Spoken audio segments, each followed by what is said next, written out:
skeleton.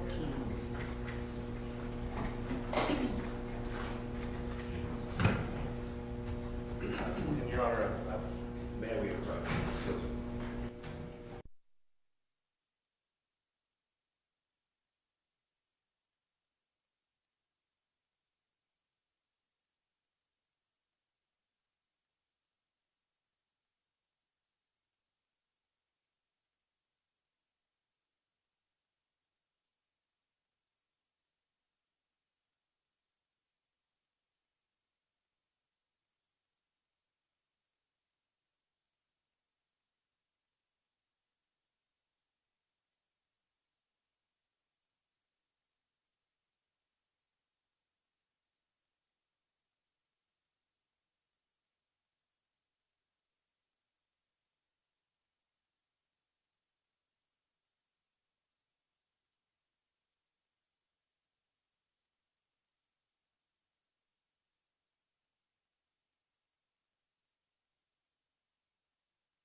My name is John Hunter. I represent Mr. McDonald. We just have a few. Microphone, please.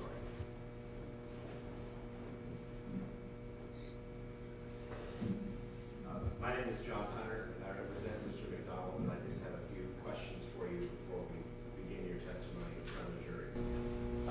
My understanding is that you were asked to consult on a case involving skeletonized remains involving deceased BCME 2019-1699, later identified as Andre McDonald. Is that right? Yes. And the state has asked you to come and provide expert testimony and opinion today in conjunction with that case. Yes. Could you please tell us, explain to the court what opinions you anticipate providing today? Well, I will provide a description of the injuries that I saw on those skeletal remains. Okay, and what did you review in order to render an opinion about that subject? A little chronology here. Went to the Bexar County ME's office at the request of a different pathologist to perform some casework in a kind of a teaching context. Later that day, Dr. Feig approached me and said, would you mind giving these remains, that is to say, the remains of our decedent, a look while you're here? And I said, certainly, and went over the remains in his presence.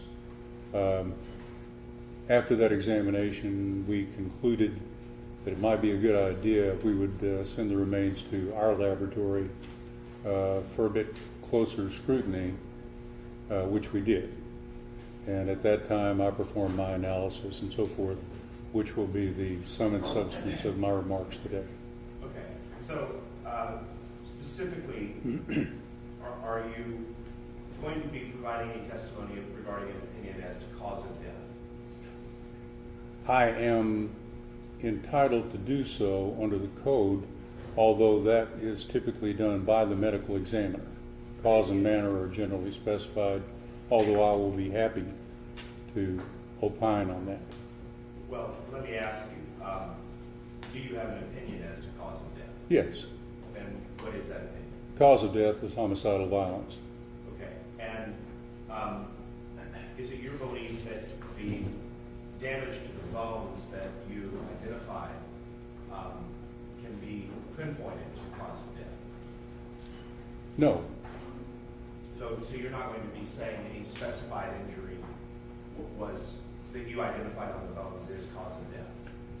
What I'm going to say is for a little spoiler here, is that blunt force injury cannot be excluded as a cause or contributing cause of death. Okay. You wouldn't rule out another cause of death or a contributing cause of death based on what you have available for you to evaluate, correct? What I'm saying is that the injuries that I observed and noted constitute cause or contributing causes of death. Okay, let me ask it a different way slightly.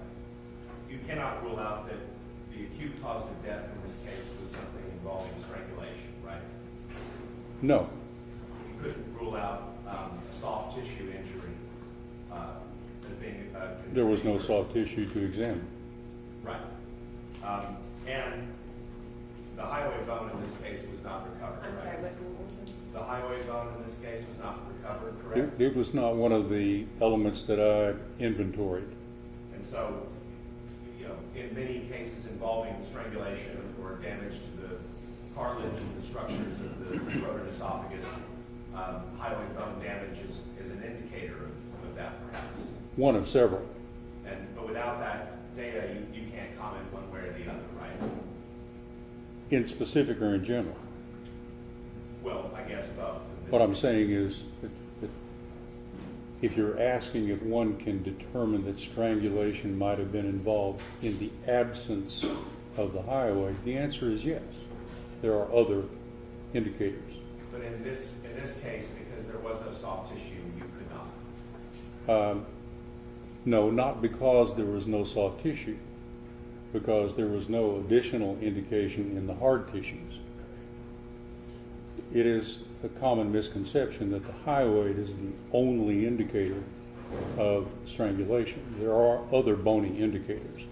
Okay, I understand. But I could not comment on strangulation because there was nothing else abnormal. So it is equally as possible that was the cause of death in this case? Yes, it is a possibility. Okay. Now, in your report, in the summary of your opinion, have you reviewed your report today in anticipation of your testimony? Not today. Okay, but you're familiar generally with what your opinions were in that report? Yes. You noted that there were exhibitions of perimortem blunt force injuries to the mandible. That's correct. Now, when you use the term perimortem, what do you mean by that? Perimortem means around the time of death. Literally. Around the time of death. Around the time of death. Okay, but you would not render an opinion as to whether that occurred prior to her dying or after her dying. You can't say. No. You would just acknowledge that it was sometime around the time that she died. In a short time frame around the time of death. Yes. Okay.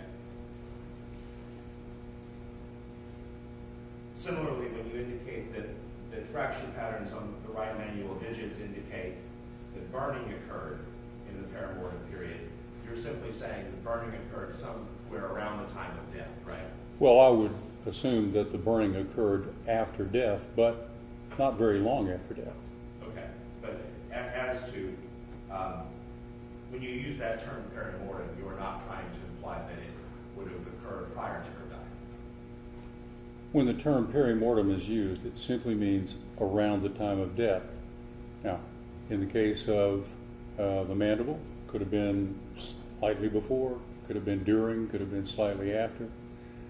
I presume that the burning was something that took place afterward. However, not long afterward. Okay. How long would you say? Well, the body was still fleshed to some extent because the pattern of burning in the bone indicates that both water and organic material were present in the bone. Okay, that makes sense. So what one hears or reads is usually burned wet or burned green, referencing the presence of moisture, organic material, and so forth. Okay.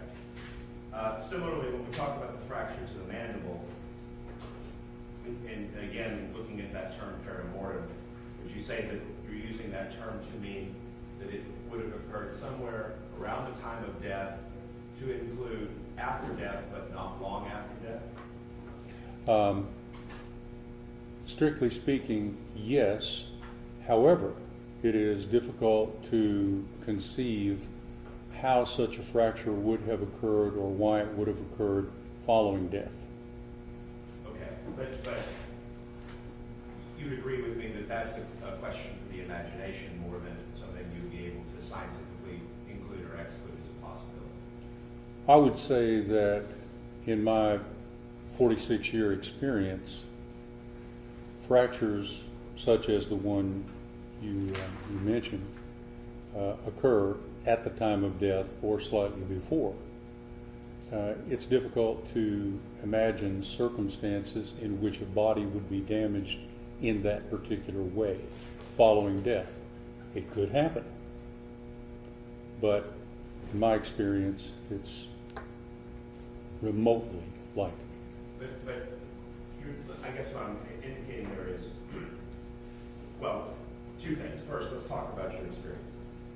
Fair to say your experience has largely been dealing with the remains of people, right? Deceased individuals, correct? Absolutely. And you're not at the scene of these crimes when they're committed, right? No. You don't have personal knowledge of the exact circumstances of how the injury was deposited on someone. In most cases, no. Okay. And what we're talking about are your conclusions based upon looking at the clues on the bones, the damage to those bones, their condition. Those are the things that inform your ultimate opinion in a case such as this. Well, yes, that's the core set of observations. However, in reviewing this, I also looked at dozens of scene photographs that were taken before the remains were recovered and during the recovery of the remains. So I have some familiarity with the scene from which they were collected as well, and that formed part of my opinion. Okay. So getting back to my point about your experience, the experiences that you're talking about are informed by the data that you can draw from the condition of a body at the scene and the condition of the body as you examine it. Mm-hmm. And then you determine whether or not that experience or that conclusion has some validity based upon how law enforcement interprets your data, or whether law enforcement believes that's consistent with the remainder of the evidence in the case, right? No, actually, when I perform casework, I do it without taint of input from law enforcement, from medical examiners, from anyone else. The initial examination requested by Dr. Feig sort of informally that afternoon, he said, let me tell you what I have found so that you can look and see if I miss anything. And I said, no, please don't tell me anything. Okay. Just. So the answer to your question is, I tried to separate the context of my examination from outside interference, information, hearsay, that sort of thing. To avoid any confirmation bias in your... To avoid confirmation bias, yes, absolutely. Okay. But, I mean, let's look at it this way. When this report is finished, absent the unusual circumstance or a peculiar thing that you don't often encounter in your practice, this is not the sort of document that would be submitted to an academic journal, for example. No, this is a material that is being adjudicated, maybe appealed. We don't know. It's a private, restricted audience that sees these reports. These are in no way a matter for publication to the scientific community. And you're aware of the process by which conclusions and ways of thinking in your field do get into the scientific community writ large, right? I mean, not in about a specific case, but in general, forensic anthropology has scientific publications, for example. That's correct. There's peer review of those publications, correct? Well, and there is peer review in this report. Peer review in this report in terms of Dr. Feig? No, in terms of another forensic anthropologist. Okay. within your own department or in another department? Yes, we have a peer review policy within that laboratory. And the peer reviews are performed by another anthropologist who has not looked at the case. In some instances, the remains are still present when the peer review occurs. In other cases, the report is written, peer reviewed, and the remains have already gone back. Do you know which was the case in this particular? The remains are present.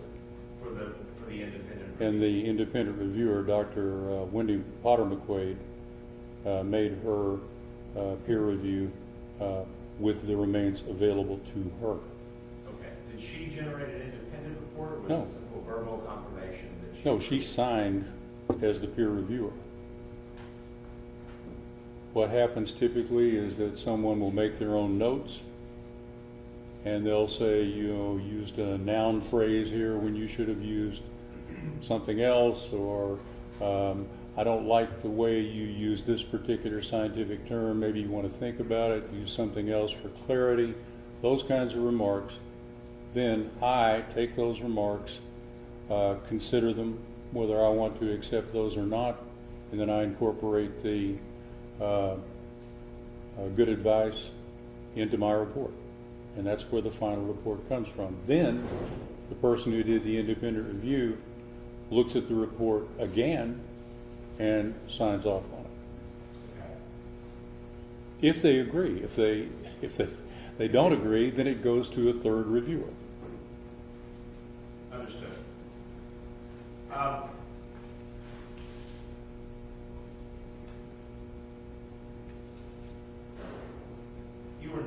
You were not present for the collection of the remains in this case, right? You had No. to review photographs from the scene. Absolutely. And you'd agree with me, those photographs don't indicate that any kind of organizational system was used to document where a bone was found in relationship to another bone, right? The only thing I noticed was that in the many photographs that I observed, there was no scale and there was no direction indicator, which is really the first rule violated.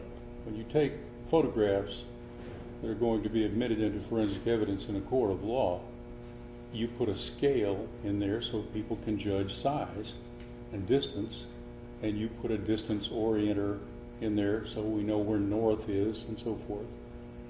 And that would be important for you to understand the relationship between the bones and the place where they were found. Not in this case. In this case, the photographs began with entering the scene and then go into closer and closer views. I can see where everything is that I need to see, and direction really doesn't matter. However, there are instances in which it would matter. And let me ask you this. I follow you, that makes sense, but what I would be curious about is how can we tell whether it would matter when we're only able to look at the photographs? Well, let me put it this way. I'm not there. I need to see what the general context looks like. Here's why. Because sometimes the question of time since death comes up. Well, if you take a body and you throw that body out in the field, maybe you mix it with some trash or other material that's in the field, cow bones in this case, in East Texas, those remains may go to glistening bone in as little as 7 or 8 days. Because of the relative humidity and temperature of East Texas versus, say, Yeah, let's say we Southwest. put it out there in August in East Texas. You've got insects, you've got scavengers, you've got temperature, all the drivers that accelerate decomposition.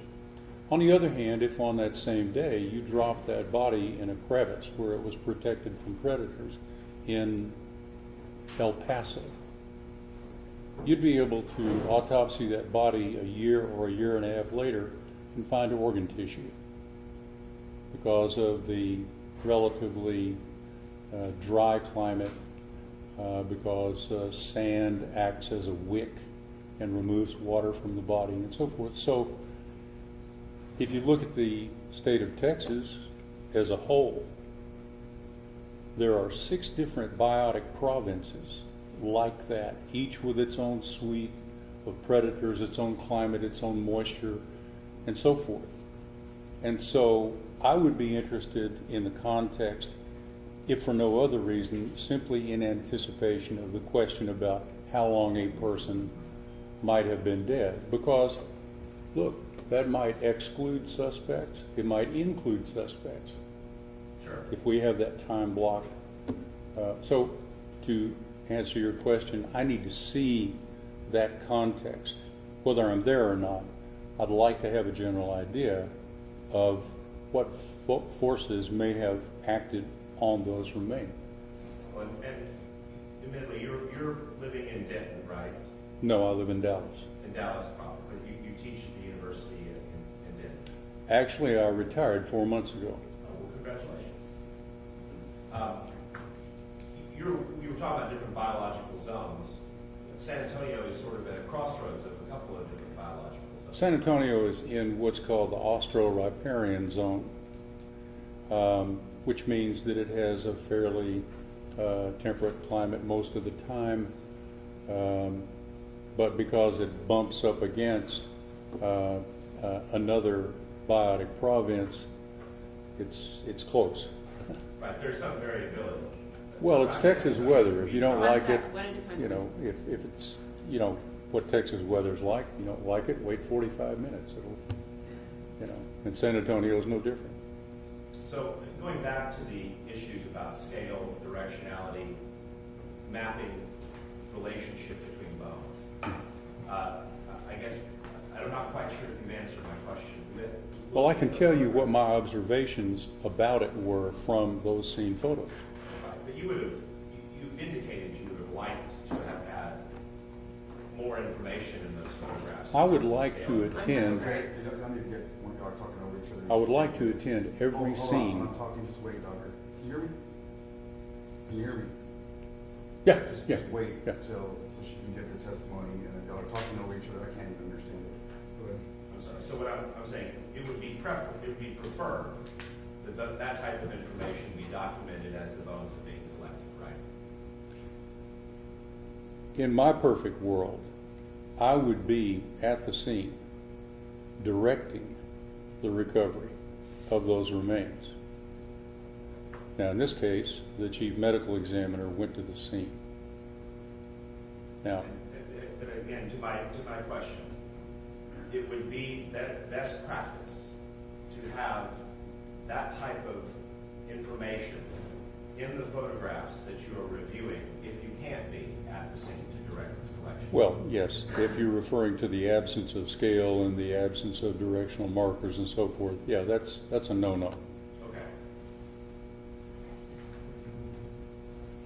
Are there any other rules of collection that you would want to have in your perfect world that you have difficulty with in this case? Well, it would depend on the particular situation. There are many rules. For one thing, once the remains come to light, the first thing one would think of would be what was the path of ingress to that scene. In other words, where, for example, would the nearest place be to park a car or a truck or some other vehicle to transport the remains to that site. And then the next step would be to get everyone out of that path of ingress so that it could be studied for everything. Cigarette butts, tire tracks, other physical evidence. The next thing would be to cordon off the working area of the scene after the distribution of bones had been discovered. In an area like that where you've got a lot of ground cover and brush and so forth, it's easy to miss things, so you have to cast a very broad net. Well, once the extent of the distribution of those remains is known, that should be mapped.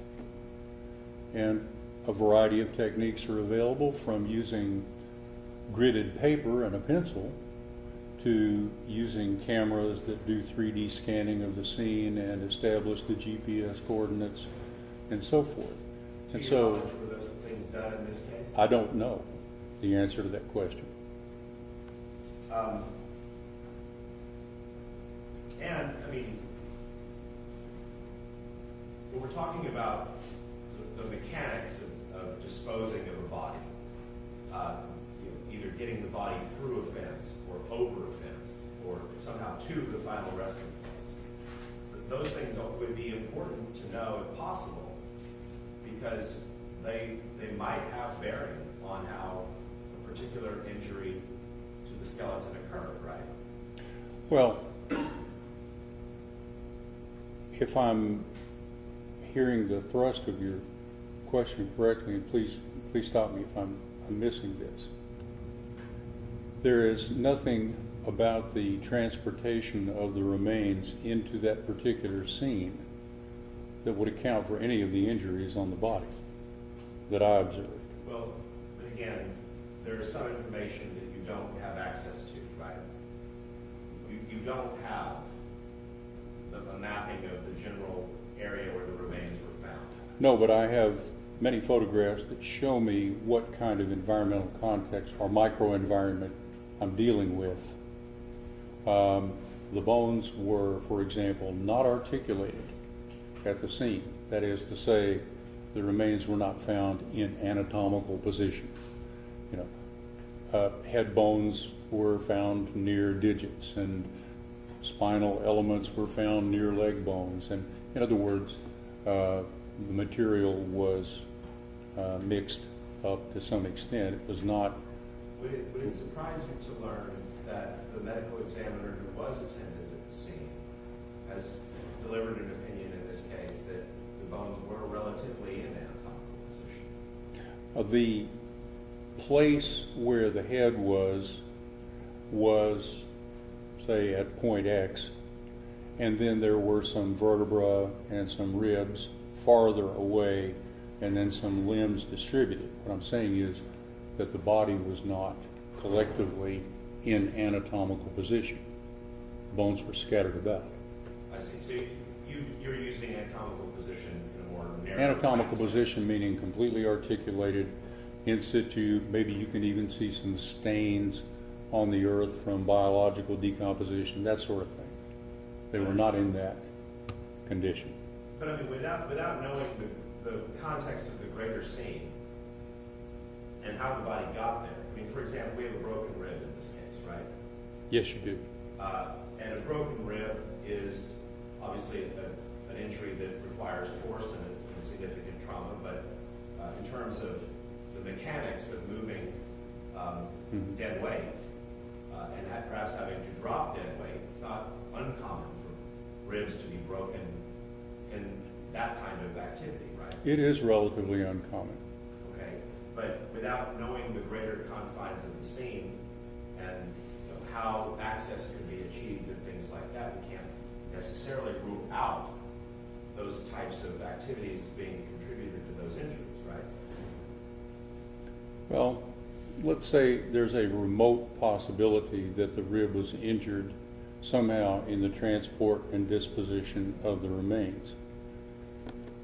I have seen instances in which a body was, for example, in the back of a pickup and someone pulled it out by the feet and it hit a cinder block, very focused force and so forth, which produced abrasions on the skin, dislocated something. But a fracture of that particular rib would not likely have been caused in that way for a couple other reasons. The particular rib. Why weren't the much more delicate ribs adjacent to it broken? Why that particular rib? In other words, there was a focus of force, and I don't see anything in that environment that could have produced that focused damage without damaging some other elements. But again, just so we understand, when you say I don't see anything in that environment, you were Right. not at the scene personally, correct? That's true. And you've acknowledged that terms of mapping and detailing the greater environment of the scene, you don't have access to that information. I do not, and I would say further that the absence of the scale in those photos, every single photo, direction indicators, and the quality, that is the resolution of some of the photographs, were not as good as they might have been. Okay.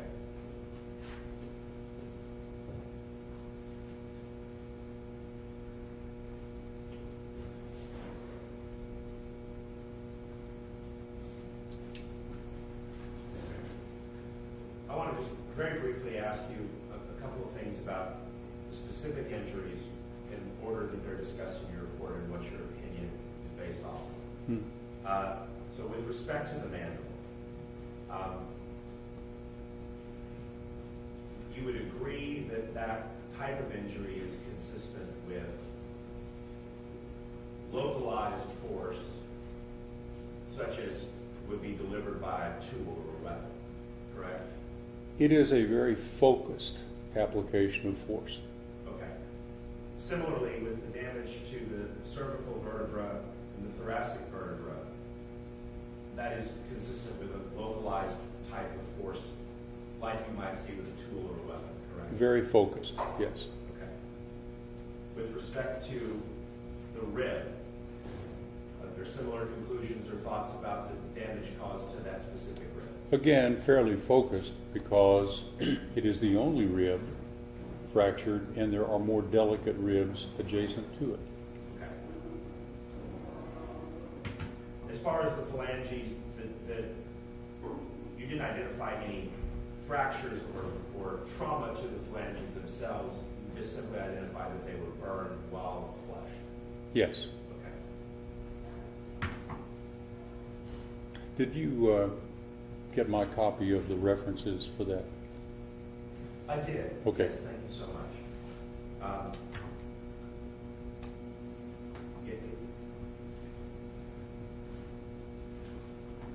It's a very interesting thing. I shudder to think how we learned that information, but thank you very much for providing it.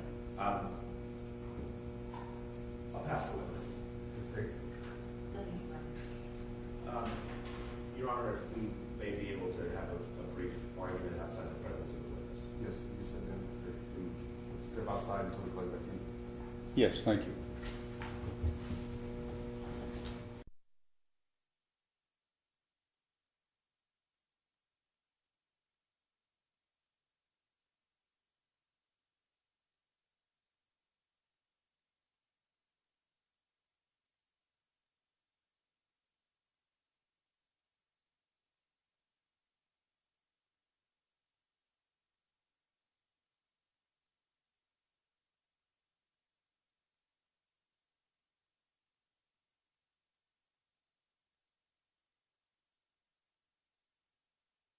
Scientific evidence.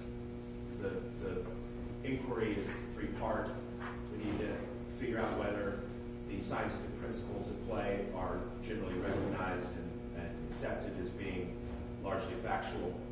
We need to acknowledge that the methodology that is being employed has been recognized by the scientific community as properly bearing out the truth behind those underlying general scientific principles. And lastly, we need to determine whether or not those procedures were performed correctly on the occasion in question. And it's that final prong that I think is at issue here, Your Honor. The testimony you have heard has indicated that the collection of the remains in this case was not up to snuff scientifically from the doctor's point of view and his opinion about forensic anthropology. He was not physically present at the scene. Ideally, the person with training and background in that field should be the one that is actually performing and directing the task. Secondly, although collection efforts at the scene were aided by someone who does have a background in this field, as was testified to by our now chief medical examiner, many of the basic expectations of how that evidence would be collected were not properly followed. There was no scale, there was no directionality applied, there is no greater mapping of the scene of the bones in situ. And he has acknowledged that while he does not believe that it affects his opinions. He also acknowledges there are some things he simply can't know and would not be able to incorporate into his opinion because they weren't documented, or at least that documentation was not provided to him. So for those reasons, I think that under 702, the third prong of Dr. Kelly has not been satisfied. Additionally, Your Honor, under 403, we've had testimony from Dr. Feig about the injuries. The testimony of this witness is not inconsistent with his findings. He similarly believes that this is focused trauma from probably a tool or a weapon. He can't specifically comment as to whether it's the actual approximate cause of death, whether it occurred before or after death. And I think that it's cumulative in that sense and runs the risk of simply misleading the jury by having more information than is necessary for the underlying conclusions. Lastly, I was wondering, you saying about what we've already heard from Dr. Feig, it sounds like it's having the same stuff. well, those are my principal objections. So 702 and 403, Judge. Yes, Your Honor. I mean, I think his 702 concerns are a great bar for cross-examination because Dr. Gil King testified that it did not affect his analysis. He's a forensic anthropologist, right? Well, Dr. King is a forensic pathologist. A forensic anthropologist has a very specialized knowledge that Dr. Feig doesn't have, specifically when looking at skeletal remains. So his analysis and examination of the bones was very, very focused. He's got a different sort of demonstrative in his report and in his pictures that actually kind of show the injuries that he found in a more up close and more focused way. And even in addition, the way that he can describe the injuries that he found are a little bit nuanced when it comes from an anthropological perspective that he can provide in his specialization. I mean, in fact, like, you know, the reason Dr. Feig even reached out to Dr. Gil King in the first place was because of his specialized knowledge in forensic anthropology. And that's not the same as a forensic pathologist who usually has a tissued body, an organed body, and that's not what they had here, which is why Dr. Gil King could give the jury some knowledge that they haven't heard What previously. about the procedure not performed correctly, like defensive argument? I think that he testified that that did not affect his analysis and examination. Like, while in a perfect world, he would love to be there, it didn't actually affect his examination and or his final opinions. So, I mean, I think that's great, you know, avenues and fodder for cross-examination. However, since he opined that it didn't affect his examination and his ultimate opinions, which, you know, his opinions are very focused, Your Honor. We're not asking him to, you know, specific time of death. I mean, he told you, like, his opinions are nuanced and take those things and the information that he did not have into consideration when he expresses his final opinion. Your Honor, he testified it didn't affect his opinion. He seems like a very thorough and intelligent man, but the problem seems to me to be, and I think it's the elephant in the room, you can't know whether something would affect your opinion if you don't know it, if the information is unavailable. And we have a procedural problem here that precludes his knowledge and precludes that from being part of the basis of opinion. Dr. Feig has testified to the basic things that this witness would also testify to, more than adequately. And without objection from the defense, it seems to match up with our understanding of the situation. Obviously, Your Honor, the way that this case has progressed, in light of what's happened in this case, just since a jury has been impaneled, there's a lot that isn't at issue any longer that we had anticipated being at issue. And I can understand why, in the grander scheme of where this was a day before we announced ready for trial, this testimony might be essential to the state, but it's not anymore. And the added detail that this anthropologist is going to provide does not assist the trier of fact any more than what Dr. Feig already knows. And the depth of his opinion, the sort of perceived right to speak the truth that the jury will apprehend from his testimony because of his deeper and more nuanced qualifications, would be misplaced. Because the kinds of things that deeper, more nuanced experience teaches are necessary to give deeper, more nuanced answers weren't performed. I mean, it's great fodder for cross-examination, but it's going to eventually just lead us down a series of rabbit trails that neither side really need to go down. We have the This is testimony fine. that we need. I've already got on my grant, the defense motion, and he'll be excluded in testimony. That's fine. Thank you, Judge. See if your next witness is here before bringing them in. Can you give us just a quick second?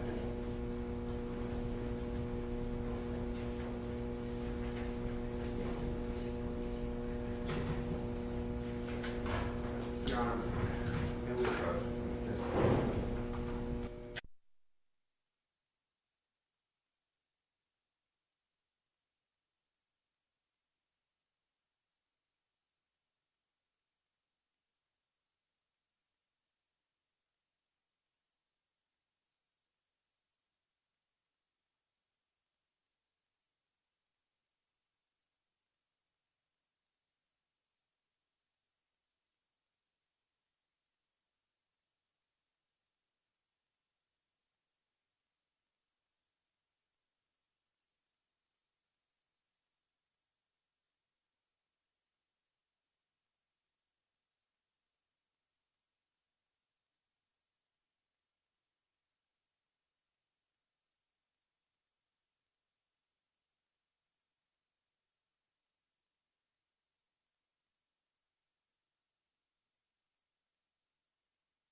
Thank you, Judge.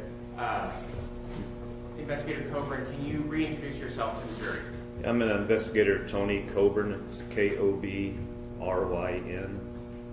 I'm an investigator with the Bexar County Sheriff's Office. I'm currently assigned to an electronic crimes task force with the U.S. Secret Service, and my assignment is digital forensics. And you previously talked to this jury about an extraction you did on a cell phone in this particular case, correct? Yes, I did. And today I have you here to talk about an extraction on a second cell phone, correct? That is correct. Did you conduct an extraction on a cell phone pursuant to a search warrant in this particular case on a Samsung Galaxy J7 mobile phone? Yes, I did. And do you remember the IMEI number in that particular phone? I'd have to review my report. May I approach you?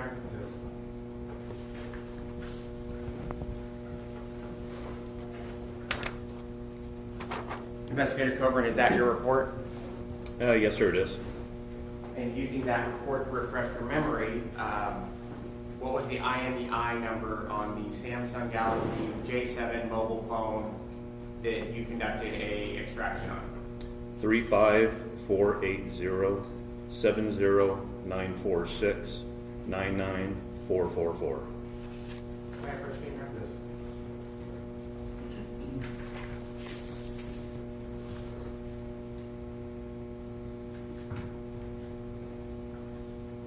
Investigator Coburn, I'm going to show you what's been marked as State's Exhibit 353 as a cell phone that was seized on July 13th of 2019 from Andre McDonald. Does that a piece of evidence that has a matching IMEI number? Yes, sir, it does. It has the same IMEI number. It has the same IMEI number, and I'll also note that it has my initials on the bottom of this where I sealed it back up. And can you tell the jury essentially the initials, what does that tell you?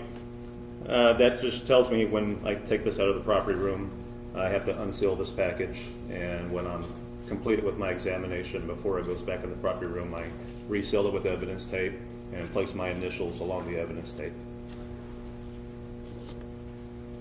Now, Investigator Coburn, you previously spoke to us about, I believe, I want to say it was a Samsung J9 mobile phone in the first search warrant, correct? An S9. S9, I'm sorry. This one's a J7, correct? That is correct. Okay. Did you conduct a extraction on this phone? Yes, I did.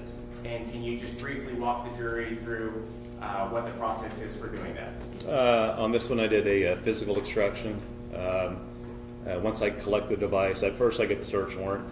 In this particular case, the item was in the property room, retrieved it from the property room, brought it back to my office at the Secret Service Task Force office. I document the mobile phone, and then in this particular case, I attached it to Celebrite, which is the device used for the extraction. Once I get the extraction completed, then I use what's called physical analyzer software to parse out the data into the different categories: messages, call logs, images, anything that's in a phone, and produce a report. And was the procedure and process you used, was it able to create a successful extraction of that phone? Yes, it was. And similar to the last time we spoke to you, we asked you to provide us with some extraction reports of certain items that were found on that phone, correct? That is correct. May I approach the witness, Your Honor?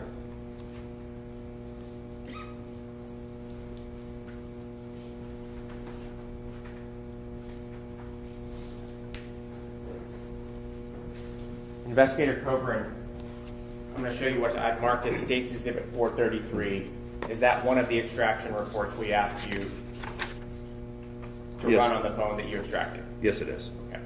And in that extraction report, can you tell us what type of items are contained in that extraction report? This has native text messages, and there are some images that went along with these. And let's start with the text messages.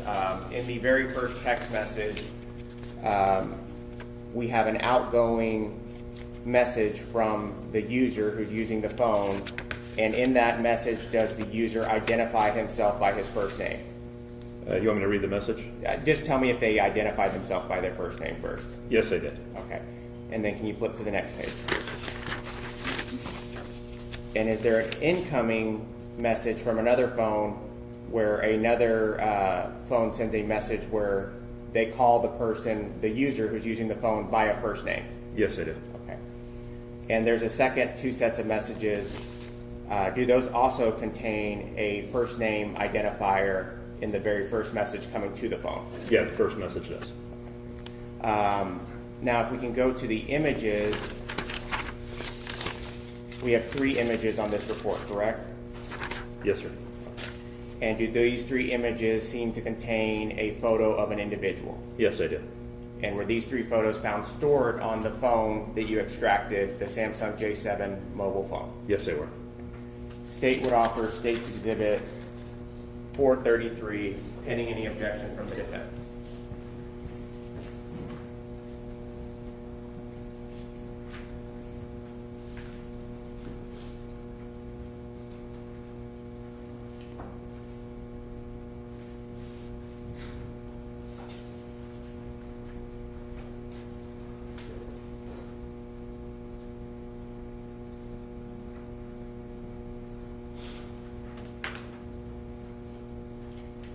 No new objections. Yes.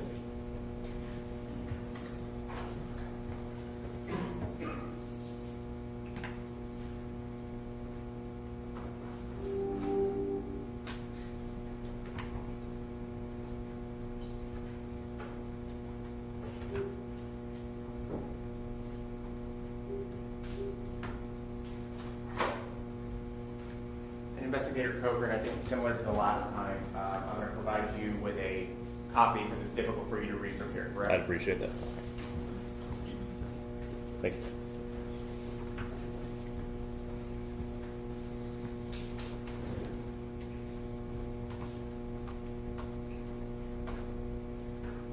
Investigator Coburn, on the first page of State's Exhibit 433, we see essentially 3 categories that are titled a summary, a source extraction, and a device information. Can you tell us what just this entire page is, I guess, for the jury? Sure. The first part, the summary, a lot of that is information that I input, my name, the location it was done, the officer, the agency, the date of the extraction that's created by the actual software. Source extraction is basically telling you the date and time that the extraction was taken, what type of extraction. In this case, it was a physical. And then the lower part, the device information, is exactly what it says. It's information about the particular device, and this is all produced by the software. None of this is input by me. Okay. And does this indicate to you essentially that this is coming from the device that you ran the extraction on, correct? That is correct. It is the same device. And I believe in the device information, the second one down, is that the IMEI number that you referenced in this particular case? The IMEI number is located in here. What do you mean by second one down? The second category down. Oh, okay. I'm sorry. Yes, sir. That is correct. Okay. And I'm going to flip to page 2. And at the bottom of page 2, is this the first text message that we spoke of that is an outgoing text message from the user who has this particular phone, correct? That is correct. And can you tell us the date that this message was sent and time? This was July the 10th, 2019 at 6:30 a.m. And what does the message say? This is Andre. I'm going to skip PT today. My left knee is hurting from my run on Monday. Thanks. I'm going to flip to page 3.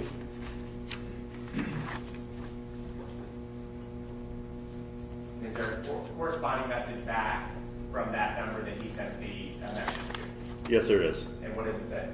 It says, "Hey Andre, no worries. Hope your knee feels better. Dave." I'm going to scroll down to the second set of conversations. Can you tell us the date and time of the blue bubble that we're looking at? Yeah, May the 10th, 2019 at 2:48 p.m. And Can you read the message? Hello, Andre. This is Eddie. I got your number from Sharon. Anyways, wanted to ask you, is there any way I can get my check from you today, if possible? And also wanted to talk about mowing the lot on Scarsdale. And on May 10th of 2019, the green bubble, the user on the phone writes back what? Yes, please come by at 5 p.m. at Coral Grove. Thanks. And just briefly, on the, I believe starting on the back pages, these are the photos that were pulled off the device, correct? That's correct.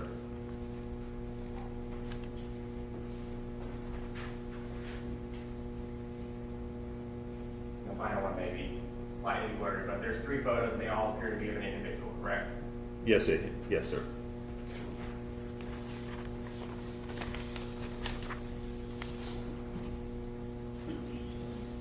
Investigator Coburn, we also asked you to pull some other text messages off that device, correct? That's correct. And we ran an extraction report with these other text messages that you verified came from that device, correct? That is correct.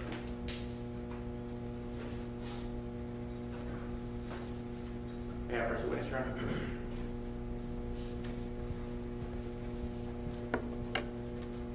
Showing you State's Exhibit 434. Can you flip through that and see if that's one of the extraction reports containing text messages that we asked you to pull?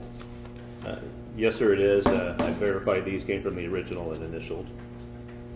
And they're truly and accurately things that were taken off the larger phone. These are text messages that were specifically pulled for this extraction report. That's correct. And obviously, just to inform the jury, there's a lot more text messages on the phone. These are just a subset that we pulled, correct? Right. These are just certain messages that we pulled for this purpose. State would offer State's Exhibit 434, pending any objection from the defense.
Your Honor, we would object hearsay and confrontation as to those messages that are not the words of the defendant. Just we can show you the exhibit, Judge. However, the words that are not the defendants, we are only offering those to show the effect on Andre, who we believe is the declarant, who there is a hearsay objection about.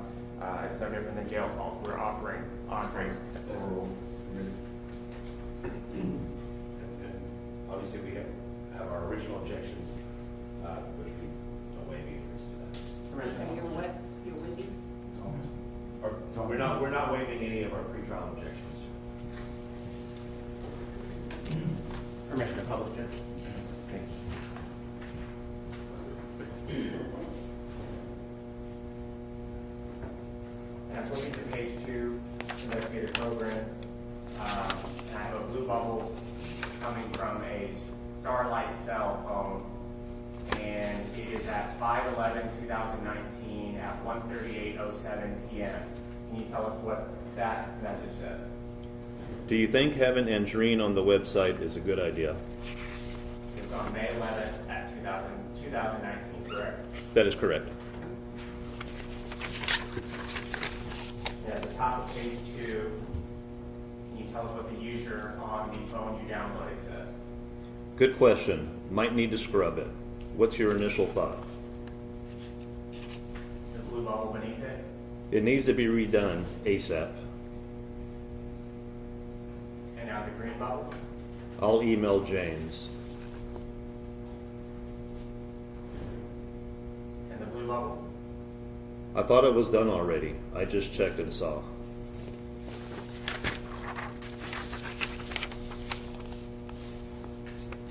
The blue bubble at the top of page 4. Okay. And then an outgoing message in the green bubble from the user on the phone. We only changed the phone number. Now the blue bubble, sir. You will have to revise the site. Find the outgoing. And the reply is yes.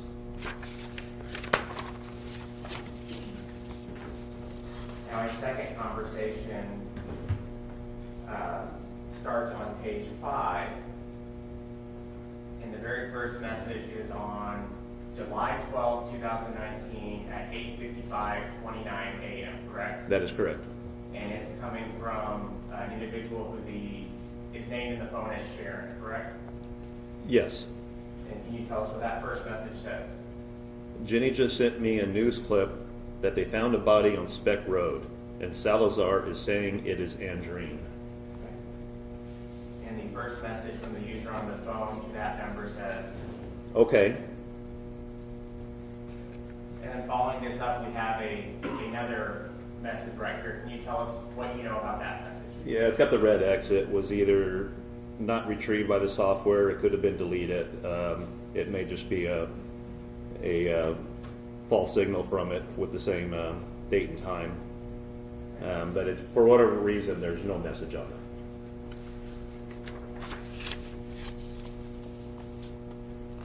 Now, an incoming message at the top from the Sharon phone. Can you tell us what that says? The business line is getting calls from 911 area code. I am not answering it. Or I'm not answering. And then the next one. News showing up out here.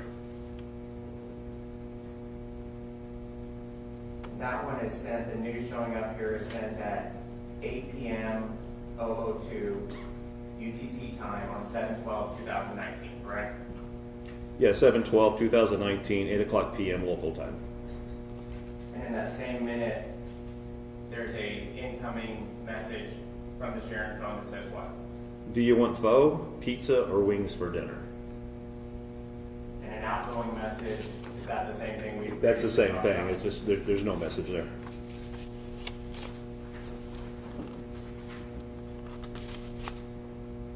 At the top of page 7, an outgoing message from the user on the phone that you extracted says what? If you are still at the phone, get me a Thai tea. Thanks. And an incoming message that says what? What flavor and with Gene? An outgoing message at 8:44 on that same day. Regular. Thanks. And then an outgoing message at 8:52, Serena lose. and that's the following day, correct? That's July 13th, 2019 at 8:52 a.m.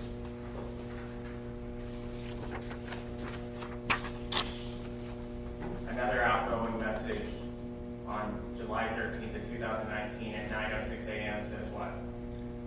6-2, 6-2, complete destruction. And then finally an incoming message from the Sharon phone that says what? I know, butt whipping.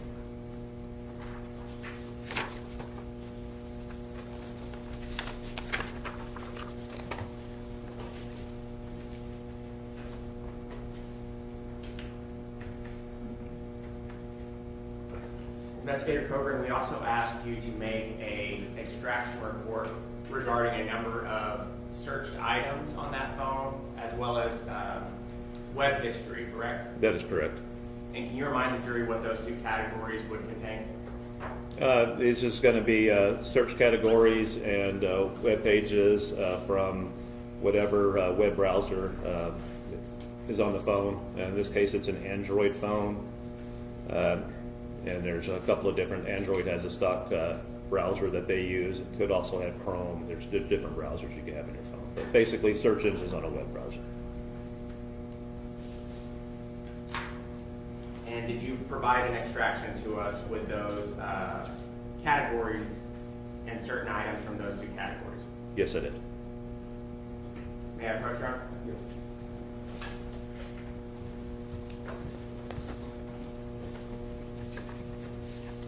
I'm showing you what's been marked as State's Exhibit 435.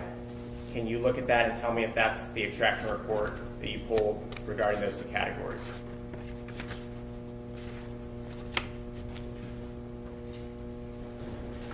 Yes, it all appears to be accurate with my initials on them. Your initials are on there as well? Yes, sir. And those contain search results and web history starting on the initial date of May 14th, 2019 through July 13th of 2019, correct?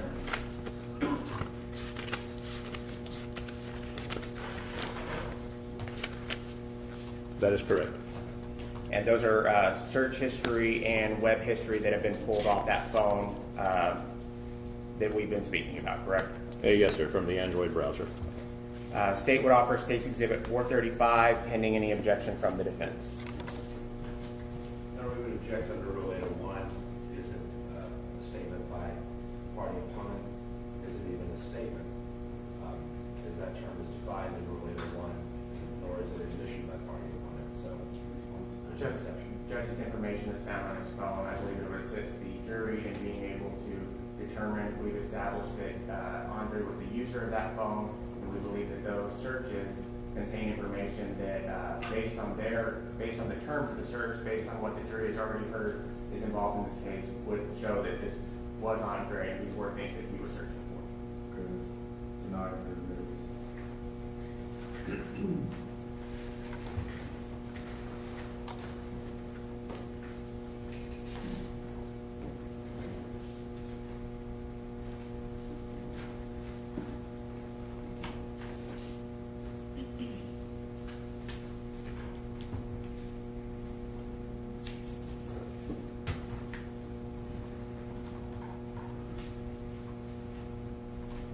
Investigator Coburn, again, I'm going to give you a copy.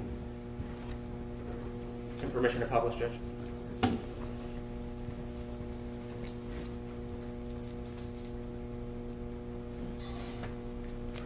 Investigator Coburn, I guess before we do that, just very quickly, can you tell us the total number of searched items that are contained in the extraction report? On this particular report, Correct.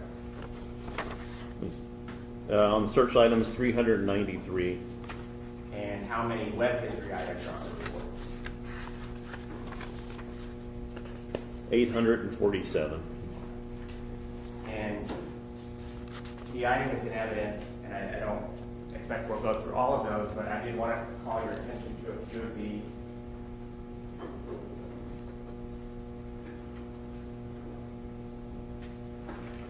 Again, the top of State's Exhibit 435, is this just the header page that we spoke about in the previous exhibit? Yes, sir. It's all the same information that we talked about previously.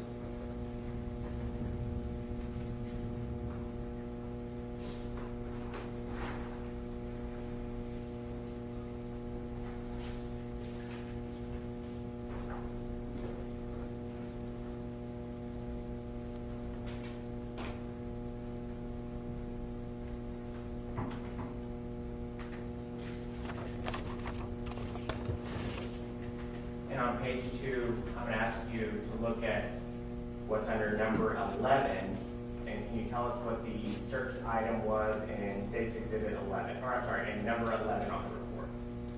Proving tampering with evidence.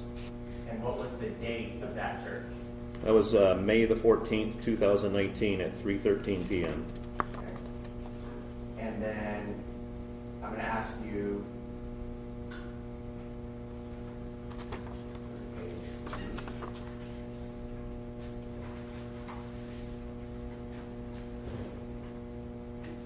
at the top of page 3, starting on search item 21, tell us what that search was.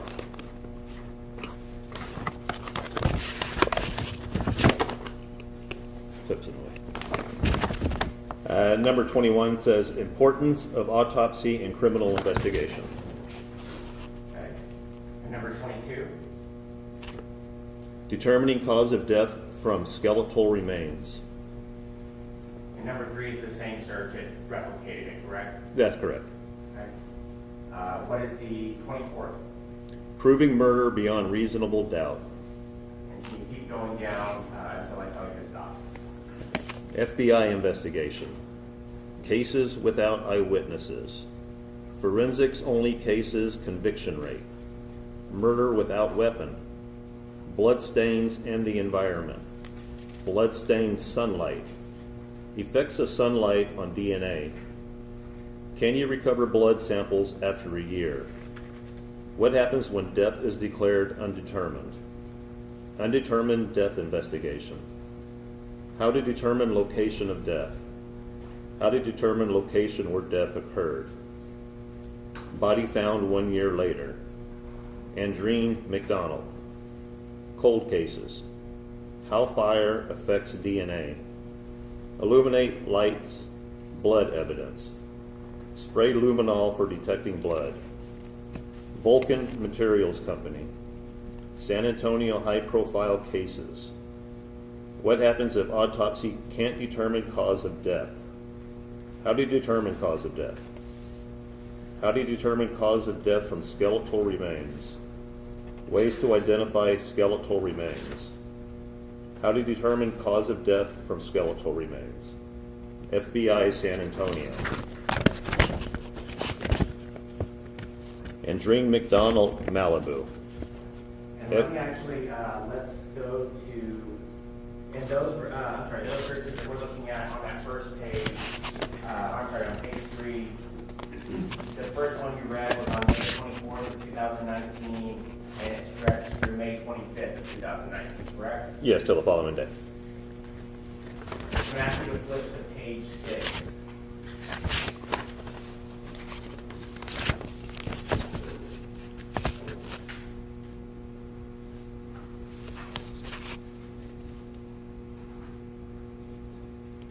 And on page 6, I'm going to ask you to look at entry 138 at the bottom, and can you tell us what the search was on 138? Can someone fall and break their neck? And as mentioned, not only do these have Google searches, but they also have web history, correct, which shows where the browser actually visited. Yes, sir. This was actually an Android browser, but yes. So I'm going to ask you to flip to page 37 of the extraction report.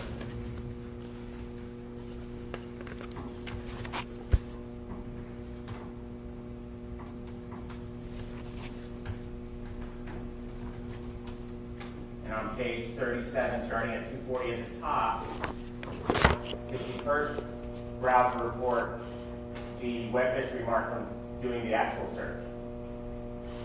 Yes, sir. The same term. Can someone fall and break their neck? A Google search. And where did the browser visit after that search on 241?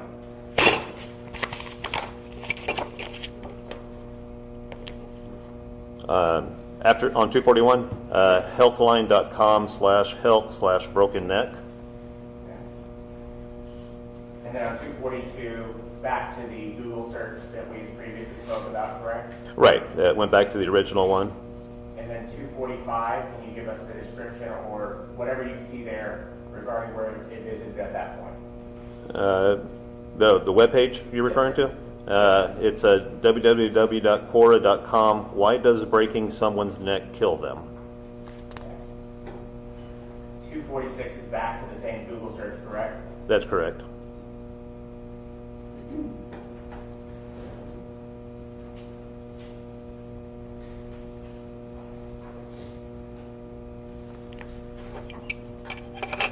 Now, investigative program, I want to go to page 10 of your report.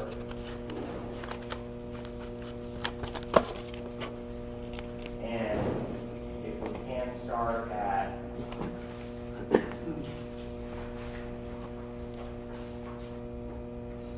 on page 10, if we can start on number 239.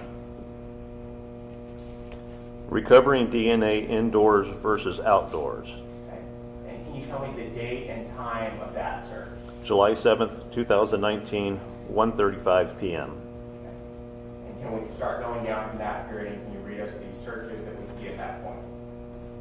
How long do search parties last? Recovering DNA indoors versus outdoors. Recovering DNA indoors. Celsius to Fahrenheit. Bankruptcy and security clearance. Chapter 7 versus Chapter 13. Texas Code 38.23. Suppression Let of... me ask you at that point, let's skip to the next page.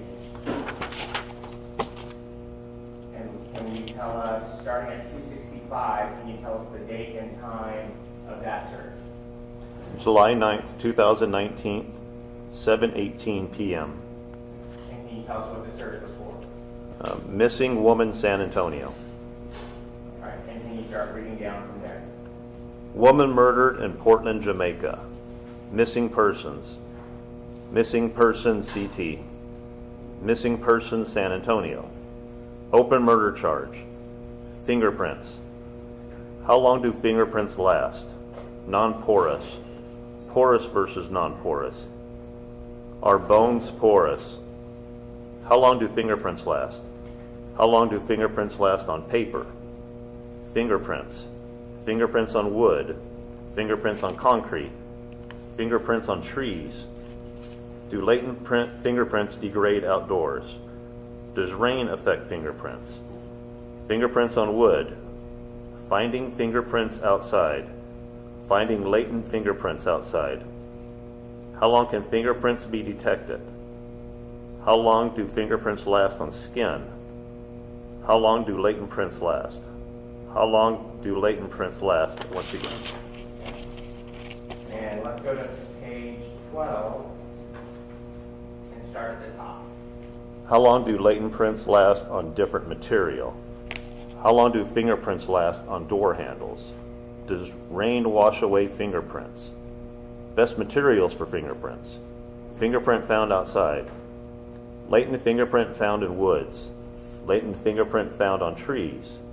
Latent fingerprint found on bones. Fingerprints found on bones. Same search, fingerprints found on bones.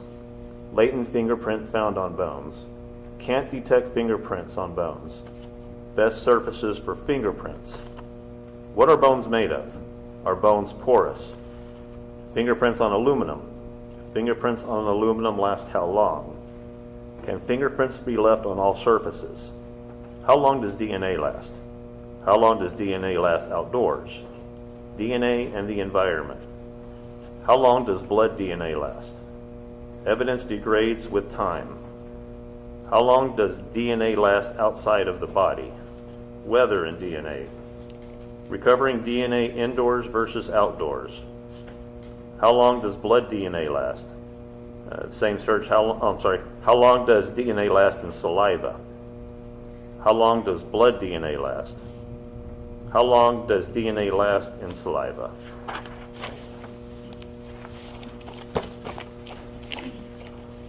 How long does blood DNA last? DNA outdoors. Does weather affect DNA? Does weather affect DNA forensics? How long does touch DNA last on the surface? How long is DNA good for testing? Recovering DNA indoors versus outdoors. Recovering DNA outdoors. Testing DNA outdoors. Rain DNA outdoors. Fingerprints and DNA. Recovering DNA outdoors. How long is DNA good for testing? DNA no good after 3 months. Recovering DNA outdoors. How long does blood last for testing? How long does DNA last for testing? Best surfaces for fingerprints. Fingerprints on bones. Latent prints on bones. Latent prints on skeletons. Fire destroys fingerprints. Getting fingerprints off organic materials. Does rain wash away fingerprints? Are bones rocks? When do bones become brittle? When do skeletons become brittle? How do bones become fossils? Do bones decompose? How long does it take for bones to decompose in a coffin? And that last one, 350, we're at 7/11/2019, and the time is 2:58 a.m., correct? That is correct.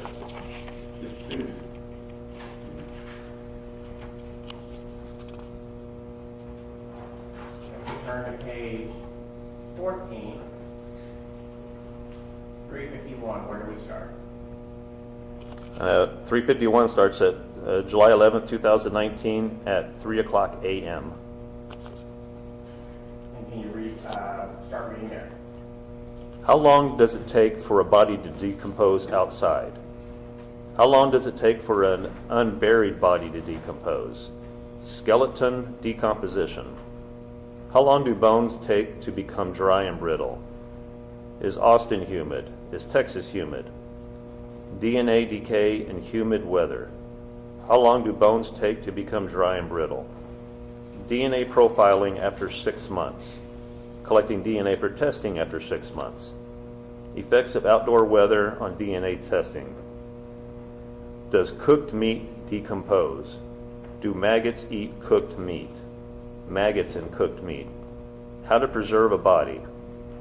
Bone decomposition in tropical rainforest. Mummify in dry deserts. Bone decomposition in tropical rainforest. How long does it take for animal bones to decompose? How long does it take for bones to turn to dust? DNA decay in humid weather.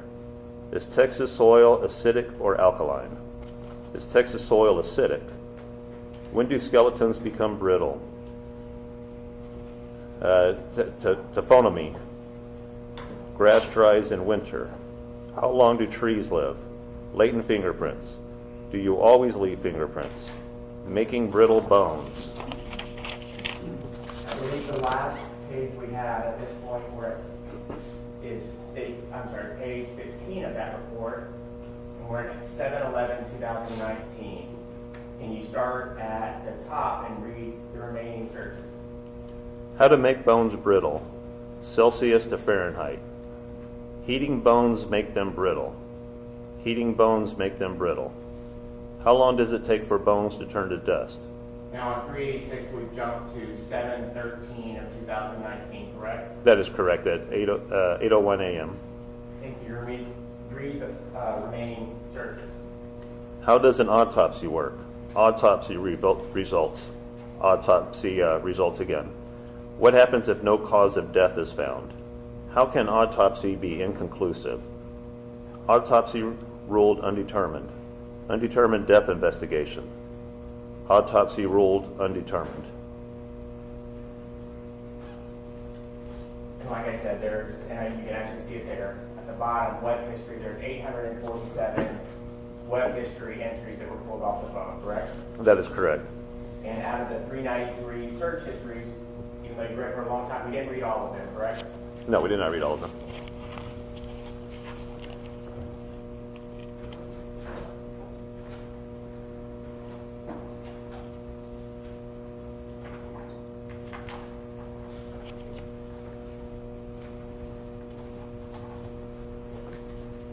And I believe we spoke about it the other day, but the UTC time and the date and time on the phone has been adjusted, so entries that are on the reports, they match up to what it would have been here in San Antonio, correct? Yes, sir.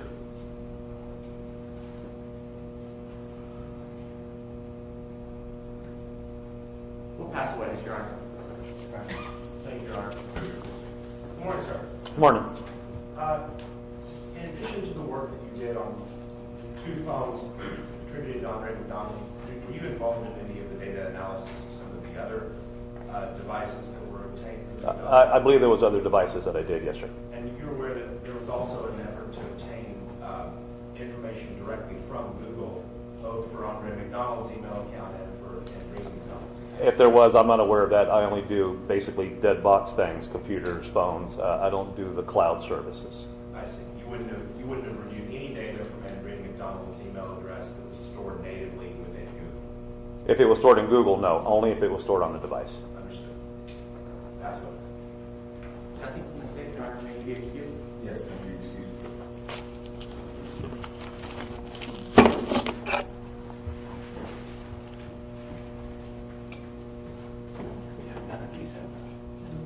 No, there's not. Next witness. Yes, Your Honor. The state would call Paul Anderson.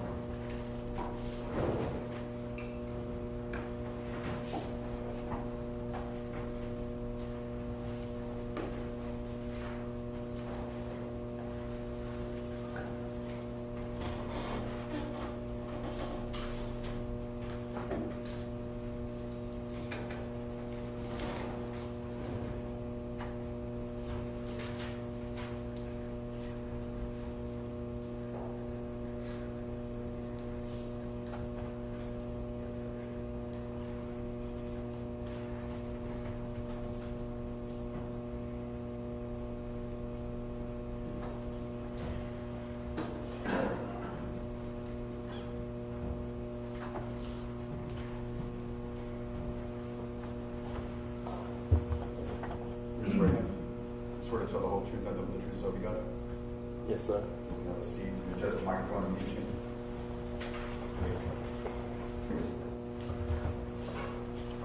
Good morning, sir. Good morning. Can you please introduce yourself to the jury? My name is Paul Anderson. I'm the father of Andreen McDonald. And Mr. Anderson, you said that Andreen was your daughter. Do you have any other children? No, sir. Did you have any other children? Yes, sir. How many other children? One son, And what was your son's name? Andre Anderson. And you said that is Andre still with us? He lost his life in 2008 in a car accident. Was Andreen older or younger than her brother? Andreen was younger. Now, do you also know an Andre McDonald? Yes, sir. And who was Andre McDonald to you? He's my son-in-law, the husband of Andreen.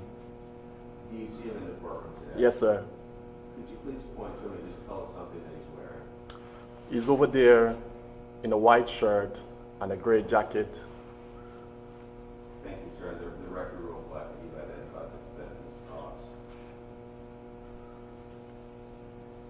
Now, Mr. Anderson, where do you currently live?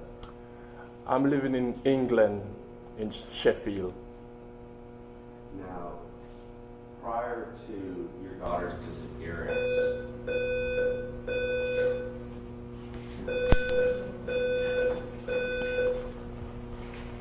Attention. Attention. An emergency has been reported. All occupants. Have the jurors go to the back and they will walk down the earth. All right, the jury this way, please. Do not use the elevator. Walk to the nearest stairway. All occupants walk to the nearest stairway and walk down the unassigned re-entry floor or main lobby.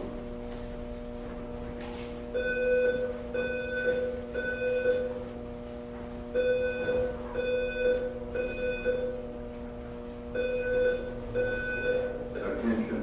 Thank you. You may be seated. An emergency has been reported.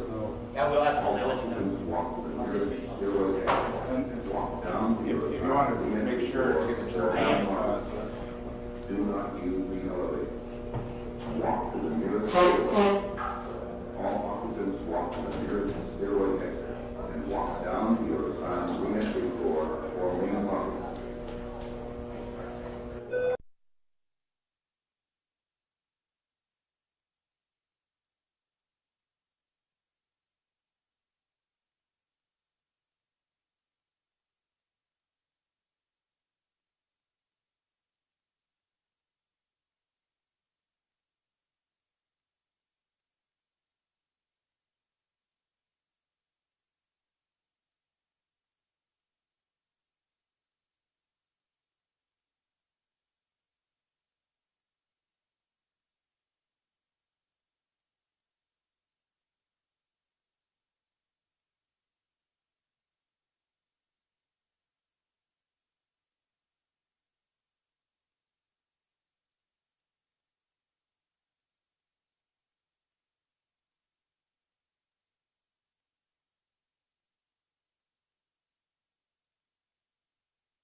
still under oath?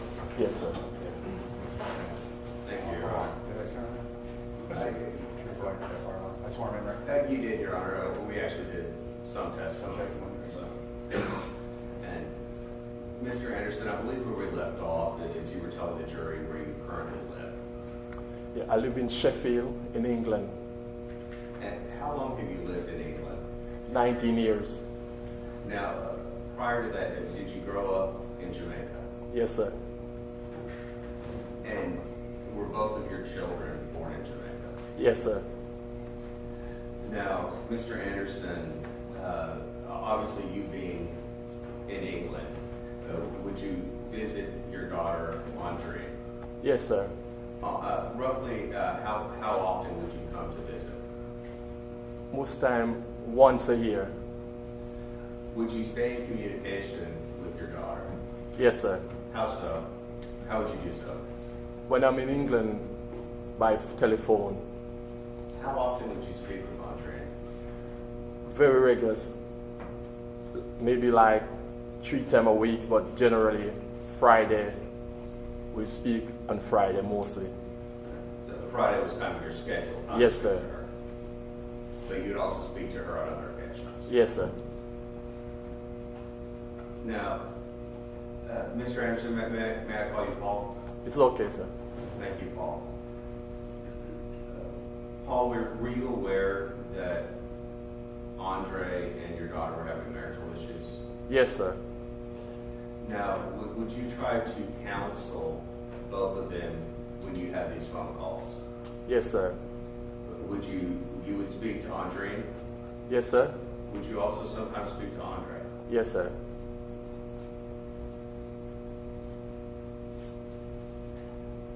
What was your advice to your daughter? That they should seek counseling. Did you try to encourage them to stay together? Yes, sir. Your Honor, may we approach? I'm sorry.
You're any of saying- these particular assaults. So you're saying because if defense brought into question, there's, which of the other two witnesses, I do remember them saying she could be aggressive, she could be, would mess with her. Which witnesses were you saying that they brought that into question, or who was more, may have been the aggressor? Yes, Your Honor. We believe that under Cindy and Johnson, the first witness, and also Maureen Smith, the mother-in-law to the defendant and the mother to the victim. Part of our rationale is that under 30 and 36, it should come in because the defense brought that into question. But again, Your Honor, I'm not going into specific instances, just talking about what he said in general as to why the assaults took Okay, place. I'll go ahead and do some questions and then I'll hear your arguments. Thank you.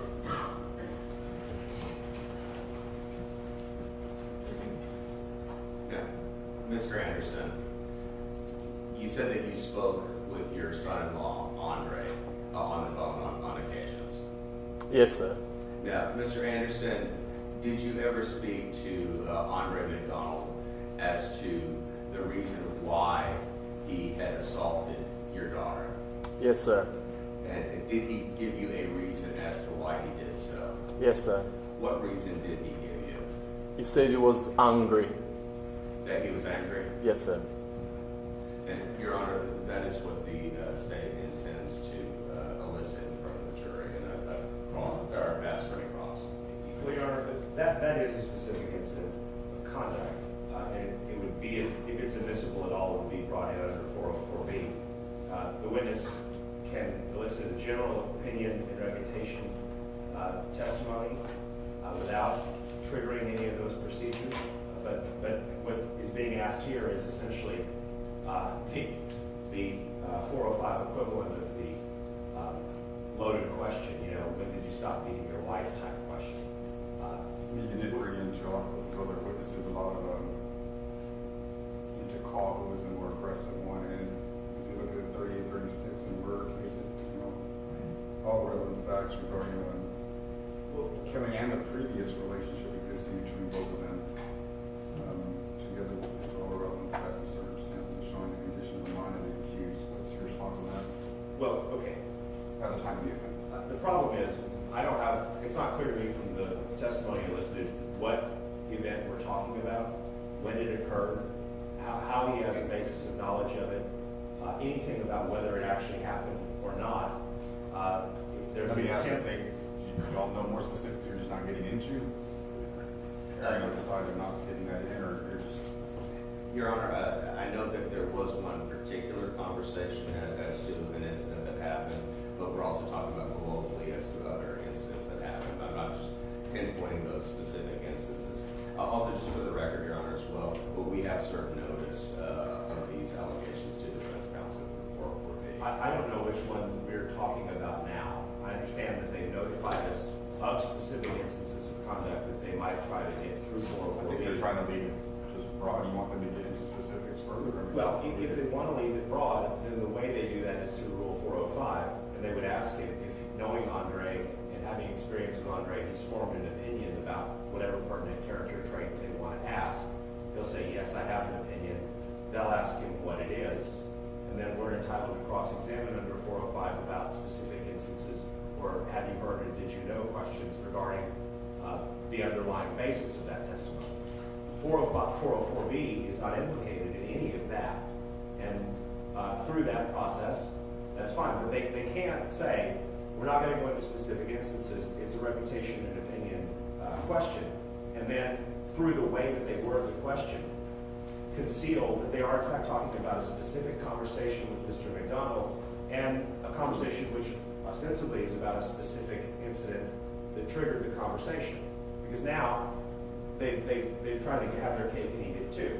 They don't want to go into the specifics of it, which deprives us of the ability to have a meaningful hearing under 404B with you now.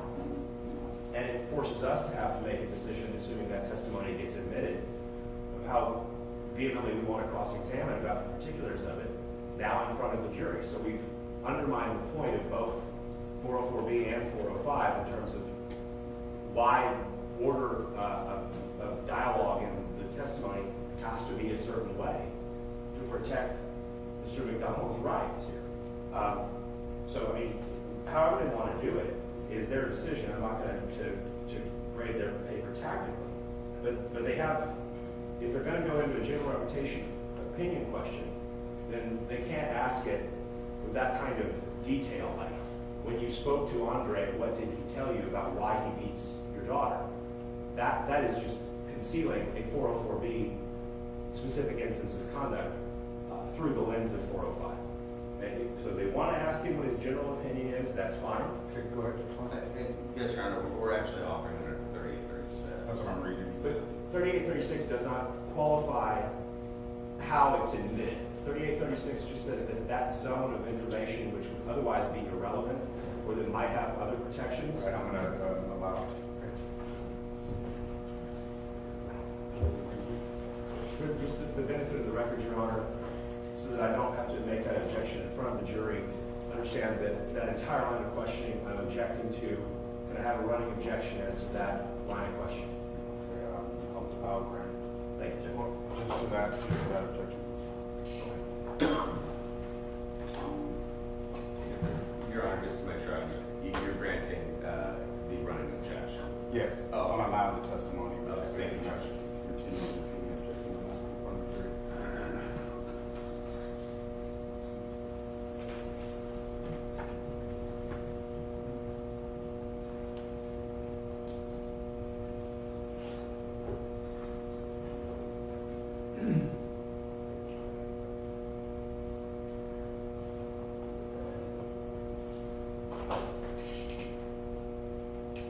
And I guess also, Your Honor, I'm sorry, one other thing.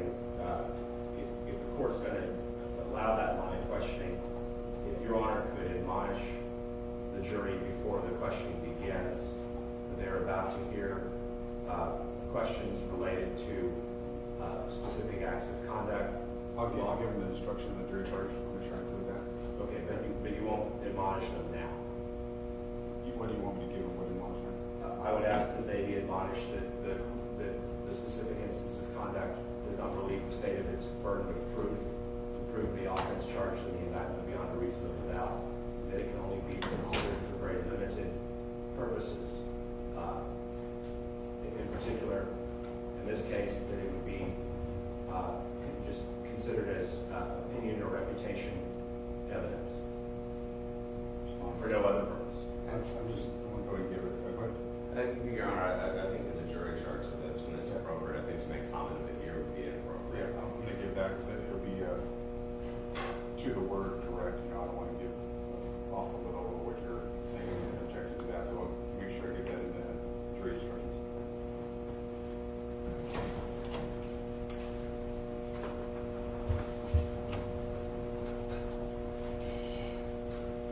All right, jury, please.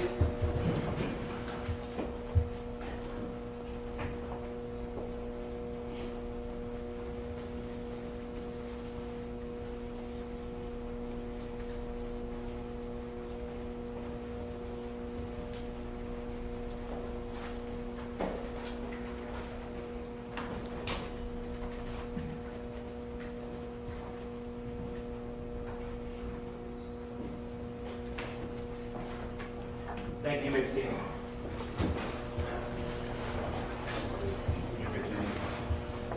Thank you, Your Honor. Mr. Anderson, I believe where we left off is you stated that you would speak to your daughter on the phone about her relationship with her husband. Yes, sir. Would you also speak to Andre McDonald about that relationship? Yes, sir. Did you speak to Andre about why any physical violence that done by him happened in the relationship? Yes, sir. Did he explain to you why he did these physically violent things to Andre? Yes, sir. What did he say? You say he was angry. Now, Mr. Anderson, I want to call to your attention February 28, 2019. This is the day before your daughter goes missing. Did you speak to Andre that day? Yes, sir. How did you speak to her? Over the phone. Now, Was there anything different about Andreen's demeanor or how she was acting when you spoke to her that day? Yes, sir. What was different? She was crying. Now, Mr. Anderson, you're Andreen's father. Had you seen Andreen cry before? Yes, sir. On how many occasions? Once When was that? at my son's funeral.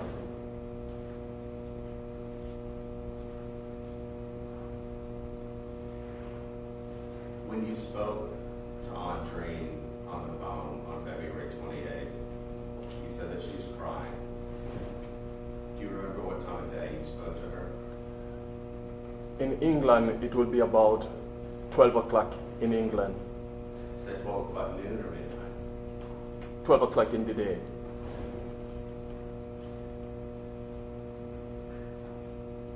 After that conversation with Andreen, did you ever speak to her again? No, sir. Mr. Anderson, did your daughter have any tattoos on her shoulders? Yes, sir. Your Honor, may I approach? Yes.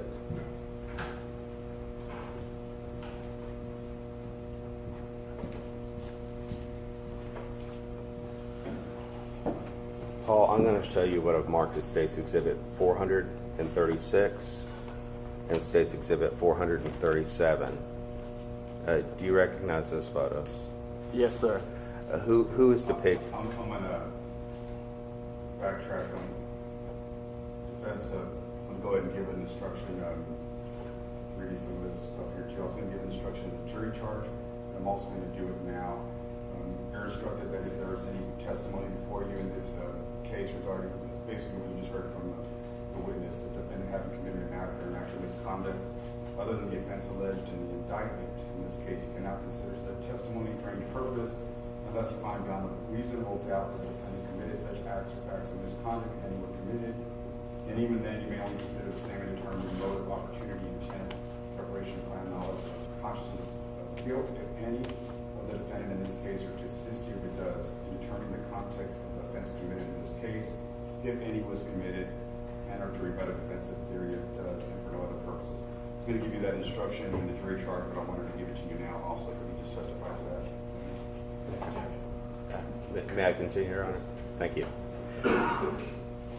Paul, I believe where we left off is I showed you States Exhibits 436 and 437.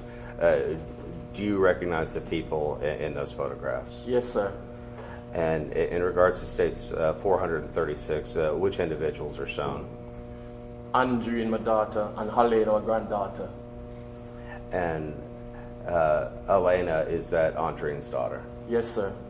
And it states 437, who's depicted there? Andreen, my daughter.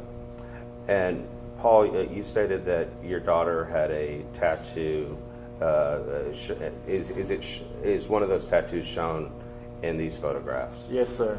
And what part of her body is shown? It's on her left shoulder. What is the tattoo of? It's in the form of a cross, And does it have some script underneath the cross? and below it, it have Jesus. Do these photographs in States 436 and 437, do they appear like they've been altered or changed in any way? Not to my knowledge, sir. Do they fairly and accurately depict what your daughter and your granddaughter look like? Yes, sir. John, at this time we move into evidence 436 and 437, subject to objection.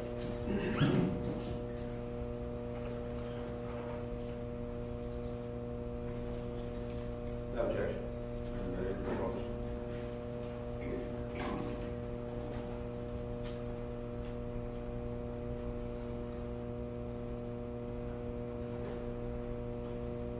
And Paul, this is States Exhibit 436.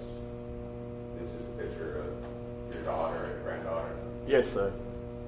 And then on your daughter's left shoulder, is that the tattoo that you spoke of? Yes, sir. Now I'm going to show you States Exhibit 437.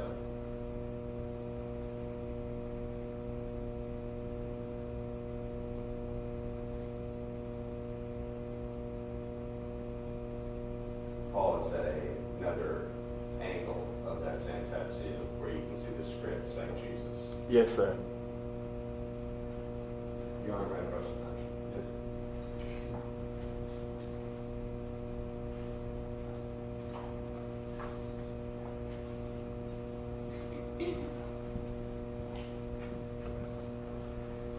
Paul, I'm now going to show you what's already been admitted into evidence of State's Exhibit 432.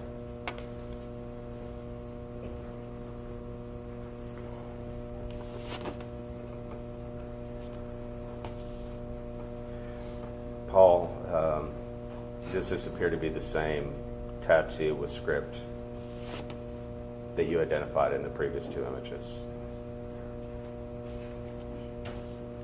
Yes, sir. Permission to publish.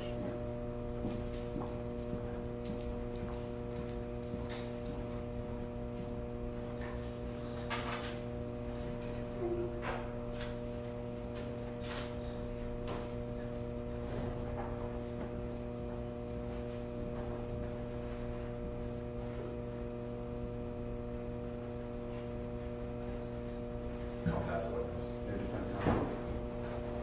Good morning, sir. Morning, sir. My name is John Hunter. I represent Andre McDonald. I just had a few questions for you. You had testified about a tattoo that Andreen had on her arm that had a cross on it, correct? Yes, sir. And it's this tattoo here, Yes, sir. correct? And you indicated it says Jesus below it, right? Yes, sir. It says Jesus walks in its entirety across, doesn't it? I'm not sure. I know that it said Jesus below it.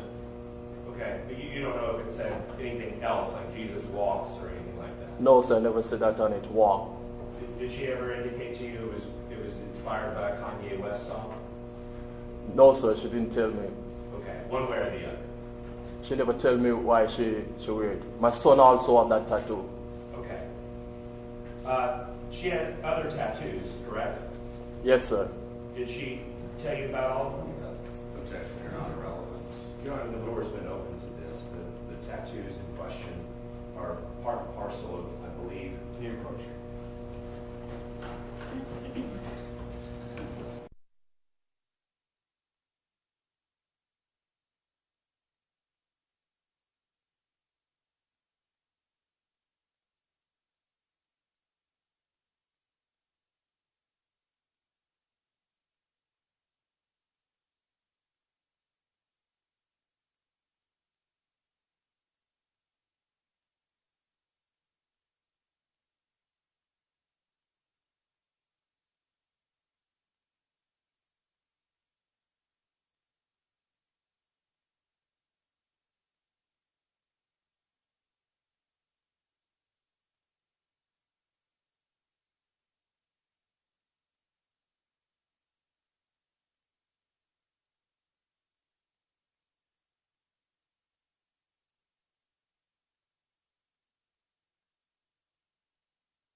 Mr. Anderson, you had indicated that you had a conversation with Andre McDonald about his relationship with Andreen and their marital difficulties, correct?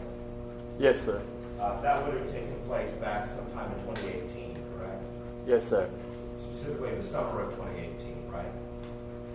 Could you repeat that, sir? It would have been in the summer of 2018, right? When the argument, the conversation we have was in July. In July of And 2018? yes, sir. Okay.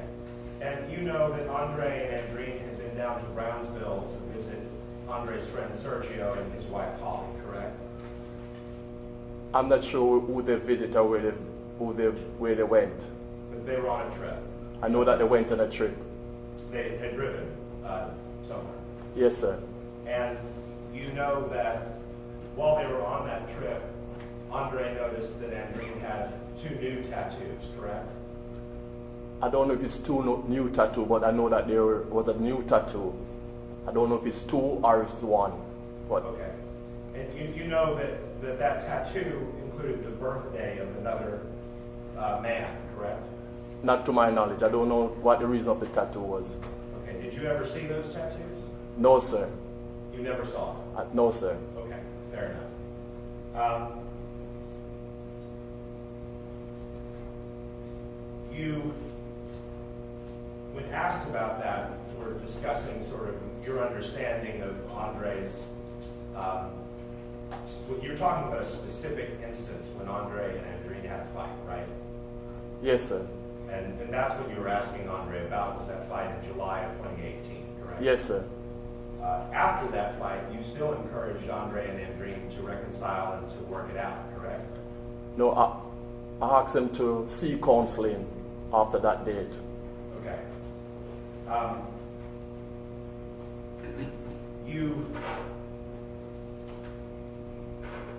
You're a very tall man, fair to say. Yes, sir. And Andreen was a very tall woman. Yes, sir. And a very strong woman. Yes, sir. She was religious about her fitness and her workout routines. Yes, sir. Y'all would talk about those things together. Yes, sir. Have you ever seen Andreen carry Andre around on her shoulders before? Could you repeat that? Have you ever seen Andreen carry Andre around on her shoulders before? I saw something on the internet where she was showing that she was working out at the gym. Okay. She could lift a lot of weight. Yes, sir. And you know your daughter. You know that your daughter would also sometimes have a temper on her, right? Have a what, sir? Have a temper. Not to my knowledge, sir. You never saw her lose her temper? No, sir.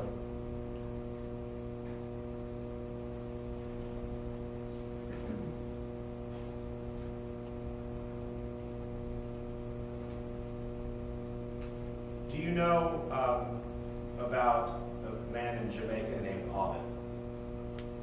Yes, sir. I know that name. Did your daughter ever talk about it? No, sir.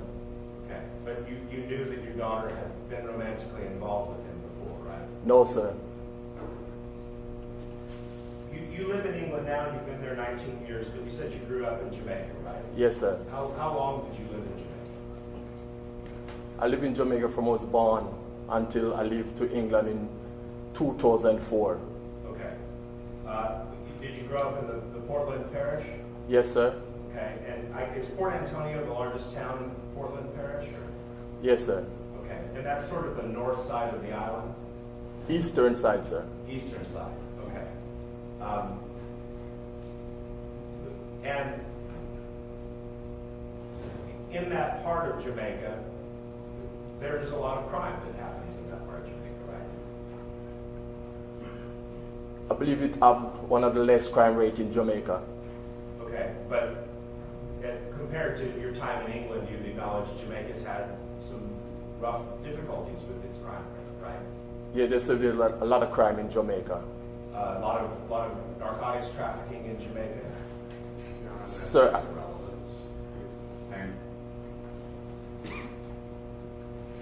There are a lot of murders in Jamaica, right?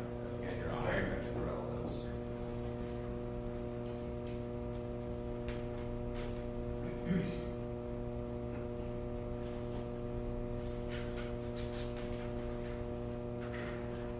Did you know Andre McDonald before he and Andreen got together? no, sir. But over the time that they were married, you all had a relationship, correct? Yes, sir. And that was, it was often a positive relationship. Yes, sir.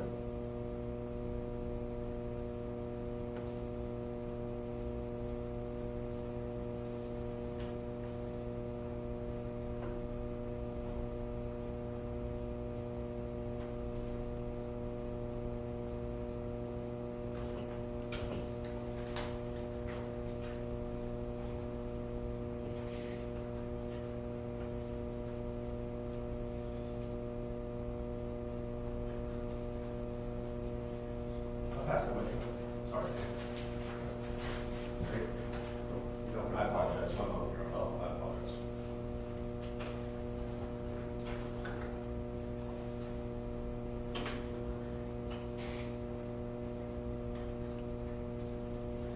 You mentioned that you had heard the name Almond before, correct? Your Honor, I'm going to check. He's already answered it. He knew the name, nothing beyond that. You say you didn't know anything about the tattoos, but I don't think the court would note my exception. I'll pass the witness. No further questions. Thank you, your excuse. Thank you, sir. State, next witness. Your Honor, the state has no further witnesses to state the rest. Y'all approach.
Thank you. You may be seated. Okay, defense for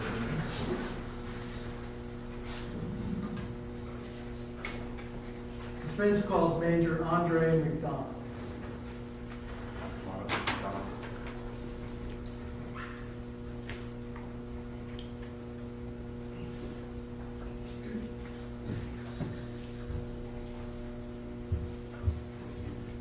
Raise your right hand.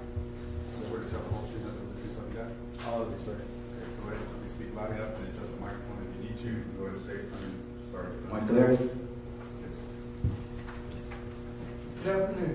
Good afternoon. Are you Major Andre McDonald, the United States Air Force Reserve? Yes, sir. And you're the defendant in this case? Yes, sir. I want to talk to you a little bit about your background. Okay? Okay. Where were you born? I was born in St. Catherine, Jamaica. And where were you raised? I was raised in St. Catherine, Jamaica as well. Where did you go to school? I went to St. Jago High School in Spanish Town, Jamaica. Did you graduate from high school? Yes, sir. Who did you live with in Jamaica?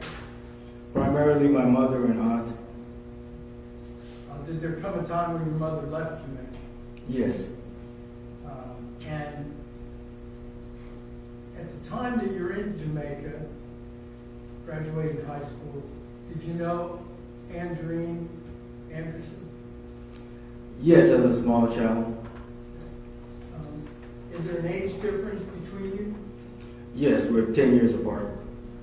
So at that time, is she significantly younger than you? Yes. When do you leave Jamaica? I left Jamaica in November 1995.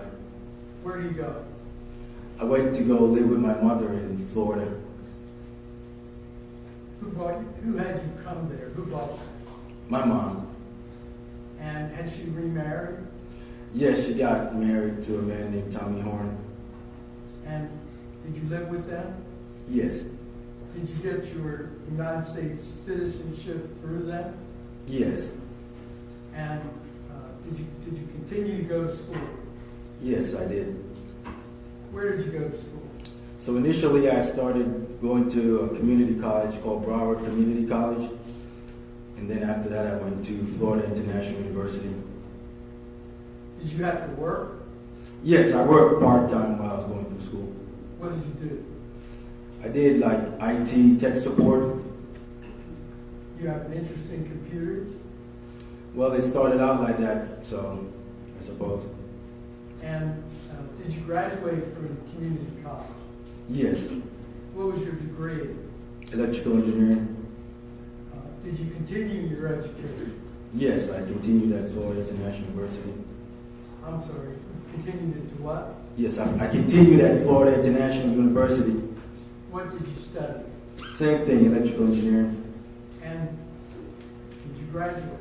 Yes, I did. Your Honor, I'm going to object to relevance. I mean, a little background is fine, but I think we've gone past. So roll out.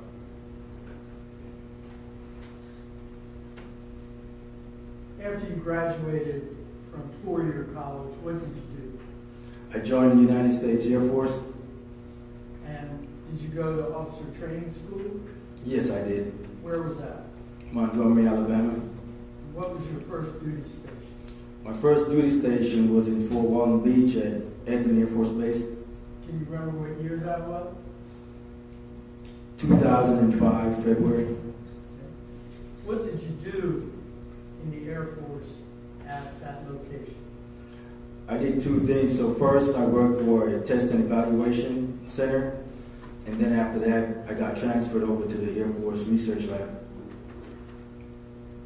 Is this primarily computer work, Yes, it's basically computer work. software, Yes, weapon systems? yes. How long did you stay there? I stayed there a total of 5 years. What was your rank by the time you left? So when I left, I was a captain. During this time period that you're talking about, do you meet Andreen? Yes, What year? In 2009, when I went to Jamaica for a funeral. Tell me about meeting. So, Andreen and I are related, well, not related, but we have similar family members. So, my oldest sister, Michelle, is also Andreen's cousin. And when you met her, did you start dating her Yes, in Jamaica? yes. How long were you there? About a month and a half. When you come back to your duty station, Yes, I returned back to Eglin. do you continue a long distance relationship with Andreen? Yes, I did. How? Well, it was basically phone communication. So we talk on the phone every day. What did you decide to do about that relationship? So at some point, I decided to have her come to the United States to join me. Did you sponsor her in terms of immigration? Yes, so we got married first, and then I filed for the necessary paperwork. Was it a big wedding, small wedding?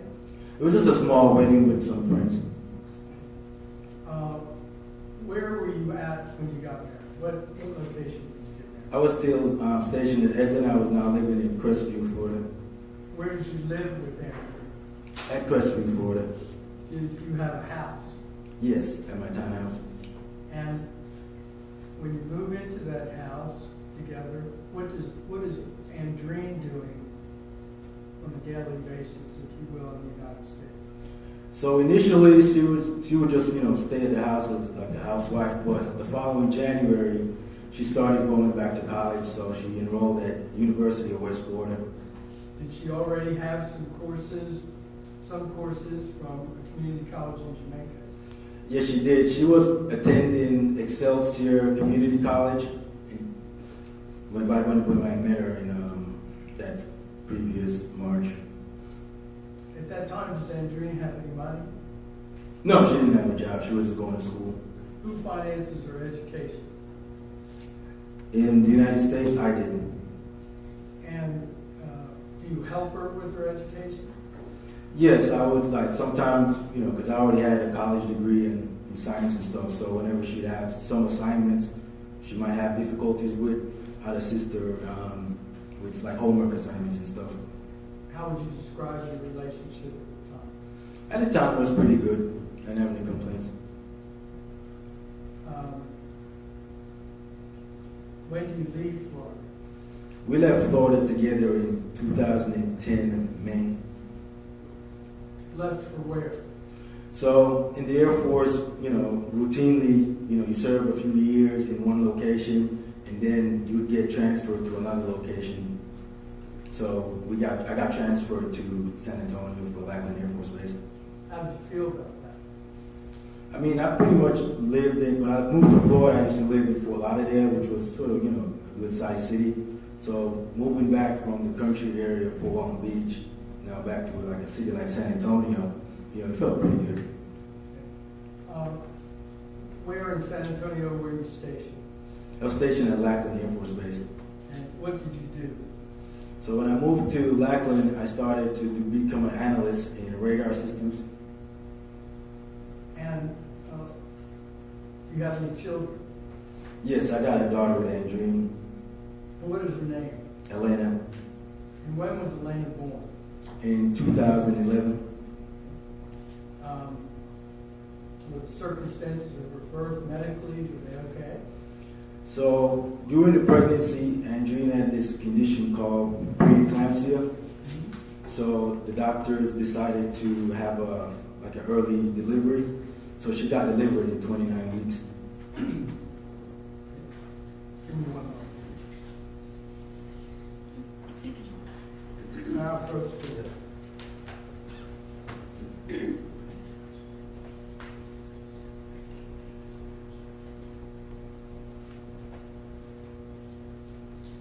I'm showing you something that's marked as Exhibit 46.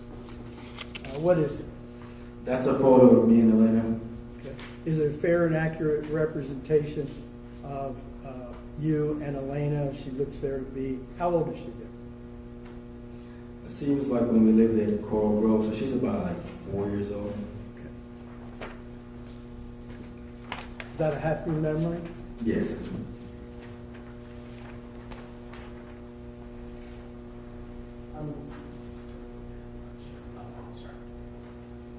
Show the state what's been marked as defense exhibit with 6, and offer state's exhibit 46. I'm sorry. State defense exhibit 46. The state has no objection to defense 46. Committee call. Mr. Public.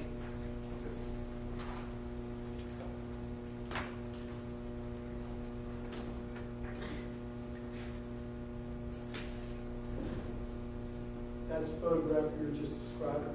Yes. And that's you and your daughter? Yes, sir.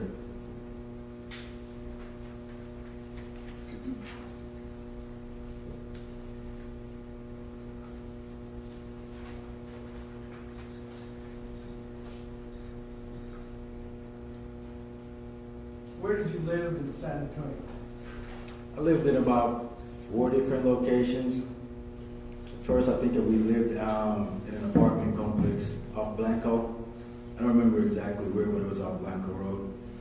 And Andreen lived there with you? Yes, it was me, Andreen, and my daughter Elena at first.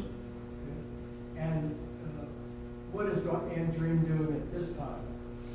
So initially when we came to San Antonio, she was just finishing up her college degree at University of San Antonio, Texas. Did she complete that degree? Yes, she completed the degree in 2012. And after her degree, what does she want to do? So after she graduated, she came to me with this business idea about starting a home health care facility. Is that sometimes called assisted living? Yes. Did you do any research on that subject? Yeah, so it seemed interesting when she came to me with the idea, so we decided to, we'll do some follow-up research. Seemed like a good idea, so we decided to move forward with it.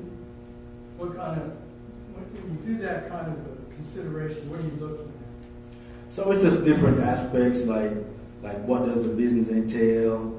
Do you need to get a license? How you go about getting like licenses and stuff like that? And also costs, how much it would cost to operate a business, how much profits you could possibly make depending on how many patients, that kind of stuff. Did you do a business plan? Yes, we did a business plan. Did you take any steps to begin such a business? Yes, so initially we wanted to just test the waters. So I went out and rented a house. And at that time in Texas, you can have an assisted living without being licensed if you have, I think, like 4 or less patients. So we started out by just testing the water through the rented house. At that time, does Andreen have any funds other than y'all's funds in the marriage? No. How did you fund the business? So, I've been working for quite some time by that point. So it's basically my salary that I've earned over the years, my savings. And did you participate in the business? Yes, so at first we were really small, so I'll just basically fund the business, but I also do like maintenance and stuff like that. And then if there's any like major problems that would come up, we'll discuss it at home and then, I figure out how to solve it. Did the business grow?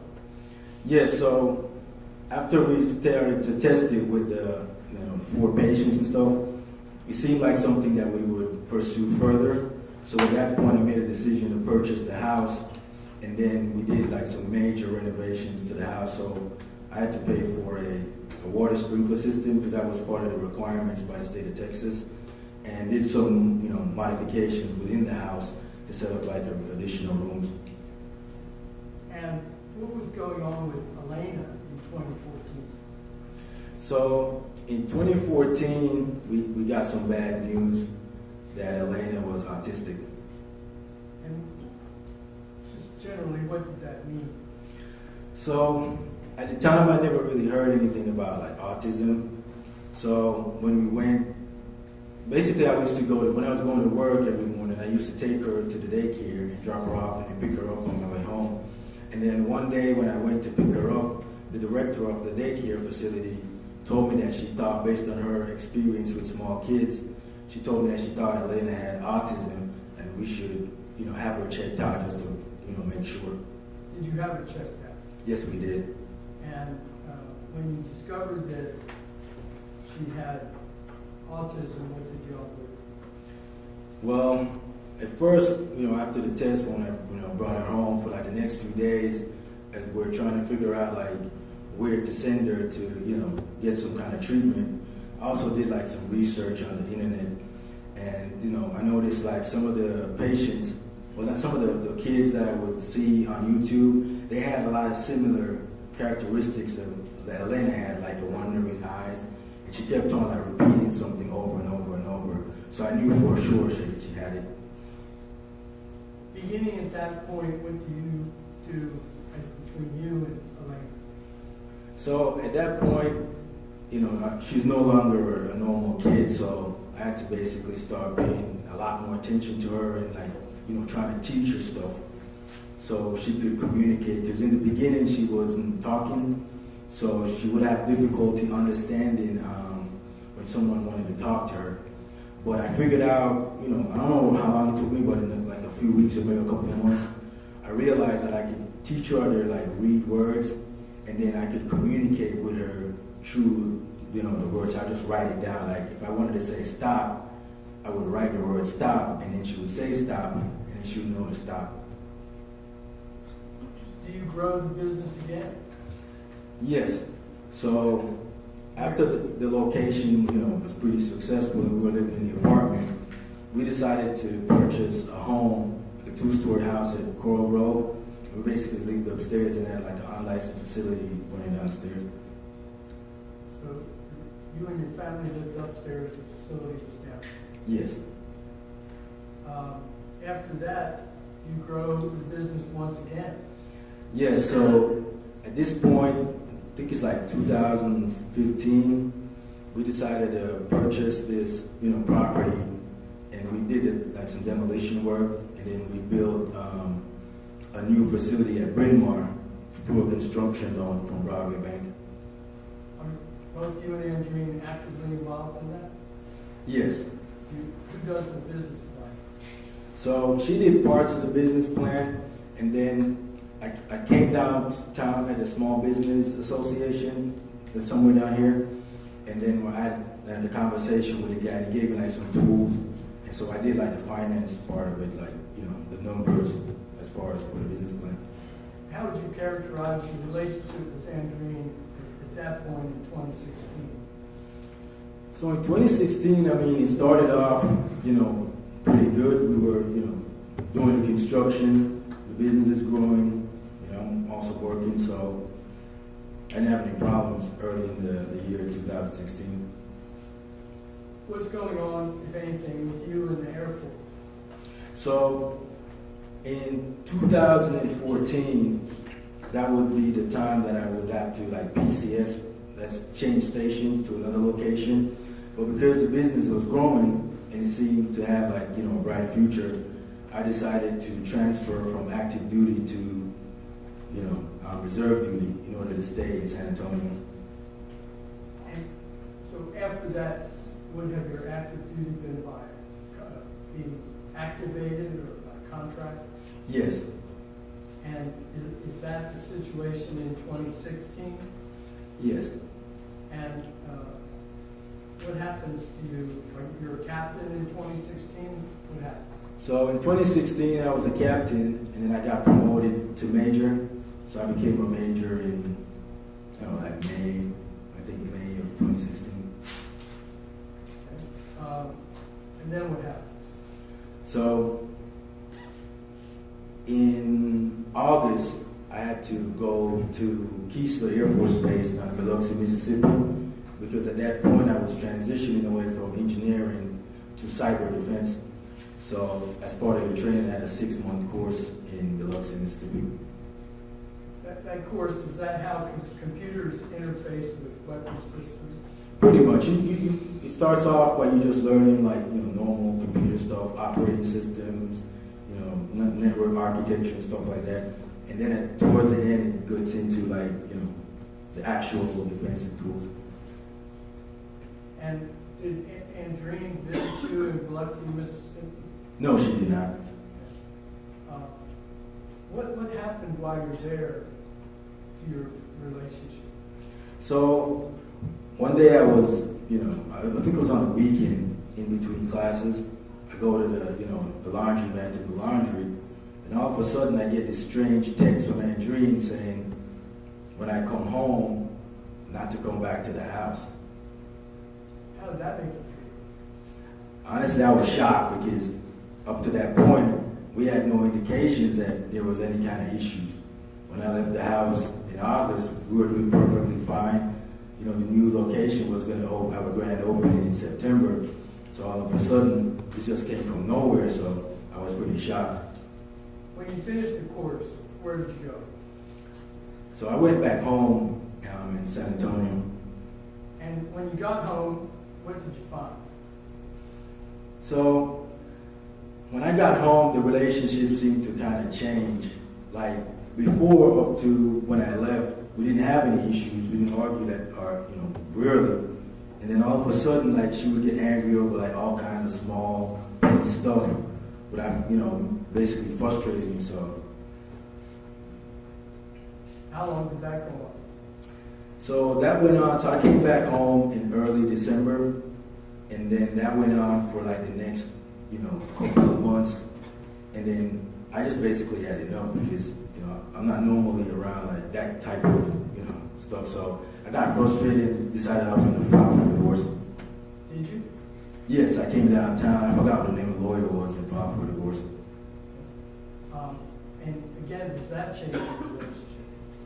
Yes. So at that point, when I filed for the divorce, I was still living at the house, but we weren't having any communication. In 2017, while your divorce is pending, Yes. I want to draw your attention to that. Did the police ever come to your house? Yes. Why? So during the divorce, I remember that when we had started the business at Bryn Mawr, my name was not on the account with Broadway Bank, which was a requirement at the time to get a construction loan from Broadway Bank. So I was thinking, wait a minute, I'm going through a divorce and only she has access to that account. It'd probably be wise if I could, get my name added to account so I could make sure that she wasn't doing any funny business. Why did the police come to your house?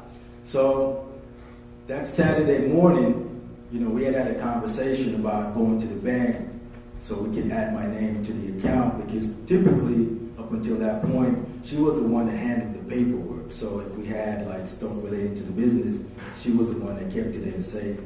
So in the morning, when it was time to go to the bank to get my name added, she started fussing over something. I didn't remember what it was. It was just some nonsense, but to me, it just seemed pretty obvious that she was trying to prevent me from getting added to the account. So we started arguing, but because I didn't want my daughter to, see us arguing, I decided to leave the house. And then when I came back to the house, there was a police car parked in front of the house. Did the police talk to you and talk to Andreen? Yes, so when I got out of the car, the officer came and said he had gotten some type of domestic violence disturbance here. And so I looked at him, and then all of a sudden Andreen comes out, and I turned to the officer and I said, "Sir, take a look at her. Does she look like somebody's been abused to you?" And he looked at her and he said, "No." And then I asked him, "Could you please just wait here while I go upstairs and get some clothes so I can leave?" And then I went and got some clothes and I went and checked in a hotel that night. Did you go back? So when I was at the hotel, I didn't appreciate the fact that, she had called the cops and lied on me. So I told her I was going to come to the house to get the rest of my stuff and move out. So the next day, when I got to the house, she had locked the doors using the deadbolt from the inside, so I couldn't get in the house. So at that point, I called the police and asked them for assistance to help me get my stuff so I could move. And they sent a couple of officers over. And when they came, they called her and asked her to open the door so I could get my stuff and leave the house. Other than that instance in 2017, during the divorce, have the police ever been to your house? Not to my knowledge. And what happens after that with your relationship with Andreen? At that point, for maybe like a couple of weeks, I moved out of the house now, and I was living with a friend named Micah on the other side of town, and then going to work from there. And at that point, like a nice couple of weeks, she kept calling, telling me to come back home for Elena, she was sorry and all that stuff. And she was also calling out my mom and, family members to try to talk me into coming back home. Did you? Yes, I did. And did you move back into the house? Yeah, so when I moved back into the house, I came downtown and met with a lawyer and then told him, not to go through with the rest of the divorce. You withdrew the petition? Yes, I did. Now, after that, do things stay that way for a long period of time? So things were, calm maybe for like a couple of months, at which point we had purchased a house at Solitude Cove. But then, as soon as we moved into the new house, the whole problem started again. A lot of disrespect and all kinds of stuff started again once we moved into the new house. I want to call your attention to the 4th of July, 2018. Okay. What did you do? So, during the summer, we had decided to send my daughter Elena down to Florida to meet with, to stay with my mom for the summer. So we were going to go down to Brownsville to hang out for the 4th of July with a friend of mine I used to work with named Sergio and his wife Heidi. So, we drive down to Brownsville. And as I'm in, Sergio's house, sitting around the dining room table with Andreen, I noticed a tattoo inside the section of the arm, like here. And immediately when I saw the tattoo, it seemed like a date that I kind of recognized, but I wasn't sure, but it seemed like something kind of familiar. Were you aware that Andreen had a relationship before you in Jamaica with someone? Yes. Do you know who that person was? Yes, his name is Arvin Hall. Do you know Albert? Yes, I do. And how do you know? So he lived like 2 doors down from my dad in Port Antonio, Jamaica.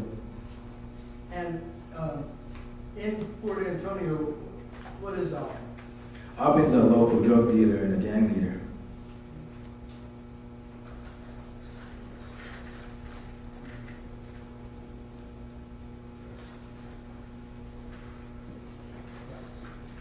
Now proceed.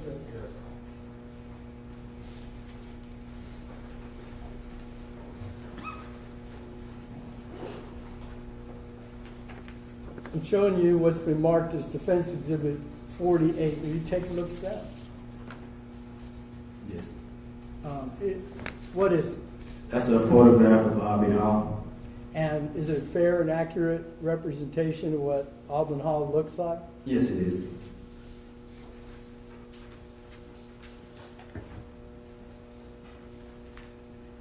Andreen, Defense Exhibit 48, the state for any objections.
number 48? Yes, I can. On this trip, did you notice anything unusual about Andreen? Yes, like I said, I noticed she had like gotten 2 brand new tattoos. There was an A on her right hand, and then that number date that I saw on the inside of her left hand.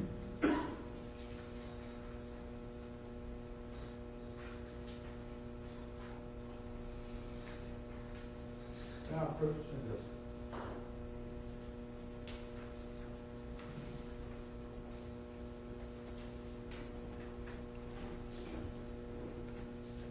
I'm showing you what's been marked as Defense Exhibit 49. Do you recognize that? Yes, that's a photograph of Andreen's hand with a tattoo. Okay. I'm showing you what's been marked as Defense Exhibit number 50. Yes, that's also a photograph of Andreen's hand with another tattoo.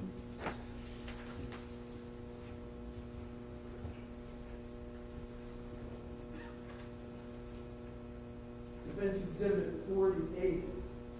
Do you see this tattoo that's in Defense Exhibit 49 on Alvin's chest under his chin? Yes, I do. Is it the same? Yes, it's the same A. I'd offer You're going to show the 49 and Just show it 50, to and I'm just going to take this off. Showing it to the state attorney. No objection either. Is there a minute you publish?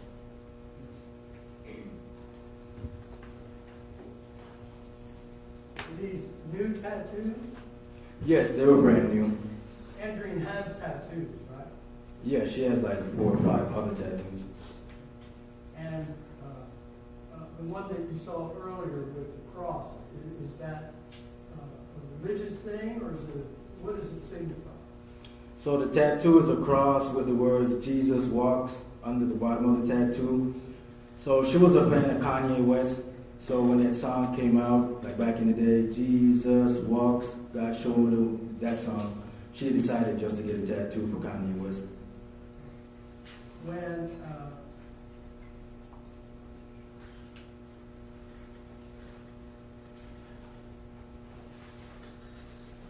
because I'd like to publish Defense Exhibit 49 and Defense Exhibit 50. Now, whose hand is that? That's Andreen's hand. Is that the tattoo that you've been describing? It's also in the picture of Alvin? Yes, sir. And this tattoo? Yes, that's also the other tattoo that I said I saw. We're at the 4th of July at Sergio's house. You see those for the first time. Does that shock you? So initially it did, but at the time, like I said, I've known Albin since like 2007, 2008. So I knew it was born sometime around March 1976, but I wasn't sure of the exact day. So when I saw it just before I confronted her about it, I just wanted to make sure it was 100%.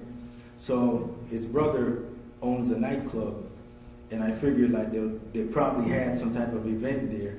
So I went and Googled, went onto the website for the nightclub, and went back to March of that year, and then right there, March 14, that very year, they had a birthday party for Albin. So I knew March 14, 76 was the birthday, just like I suspected it was. Not good. Yes. Yeah.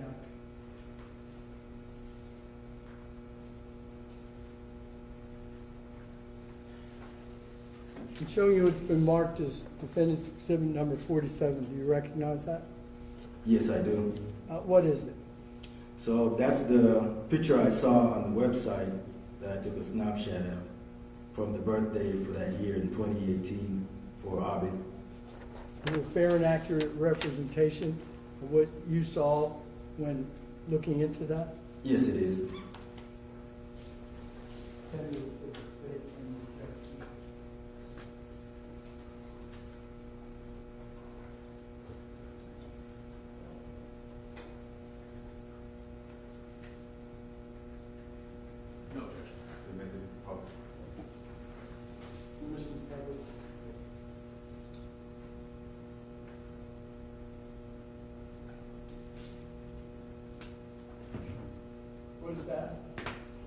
That's the birthday party that they had.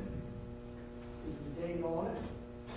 Yes, on there it says the 13th. I'm thinking it's probably like a Saturday. That's the 13th, so they probably just had the birthday party like the day before, since it's a Saturday.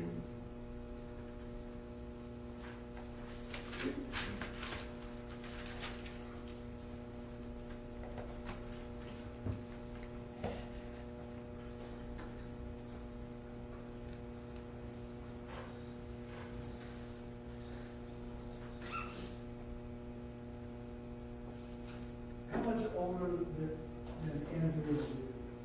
I'm about 10 and a half years. Is Alden older or younger? He's older than I am. When you were aware that he had had a relationship in Jamaica with Andreen, how old was Andreen? 13 years old. Was that at the end of the relationship or at the beginning? That was at the beginning of the relationship. To your knowledge, did it go on for some time? I think it went on for like 5 years or so. Back to Sergio's house on the 4th of July. What reaction do you have to finding this information out? So I was, at that time I became pretty angry, to be honest. A lot of things, like since, late 2016 when she had sent me that text, and then since I got back in December 2016 with all the bickering and fighting over like some nonsense, at that time it was pretty frustrating because, we're having these arguments, but none of these arguments make any sense. Like, why are we arguing this much when everything seems to be going, right? And then suddenly in 2018, when I saw the tattoo, that kind of made sense. So I just, pieced it together in my head. All of these arguments are basically whenever she has problems with the guy, she comes home and she takes out the frustration in the house. Do you have an argument about it at Sergio's house? Yes, so we started arguing at Sergio's house. But, we were at Sergio's house and we were arguing, back and forth. And then she's, telling a bunch of lies, making up stories about what the number was. But obviously I'm not stupid. I can see that, it's the ex-boyfriend's birthday. It's on your hand. It's on their website. Clearly you're lying. So at that point I decided, you know what? I'm just going to go home back to San Antonio. How did that happen? So initially, when I decided to head back home to San Antonio, I just wanted to drive, by myself to go home and have her find her own way. But I guess, she was, talking to Sergio and trying to tell him like, nah, everything will be all right, everything will be all right. We'll drive together. And then I guess eventually we just decided not to put Sergio, into any type of inconvenience. So I decided, okay, we'll just drive together, but she'll drive the car and I'll just sit in the back seat. What's the drive time from Brownsville to San Antonio? About 4.5 hours. How would you characterize that particular drive? I mean, it was pretty, it was a tense, argument because, at that point, like I said, I exactly knew now what all her, behavior was about the whole time. Like I remember, when we first moved into the house, I had gotten the master key and went to Lowe's to try to make like copies of the keys for her and Maureen, because at that time Maureen was living with us. I'm sorry. Listen to the question. Yes, sir. Thank you. Do you get all the way back to the house in San Antonio? No. So when we got to San Antonio, I decided like, hey, this been already like, almost 4 hours in here. I don't want to be around you. So could you please let me out of the car? Did she let you out of the car? No, she wouldn't let me out of the car. How far were you from the house? Drive time, I'm thinking maybe 15, 20 minutes. Walking distance, maybe an hour. And how many times did you ask her to let you out of the car? About 10 times. Did she ultimately let you out of the car? Yes, she did. How did that happen? So eventually, I keep asking her, let me out of the car. And she keep driving, let me out of the car, let me out of the car. And then finally, I was in the back seat and I grabbed her face. But when I grabbed at her face, she like moved. So I think I scratched her in the face. But at that point is when she actually pulled over and let me out of the car. after this event, how are things at the house? Well, after that event, it was pretty tense, because when I got back home, I decided to move out of the master bedroom, and I was staying upstairs, like contemplating my next move. So I just lived upstairs for a couple of months, I think.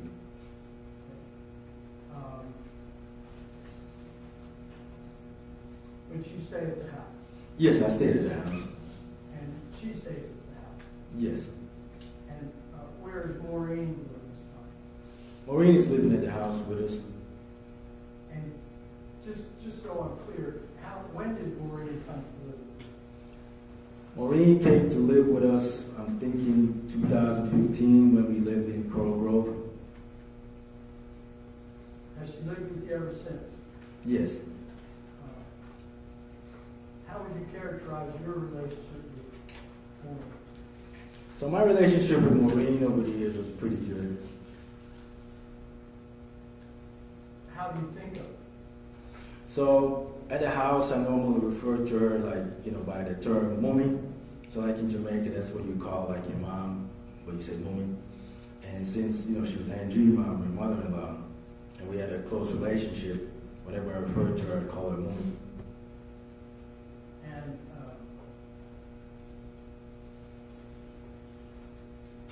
how long does this go on at the house? Just being. So I was in the upstairs bedroom until like December. So my friend Andrew was coming to San Antonio to visit. So at that time, I sort of moved back downstairs in the master bedroom so that Andrew could get the guest room, just to kind of keep up appearances. Are you and Andreen working on your relationship at that time? I mean, honestly, I wouldn't call it that. We're just keeping up a facade. In February 2018, did you have a party? Yes, I had a birthday party. Why? So, Andreen wanted to plan a birthday party for me. It's my 40th birthday. I wasn't really sure why, but she wanted to throw a birthday party, so we had it.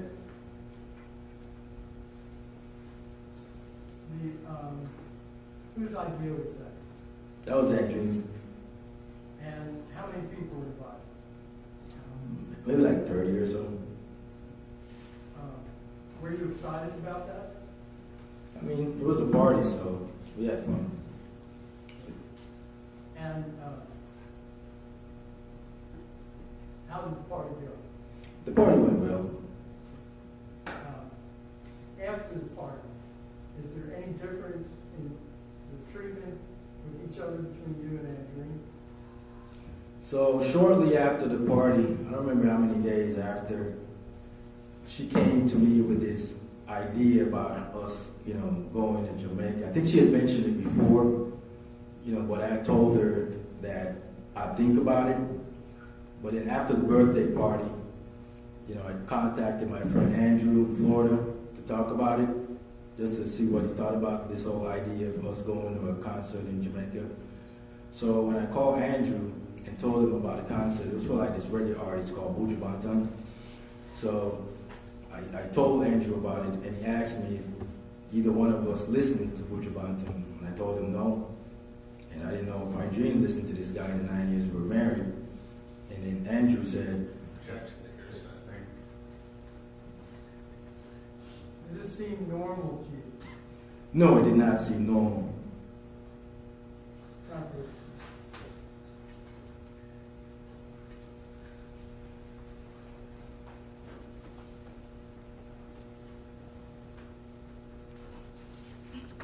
Showing you what's been marked as Defense Exhibit 51 for identification. Can you identify that? Yes, that was the Buju Banton concert in 2019. Had you found that? Had you seen that in terms of what Yes. we're discussing? Is it a fair and accurate representation? Yes, it is.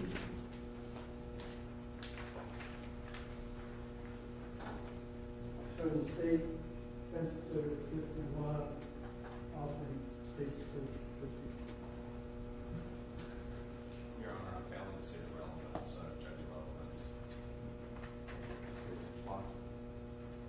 Well, they're describing their relationship and her and Andreen becoming more nicer in reference to this particular concert. Neither one of them likes the music. That's fine. So, it's been made. Published? Yes.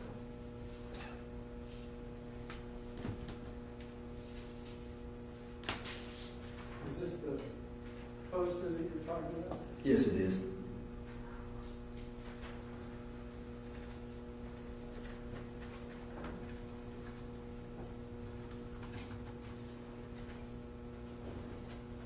To your knowledge, were either one of you familiar with this artist's music?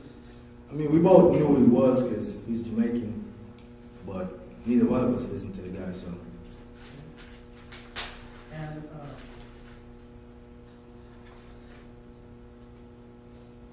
did you tell her that you would go or not go?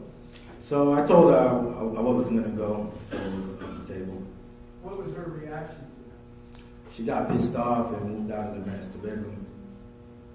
that? Did that seem normal to you? On a normal relationship, no, but apparently it made her angry, so she moved out. Did you think her reaction was proportionate to you saying, no, you didn't want to take a trip to Jamaica? At that time, it didn't really, I mean, it seemed kind of odd that, you asked me if we should go to a concert in Jamaica, and I said no, and you get pissed off to the point you're moving out of the master bedroom, but she did, so it is what it is. So that was after February 16th of 2019. Now Yes. I want to draw your attention to February the 28th, 2019. Yes. Were you living at the house? Yes, I was. Describe the morning for me. So for me, it was just another normal morning. I got up my normal time at 5 o'clock. I got myself like half ready.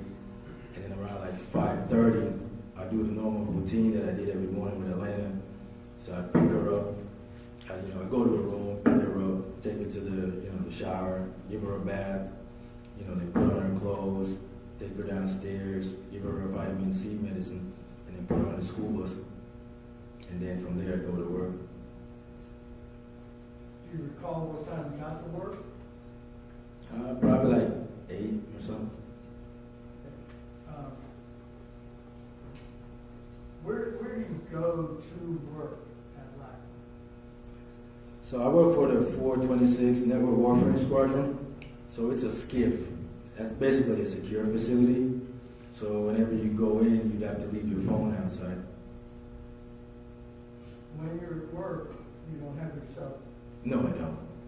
You have to sign it in and out. No, you just leave it in your car or somewhere outside the building. There's like lockers on the outside. You can store it in there or just leave it in your car. But you can't take it inside. No, you cannot. You know what time you left the skiff? So I left the skiff around noon that day for lunch. And then after that, I had a briefing that I had to do for some folks that were like some foreign military guys about cyber defense and stuff. And then after that, I went back to work. How does Andreen start her day?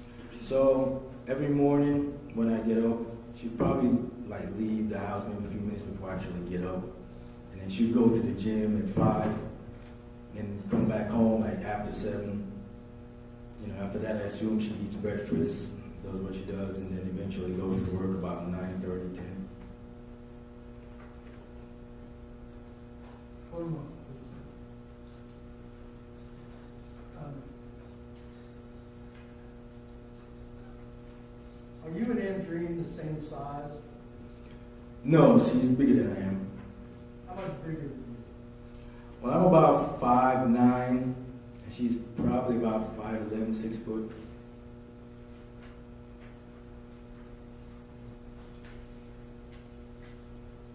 Can I approach her? Yes.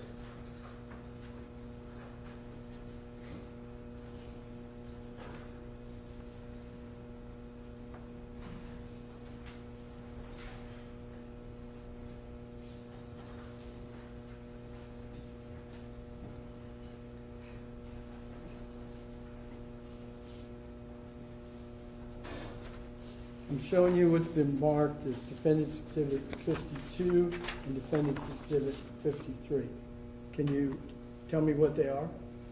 These are two photographs of me and Andreen standing next to each other. And you didn't take the photographs, did you? No, I did not. But are they a fair and accurate representation at that time of what you and Andreen looked like together? Yes.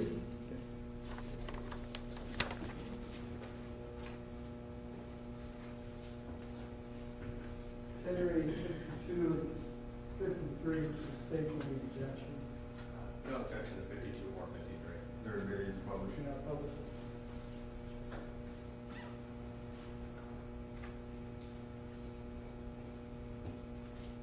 Defense Exhibit 52. What is that? That's a photograph of me and Andreen next to each other. And does it accurately depict the difference in size between them? Yes. You said you're 5'9". Yes. How tall do you think Andreen is? That's about 5'11", 6 foot. Second photograph. Yes. Same thing. Same thing.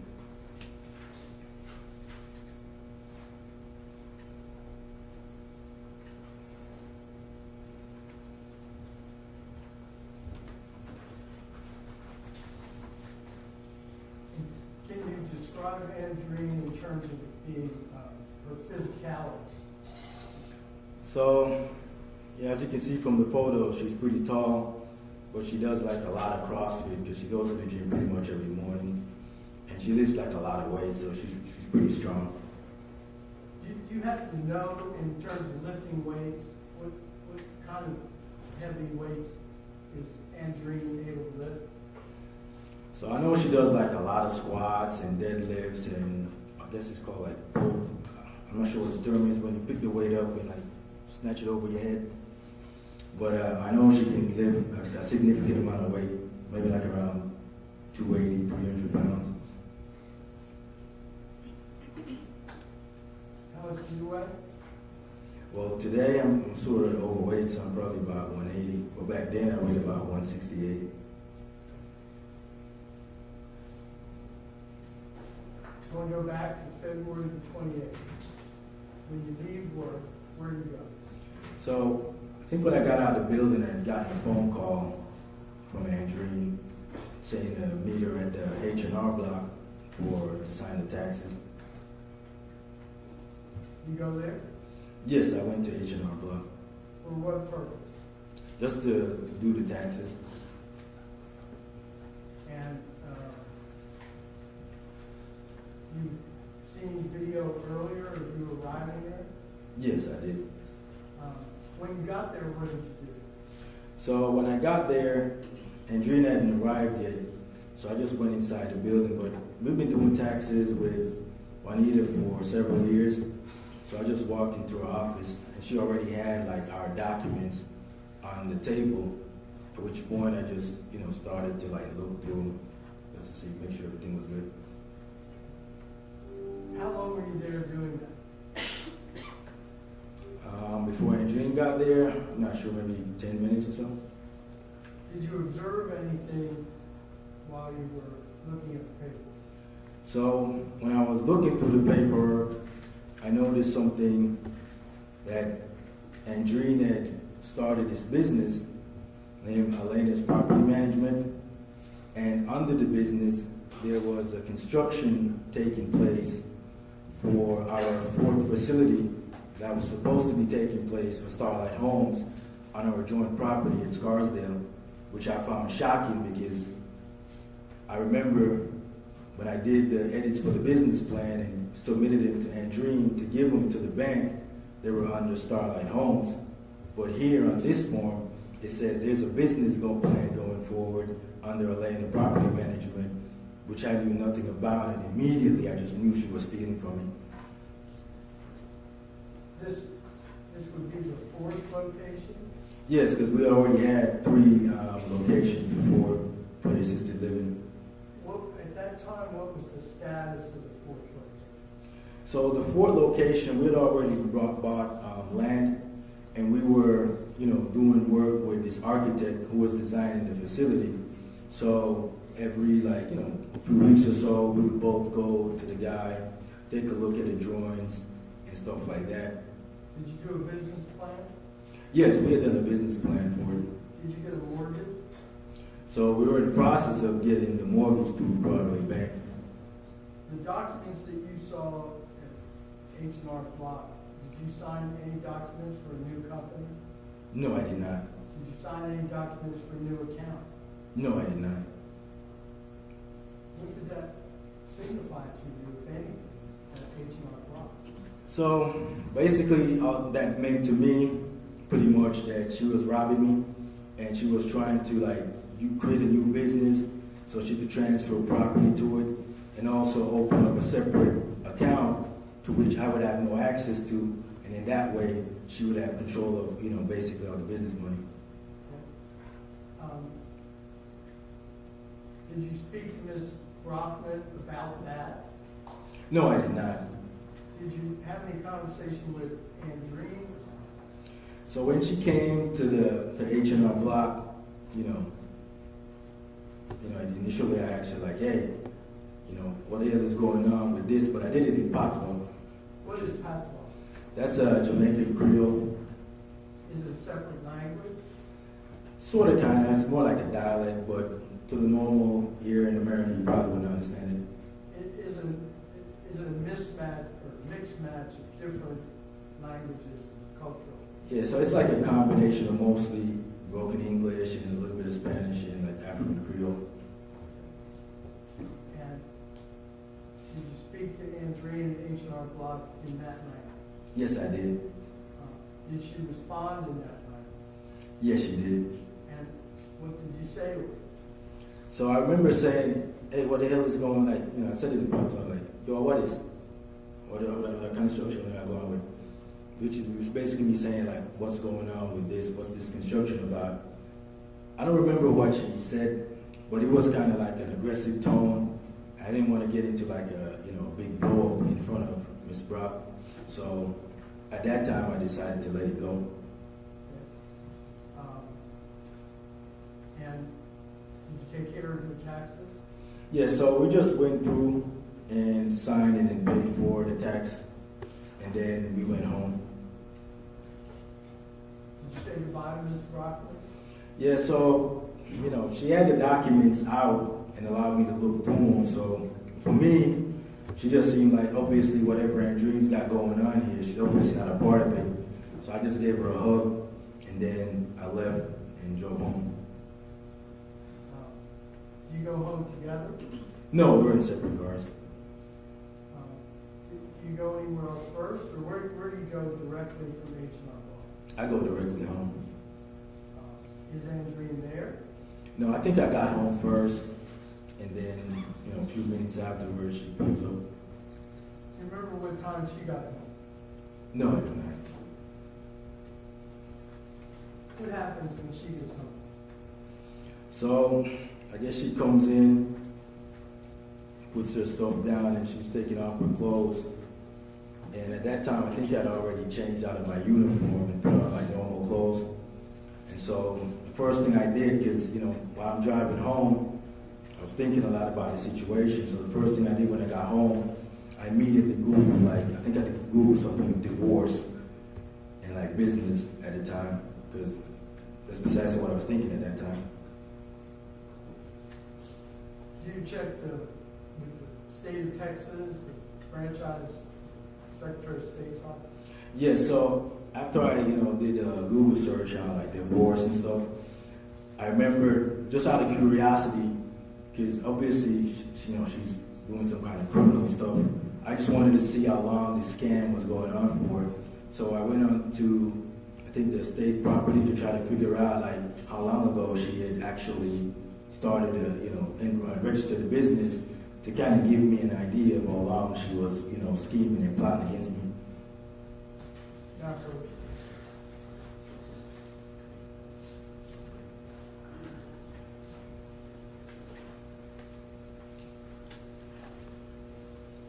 It's showing you it's been marked as Defense Exhibit 54. Do you recognize that?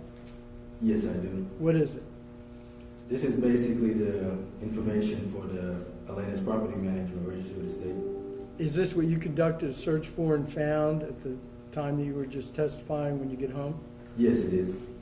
Is fair and accurate representation of what it is? Yes, it is.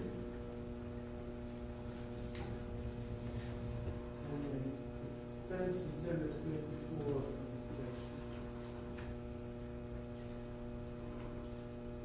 No objection. I'm ready to publish.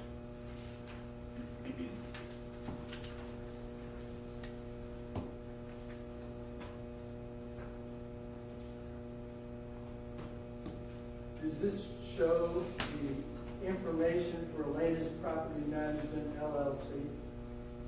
Yes, it does. Did you create Elena's Property Management LLC?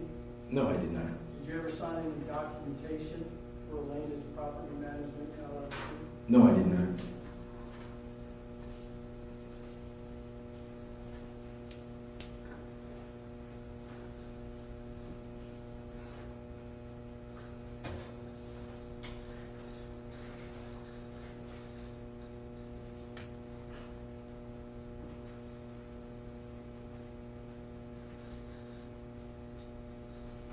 Can I just approach the gentleman?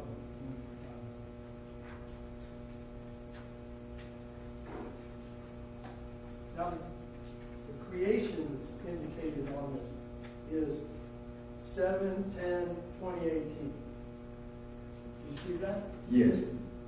How close was that to this argument, eruption that you're talking about that was in Brownsville at the 4th of July? That would basically be 6 days later.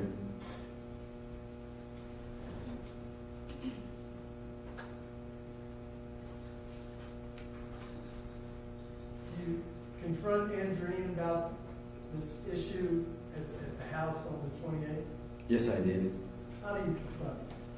So once I got the information of when she had formed the company, like I said, I realized it was right around the time she had got the tattoo and stuff like that. So I know she was up to no good. So I basically came and said, wait a minute, how the hell do you go ahead and register a business behind my back? And the documentation that I write and give to you to give to the bank for the new construction, you go ahead and modify that document in a new company's name with the bank without my knowledge. What the hell is that? And her response was, oh, it's not hearsay. It's You don't make a decision. It's a rule. Answer. Sorry, sir. Don't respond to them. We're trying to make a rule. Go ahead. Yes, sir. So her response was, she's always alone. That's why, she'll set things up, but she does it by herself. And that's when I said, that doesn't make any sense because we both live in the same house. How can you be doing stuff alone? When are you ever alone? We live in the same house. We sleep in the same house every night. So I'm not sure. That doesn't make any sense. You're clearly trying to steal from her. Do you know about what time that is?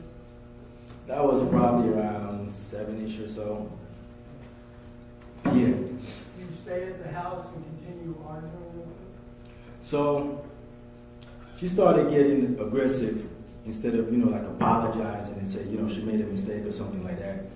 She, started getting aggressive. And since we had a young child in the house, I didn't want it to like blow up into any type of physical confrontation. So at that time I decided, you know what, I'm just going to leave the house. Did you leave the house? Yes, I left the house and drove down to the gas station at first. And the exhibit that we saw earlier in the trial, your movements and your texts and your actions, you know what I'm talking about? Yes, that's of me. Exhibit 174. Do you recognize that? Yes, I do. And is it accurate? Roughly. And does it show when you left the house or when you arrived at the Shell station? Yeah, I mean, the timeline squares with what I remember. When you get to the Shell station, does the video depict what you did? Yes, it does. What did you do? So when I got to this Shell gas station, I was sitting in the car for a few minutes. Why? So I was just, thinking about all the stuff that was going on. Why? I mean, this was a very big discovery. I mean, it's not every day you find out your wife's ripping you off. I'm sorry, your wife's. Ripping you off. How long, if you know, how long you sit there? I'm not sure how long I was there, but I know like while I was sitting in the car, I got some text from Andreen. Did you reach out and communicate with Andreen? When I left the house initially, Sitting there at the Shell station, Mhm. did you reach out and communicate with Andreen? no, I did not. Who started the communication? She did. And how did she communicate with you? She sent me some text, something about Texas and community property state. Okay, let's see if we can get that.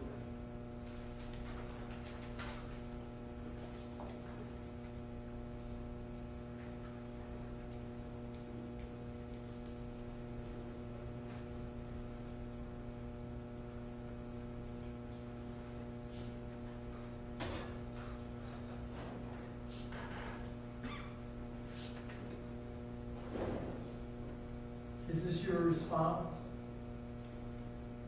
It's on the screen, can you see it? Yes, that's it. And you indicate that you know what's going on and you're not going to be a fool. Say it again, sir. You indicate that you know what's going on and you're not going to be a fool. Pretty much. And is this going on while you're sitting in the vehicle? Yes, because this, for the last couple of years, there's been like a growing list of, misdeeds. First, it started off with the issue where she called the cops and reported some false allegation of assault when I talked about the bank account. And then the whole issue with her going to get a tattoo of her thug boyfriend in Jamaica, now to obviously her, starting another business trying to rip me off. You're 2 miles away from the house? Probably, maybe 2.5. I'm not sure the distance. Okay, why don't you just go back to the house? Well, at that point, I didn't want to have anything more to do with her because, like I said, I already knew what I was going to do anyway. So I was just going to wait till probably very late when she's already gone to bed to go to the gym. I'd go home, get up in the morning, and go back and meet with a lawyer and get a divorce. Why would that be your plan? Well, we were arguing before, and I didn't want to have like any kind of physical confrontation with her. So I already know I'm going to get a divorce. I'm going my own separate way. So at that point, it's probably best to just avoid any kind of physical contact just to be safe.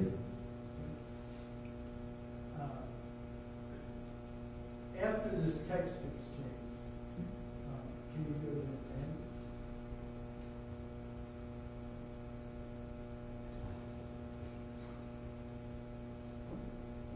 So you, like everyone else, saw this exchange in this video in State's Exhibit 174, correct?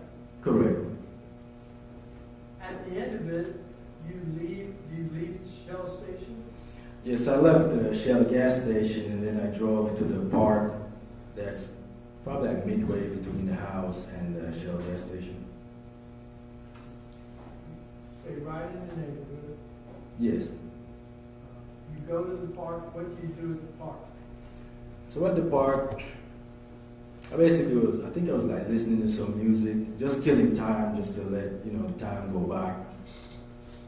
Why did you want to let time go? Because, we just had an argument. Like I said, at that point, I didn't want to have anything more to do with her.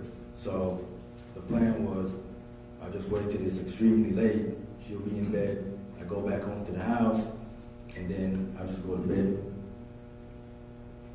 How long did you stay at the park? I don't remember exactly, but I think I went home probably around midnight. When you came back into the neighborhood, did you use your keypad? No, I punched in the 1976 gate pass. And where did you park at the house? think I parked in the driveway. How did you enter the house? So when I got out of the car, I went through the front door. What do you expect to find? Well, at midnight, I sort of expected Elena to be asleep in her room and Andreen to be asleep upstairs in the guest room. When you enter the front door, what do you find? Well, the light upstairs was dark, so it seemed Elena was definitely asleep. But I noticed the light in the kitchen was on, which I found kind of strange. And where are you going? So at that time, I'm just going, to the master bedroom that's located towards the back of the house downstairs. How far do you get? So right as soon as I get to where the living room area is, I notice Andreen is sitting in the couch, basically there in the living room. When you see her, tell me what you see. So when I see her, she's sitting down in the couch and she's obviously pissed off, just like she was when I left the house, earlier that night. And so at that point, she's right there. So I told her, look, tomorrow when I leave work, I'm going to go back downtown to the divorce lawyer and I'm going to get a divorce. And this time, I'm not pulling it up. Which basically means I'm not stopping the divorce like I did the first time. As you're saying this, are you standing still or where are you going? So when I was saying it to her, she's sitting in the couch and I was standing right in front of the TV. And where are you going? So I was on my way to my bedroom. And since I saw her, I said it to her. And what was her reaction? She got real upset. And then she started yelling at me and started yelling, "Your son came out of Bati boy. Your son came out of Bati boy." Is that patois? Yes, it is. Can you break it down for me? What does it mean? So the phrase "Your son came out of" means go and give your mom oral sex. And then Bati boy is just another phrase in Jamaica that they use to call you a homosexual. Is this a run-of-the-mill curse in Jamaica? No, it is not. Why? So in Jamaica, it's more like a matriarchy type society. So, most guys that I know typically live with their moms. So there's like a close affinity to, especially guys and their mothers. So disrespecting somebody's mom is like a big no-no. If somebody said that to you in Jamaica about your mom, what would happen? Typically that would lead to a fight. And the second part of it about being a bocce boy, which you said a homosexual. Right. Why does that seem? So Jamaica is sort of, a little bit of maybe a homophobic type society. So calling somebody like a bati boy is like a serious disrespect. Again, run-of-the-mill or serious person? Yeah, it's serious. Usually it starts like a fight. When Andreen says this to you, what do you do? So the bati boy piece, I sort of brushed over it. But, the suck your mother piece, I responded to that. And I was like, over Marayata. And that's basically me asking her, whose mom are you talking about? Well, why did that bother you? Well, that kind of bothered me because, ever since we've been married, my mom treated Andreen pretty well, and I treated Andreen's mother pretty well as well. So that seemed like a pretty odd disrespect, unless you're trying to get into a fight or something. I don't know. Throughout your marriage, all the arguments you've had, is this different? Yeah, she had never said that before. And when it happens and you say, whose mother are you talking about? Does she respond? Yeah, she says, I feel my American bati boy, which means I'm talking about your mother, the bati boy. Is that further insulting? Yes, it is. And what do you do? But at that point, it didn't make any sense to continue with the conversation, obviously, because it's going nowhere. So I decided to go inside the room. And let me stop there. Who's staying in that room at that time?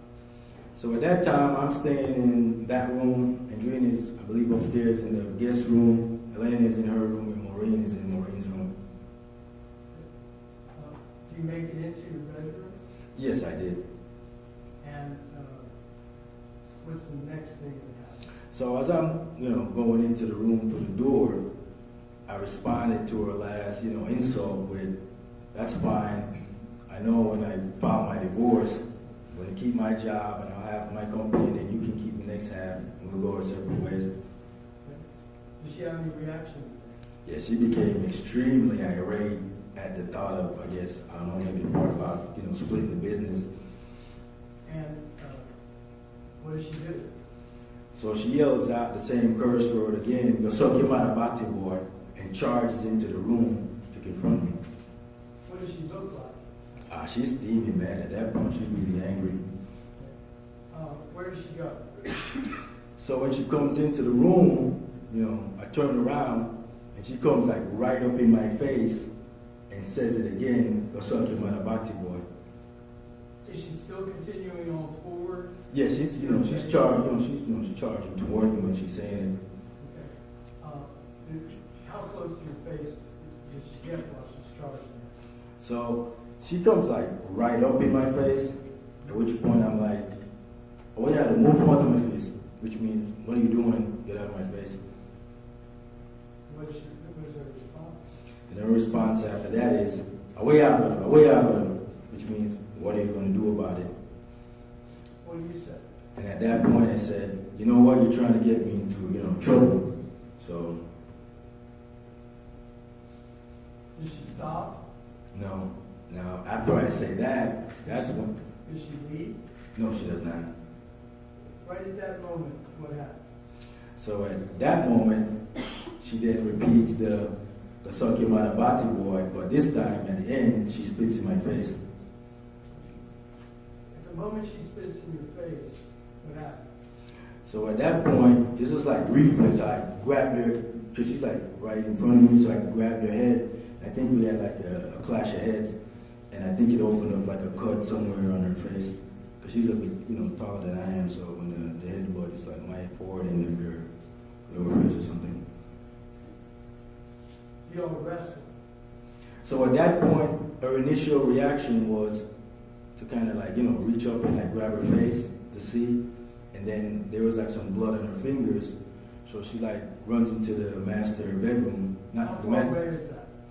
So the master bathroom and the bedroom are just separated by a door. So we're like, maybe the distance to the bathroom door is like between me and this lady right here. When she runs into the bathroom, what does she do? So she runs into the bathroom and turns on the light switch, and then turns to the mirror to kind of take a look at her face. And at that point, I'm trying to see what her face looked like. So I just like stepped maybe like a foot into the bathroom. In the door? Right. And what happened? So when she looks and sees the mark on her face, because she was like looking at it, I think she touched it again, but at that point she gets extremely angry, and that's when she comes, across the bathroom from the switch back towards the door, standing there to attack me. When she attacks you, do you react? Yeah, so when she comes, she's like throwing like some punches, so I'm trying to like duck down and like keep my face from, getting hit with the blows. And then in between the scuffle, I remember like grabbing her and like tripping her over one of my legs. And then she like falls, and that's when I kick her like twice when she fell. She's coming up. Yes. She's throwing punches. Yes, she was. Is she going sideways, backwards, or right at? Now, she was coming directly at me, so like I said, when she went inside the bathroom and hit the light switch is on the other side of the bathroom where the mirror was. And then she had to basically charge all the way across the bathroom back towards me at the door. And that's when use your momentum or her momentum to kind of flip her over onto the floor. So, doing the wrestling, I sort of use like her own body weight, when I twist her, and then use like my leg to like like a trip, so that's how she fell. And then what do you do? So as soon as she fell, it was like a reaction, so I landed like a couple of kicks.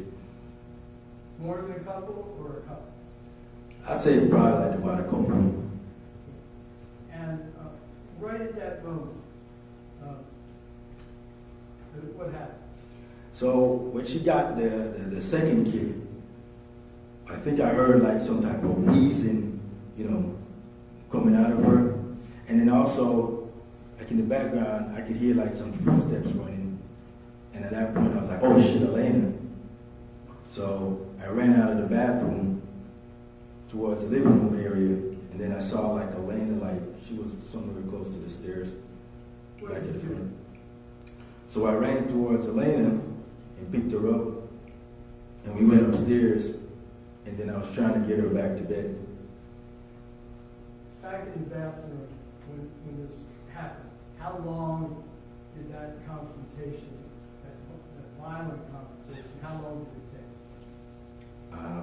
That was definitely less than a minute. It couldn't be that long. Were you the aggressor? No, I was not.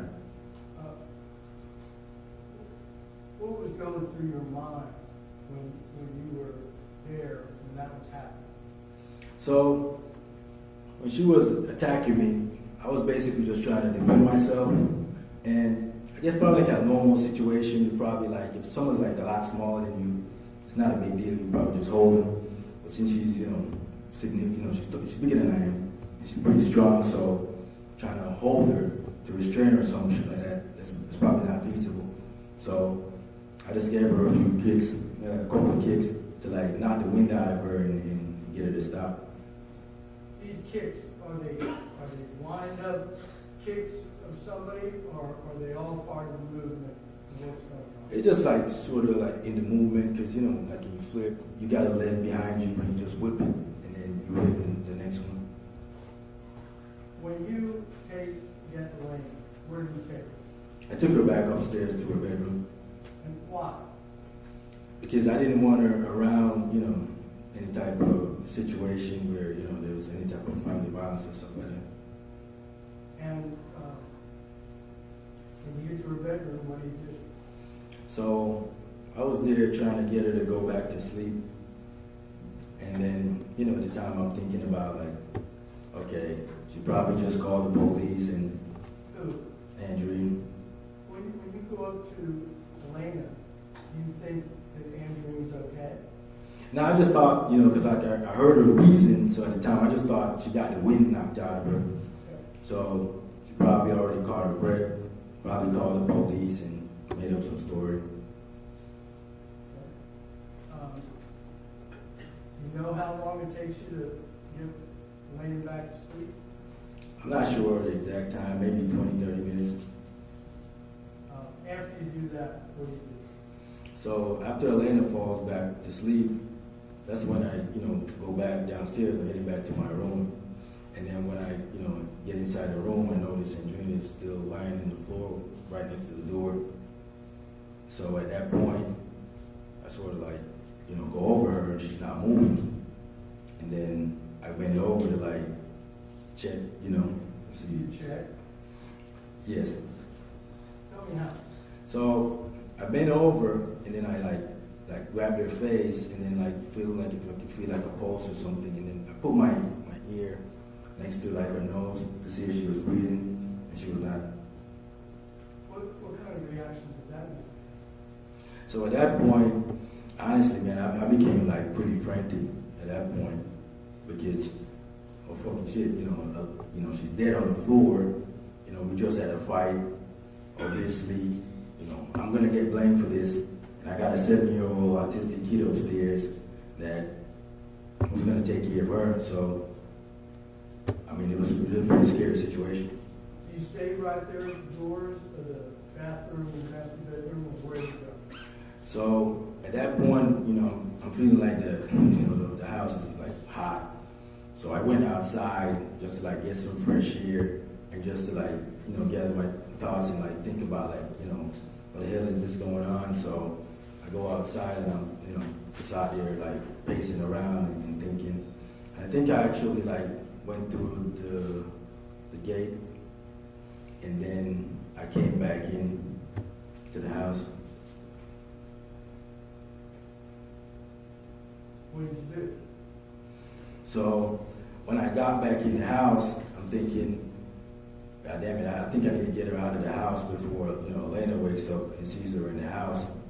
And then, I don't know, man, at that point, I got this idea to just like get her out of the house. So I think I made like a text message or something like, where are you type deal. And then I went into the garage and I got two trash bags. Describe yourself when you do. So, I mean, it's a scary situation. I ain't never been in anything like that before. I'm pretty nervous, I'm frantic, what the hell is going on type deal. And I'm just at that point moving like, basically like on instincts or something.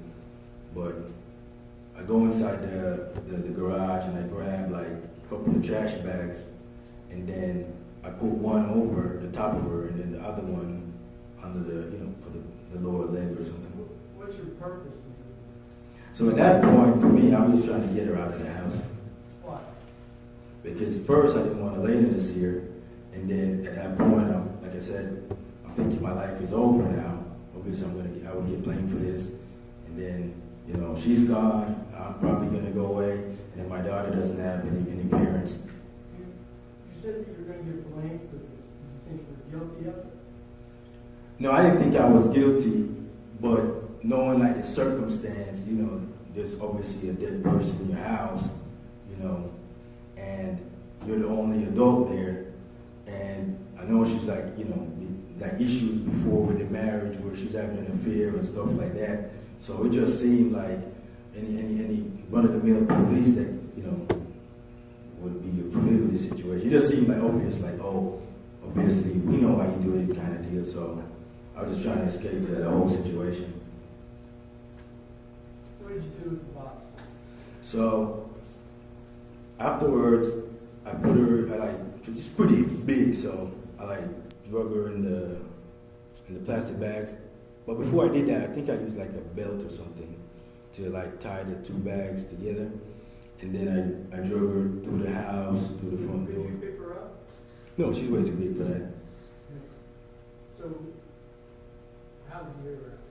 So I basically screwed her down, grabbed the top part of her body and started pulling until I eventually got her to the front door. And then Where did you take her? I got her in the trunk, and then I went to Spec How did you Road. get her in the trunk? So when I got to the trunk, I had to lean her upper body against the back of the vehicle after I opened up the trunk, and then I had to scoot down and use the bumper kind of as leverage, and then grab the lower part of her body and turn her into the trunk. Which car? It was the Chevy Malibu. And when you get her in the trunk, where do you go? I went to Spec Road. Why that location? So I had gone to that location before. There's a soccer field on that road, and I had gone there to watch some soccer before. The soccer field is close to the rural property. Yes, it is. Did you go anywhere else, or did you go directly there? I went there. You know what time it was when you got there? It's pretty late, maybe 1:32 or something. What do you do?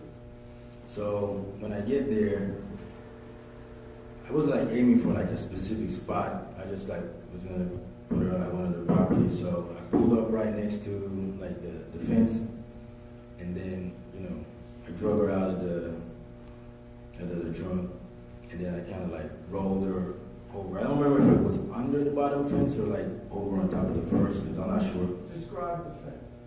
So it has these metal bars that go up horizontal, and then there's these wires that go across, maybe 3 or 4 wires. How did you get her through? I'm not exactly sure. I think either I probably slid her under the bottom, or it was over the bottom fence. Would there be a reason that you're not sure? It's been 4 years, so you know, small details like that is kind of hard. What's going on with you at the time? Like I said, at that time, I'm just panicking. You know, it's not like a situation that people normally find themselves in day to day. So After the fence, where do you take her? I did the same thing. Like, you know, I drug her like some distance, like across and up. But it was kind of dark, so I couldn't really see like where, you know, stuff was or anything like that. You sat through this whole trial. Did you put the body where all the photographs and where the bones are, that all the exhibits that have been shown to us? Yes, that would seem kind of accurate because I remember there was like, you know, a dead cow right next to where I ended up. When you put the body there, what did you do? So at that time, I took the bags off. I was just going to leave it there. And for some reason, I don't remember why, but I just had this weird idea that probably should just take the clothes. So I took the clothes and threw them in the bag and then went back in the car and went home. Take all her clothes? I think so. And you went, you say, you put them in the bag, you went home. Yes. When you got home, what did you do? So when I went home, I think I went home, and at that point, I don't remember if I took my clothes off and threw them in the bag.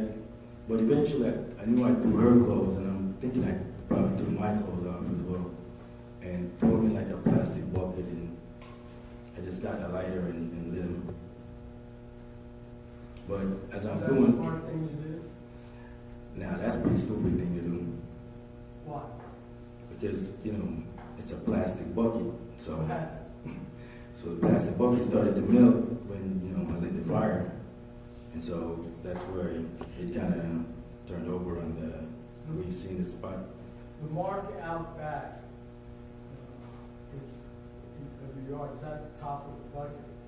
Yes, How did it get like that? it just melted down from the heat. Is that With the where, clothes. that's where you put the bucket Yes, when it started to melt? yes. Then what did you I think I put the stuff like into like I think I scraped it up and then I threw it in like a trash bag. But for some reason I think do? I Did you do took. any cleaning? Yeah, so when I went back into the bathroom, like right where she was laying down, I think there was like a small speck of blood or something on the floor. So I cleaned up that speck that was on the floor. It was a mix with like saliva or something, like saliva and blood to be accurate.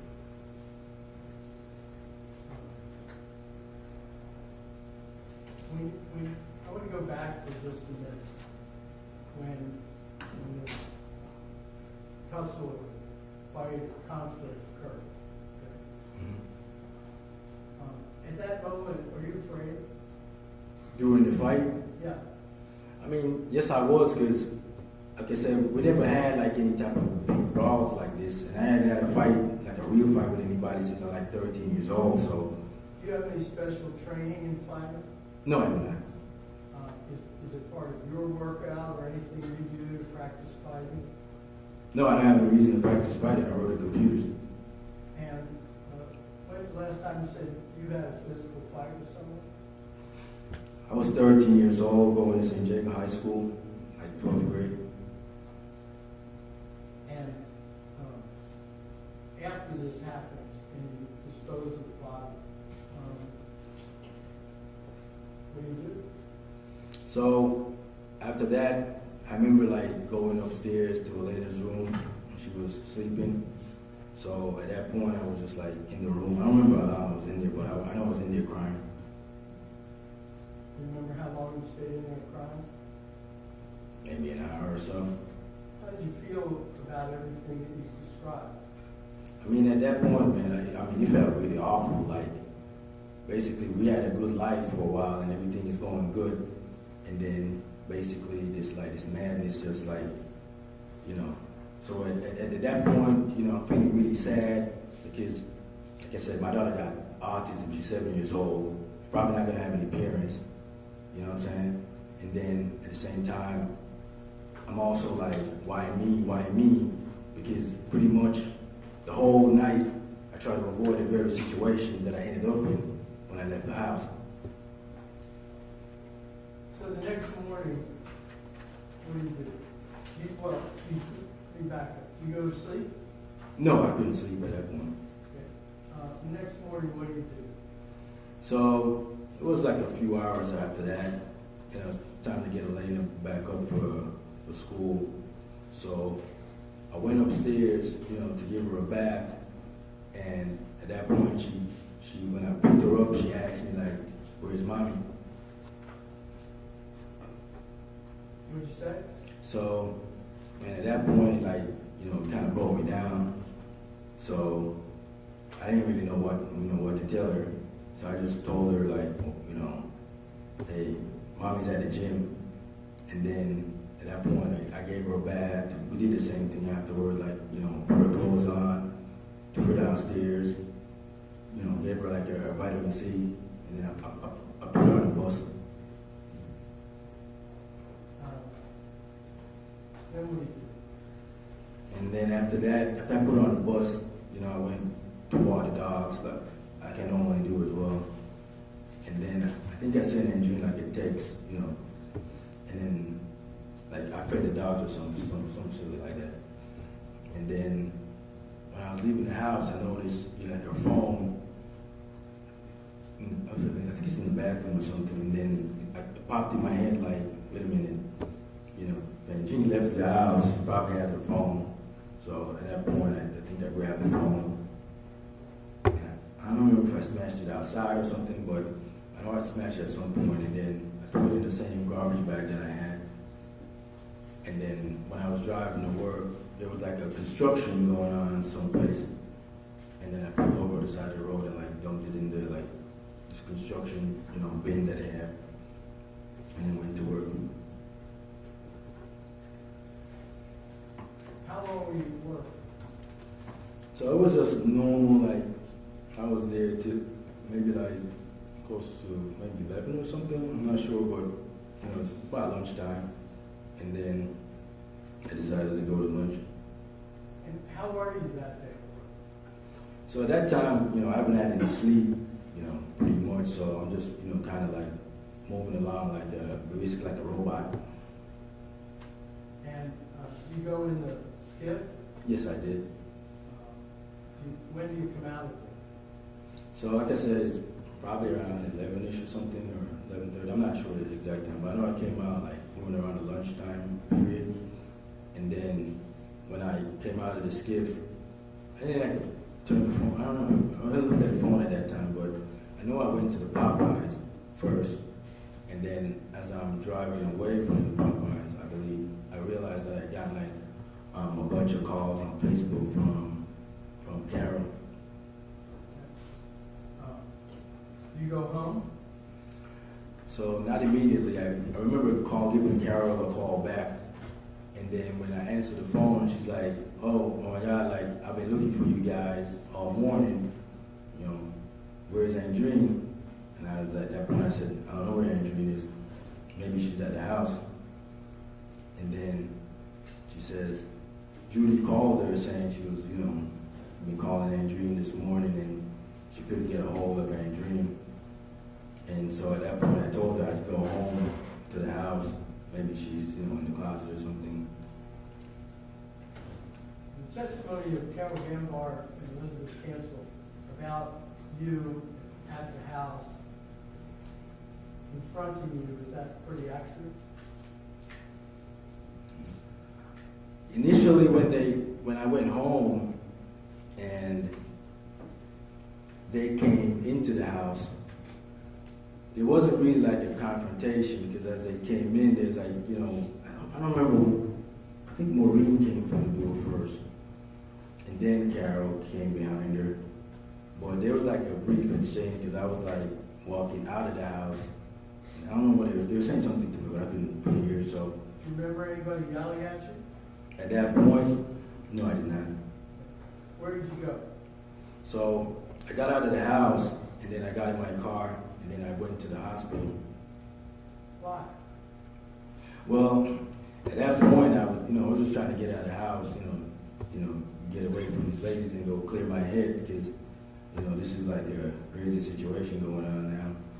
So it just seemed like a normal thing. Like that's probably you would check with somebody first. So that's why. What did you expect to happen at the reception desk? So I'm thinking I'm going to go in there and say to the guy, like, you know, ask for Andreen and stuff. Well, I ask for McDonald and he'd probably say no. And then I leave, go back to the house and tell him, well, you know, I guess she's not at the hospital. But when I talk to the guys, he says like last name and I said McDonald. I don't know, maybe like he heard like my accent when I said it. And then he's like, he looks up and he's like, yeah, there's this lady here with this little girl, which I thought was just like, I don't know, man, that just sounded like some kind of sign or something. So I just kind of got freaked out. And then I turned and left. So, and then when I left, I drove down the street a little bit, and then I stopped on the side of the road to like just like contemplate, like, you know, what the hell to do next. What's going through your mind? So at that point, I'm just thinking, oh my God, you know, this is probably it. This is over. How do you feel about what's happened so So at the same time, you know, at that time, I'm feeling like pretty scared, you know, the whole situation. And I'm just thinking about, oh my God, my life is freaking over. And my daughter's life is probably over too. And then, you know, pretty much Marines were like dependent on us, so her life's probably over as well. So that's all I could think about. Where did you go? So I don't know how many minutes I was, you know, on the side of the road, but then after that I decided like to go back. And then when I got back home, there was like cops already at the house. And then when I walked in, I believe the cop took me back to the bathroom, and then he showed me like the blood on the switch. And at that point, like, you know, the ladies were yelling at me at this point. And then the cop, like, he started to take me back out of the house to like get some separation between, you know, because the women were like, you know, making a lot of noise. So he took me out of the house in handcuffs, and then he put me to sit down in the back of the car. And then he started, you know, asking me questions like, you know, what happened, you know what I'm saying? And I basically told him, like, we got into like an argument and left, and that was it. And then I forgot what he said. I don't remember what he said after that. But I remember what he said now. He says, just tell us, man, you better tell us what happened right now. And if you tell us what happened right now, you'll get a lot of time, but if you don't, you'll get even a lot more time. And at that point I asked him, I said, I'm not going to say anything else, I'm going to talk to the Lord. Is that where you stayed? So that's where I stayed pretty much the rest of it. I was detained for, I don't know, maybe 13, 14 hours. They left pretty late, like early the next morning. During that 13 hours, are you thinking about your situation? Yeah, so during that time frame, my mind kind of shifted. At first I was just like feeling sorry about like the whole situation. You know, I'm just thinking, man, if only I knew what was, you know, going to happen when I went back to the house, I'd have probably just left the gas station and drive to Houston and like never come back or something like that. And then I started feeling for myself, like, man, why the hell does this shit have to happen to me, of all people? Like, my whole life, I'm, you know, trying to do good for, you know, other people and stuff. You know, I took Andreen out of Jamaica, helped her live a better life. I brought Maureen to, you know, to live with us, to also get a better life. How does that make you feel? At first, you know, as gradually the sorry and the pity started turning towards like anger, because now I'm thinking like, why the hell, you know, she's doing all this stuff, and I started thinking about all this stuff, and as I'm thinking about, you know, the cheating, you know, stuff with the accounts, with the money, and now with the business and all of that stuff, and then finally, like this whole reason that we started arguing that week about me not wanting to go on that trip to Jamaica. At that point, honestly, I just thought, oh shit, this is what's going on. So I thought at that point, oh man, this is what was going on. She's trying to set me up to like get me down to Jamaica and have the boyfriend, off me when I was down there. And at that point, like the pity just kind of like went away, and now it's just like pure rage and like anger. The whole time I'm in there, I'm just there like angry now because now I'm like, she got a degree. And they release you? Nah, they didn't leave. They released me maybe like 2 o'clock or something. What do you do? So as soon as they released me, like I said, I was pretty angry now at that point. And so I went inside the house when they left, and then I think I grabbed like the hammer. I had like a little bit of gas or something in like a container, like a plastic container. And then I went into the vehicle and left. But then when I drove out, it was like really foggy and dark that night. So I had to like circle back to the house to grab the flashlight. And then when I grabbed the flashlight, I think that's when I then drove to the, I think I circled back a third time because when I grabbed the gas, I didn't have anything to light it with. And then I went back to grab a lighter. And then I went to the field. Now approach it.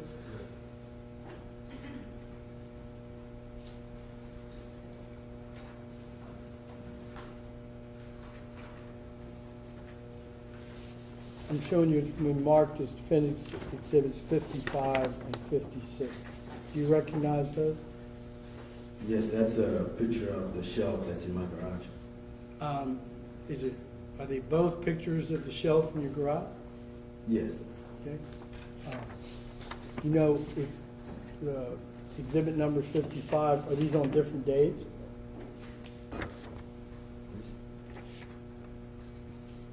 Now they look like the same day, just closer up. Okay.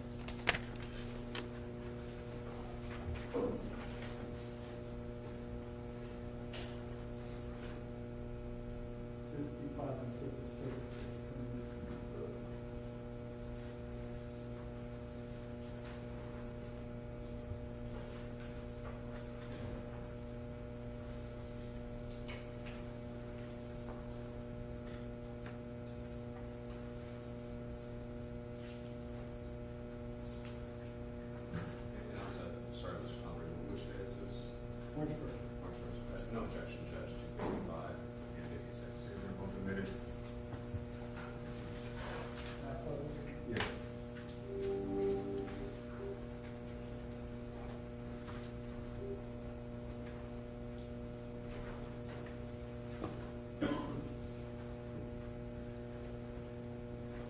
I'm showing you it's been marked as defense exhibit 55. Do you recognize that? Yes. And it's like a different view. Defense exhibit 56 on March 1st in your garage. Do you recognize that? Yes. Can you see this little item right there, the little yellow base? Yes, I can. Do you know what that item is? That's my yellow hammer.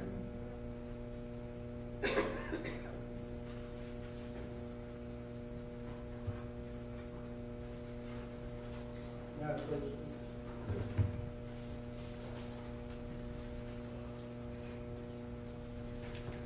I'm showing you what's been marked as defense exhibit 59. Can you look at that and tell me what it is? That's my hammer. What you're calling the yellow hammer? Yes. And I'm showing you what's been marked as defense exhibits 57 and 58. Two photographs. Can you tell me what they are? Yes, they're just photos of the same shelf without the hammer. Would those be on March 2nd? Yes.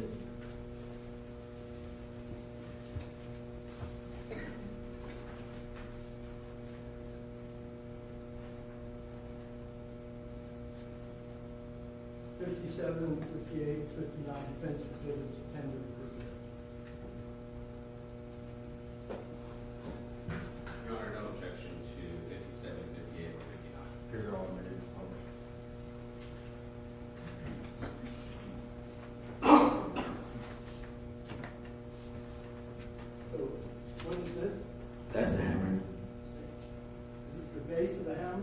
Yes, it is. Is that what you pointed to on the March 1st photo? Yes, it is. Defense Exhibit 57. Here, in that same location. You see that happen? No, it's not there anymore.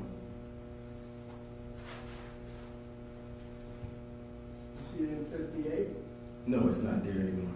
on these March 2nd photographs. You know why it's not there? Yes, I do. The reason why they're not there, it's not there, is because Saturday, early Saturday morning, March 2nd, I had grabbed the hammer off the shelf, and then, like I said before, after I got released from the cops, I had driven back out to Speck Road. What did you take with you out to Speck Road? I took some gas and the hammer and the flashlight. Do you know what time you went out there? It was pretty late, probably like 3 o'clock or something. And when you got there, where did you go? I went straight back in front of the same property. I got out of the car. I was angry as hell. And at that point, I jumped over the fence and went towards the body. When you got to where the body was, what did you do? So at that point, now I'm like really angry. Because, When you say you're really angry, about what? So the reason why I'm really, really angry is just because, I'm thinking about this whole situation, a lot of it. I left the house just to avoid the very situation that I'm in, a confrontation with Andreen. Okay? And all of this, in my opinion, could have been avoided. If Andreen wanted to, go be with somebody else, she was free to do that. She had a degree. She owned half of a business. Why would she need to go through all this stuff to try to get it all? And then in my opinion, at that point, I'm thinking that's what the whole thing about going to Jamaica was. Trying to get this dude to probably offer me off so she can get everything. So what did you do? I get really angry. So at that point, I poured the gas on her and then I lit the fire. Was it enough gas? Nah, it wasn't a lot of gas. It's just leftover gas that I had. I used to cut my own grass, but then eventually, as business grew and stuff, I started having Eddie come by the house now and do the lawn care. So it was just some leftover that I had in a container. So I poured that on her, I lit it, and then it was out. I don't know how long, but it was out pretty fast. Then what did you do? So at that point, I got a hammer, and, the body's right there. So at that point, I just got really pissed off and started hitting the body with the hammer. How many times? Honestly, I couldn't tell you, but it was multiple times. But I know. Where did you hit?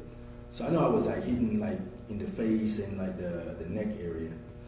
And I remember at first I hit her in the face with the hammer front, and then I used the claw and hit her in the neck area.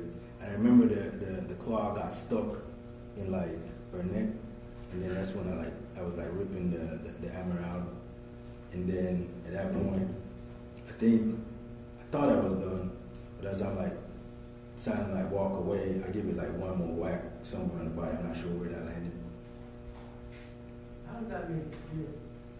And at this point, honestly, man, I'm just really, really angry because. Have you had any sleep?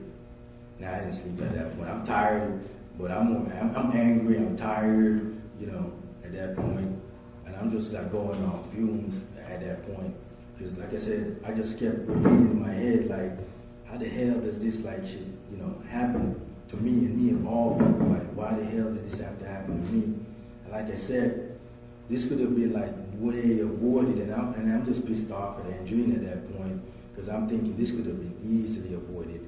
Because I had filed for divorce a couple of years ago, and she knew at that point she had no intention of working on anything, but she was just trying to keep me around, using my daughter against me to keep me in the house, so she continued with some kind of scheme to rip me off. And then I'm thinking, when that doesn't work, because like she had said in the text, Texas is a community property state, so there is absolutely no way you can legally like have business and assets with a spouse and then get a divorce and not have half go to one spouse and half go to the other one. So in my opinion, the only way she was gonna get everything to go share with the boyfriend, they had to have been planning like get me whacked when I went to Jamaica. And That's what you were thinking. yes, that's what I was thinking. How much longer did you stay at that location? I don't know how long more I was staying. I stayed at the location. I probably just like stood around there for a little bit, just like thinking. And I probably, When you come back to Solitude Cove, you use your gate code to get inside? no, I don't think I used the gate code. I think I used like Andreen's like gate pass or something to get in.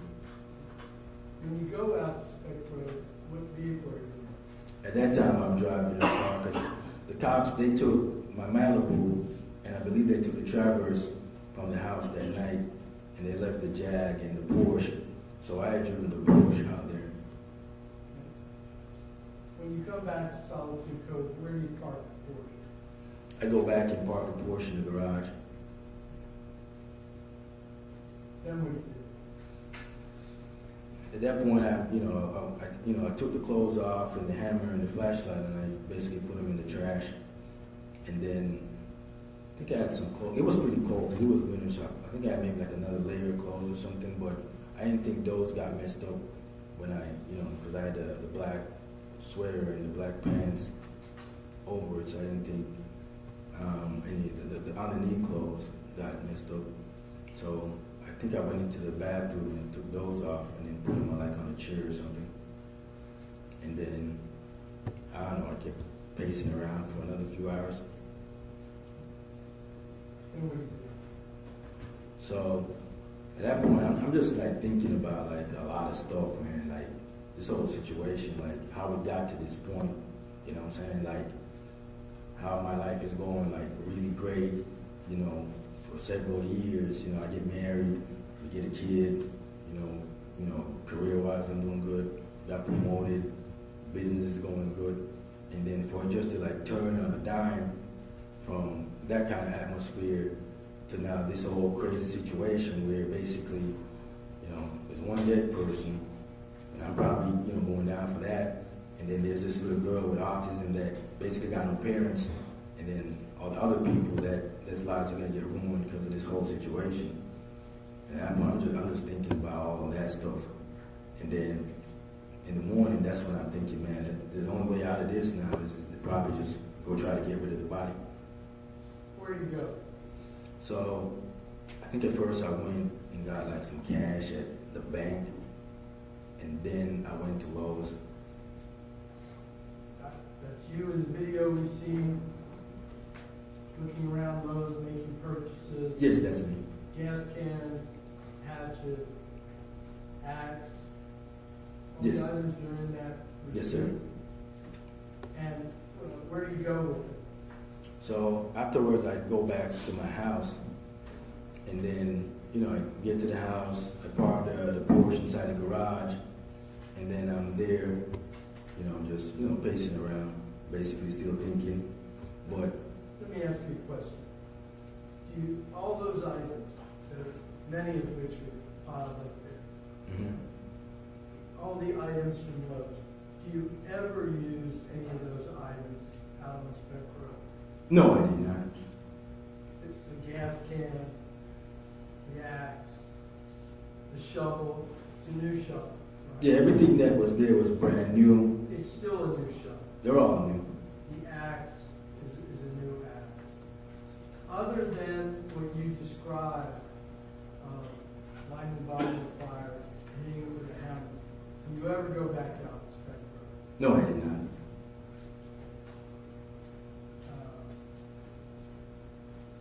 Why are you looking up searches of questions about fingerprints and bones and bone decay and that kind of thing?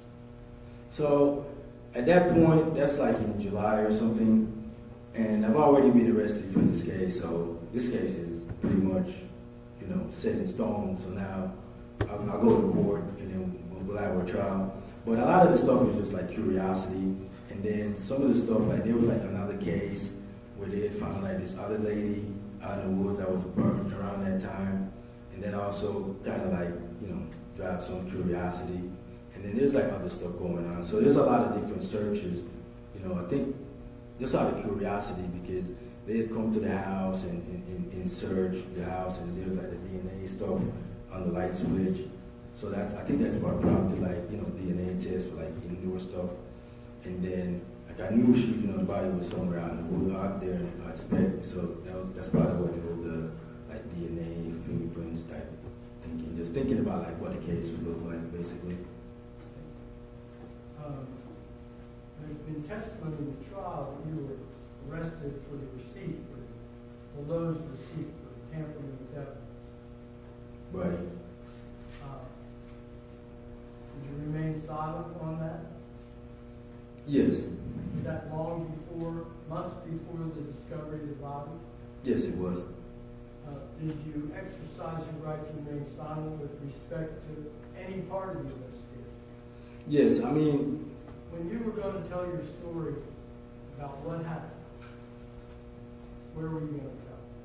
So at that point, like I said, when I got arrested for the case, I decided at that point I was just going to dig in and wait till I went to court, because I didn't really like trust the police or maybe the DA's office trying to twist words against me and trying to manipulate stuff and make it seem to be something what it wasn't or what it is. So at that point, I just decided my best bet is to wait till I go to court and then I'll tell the truth.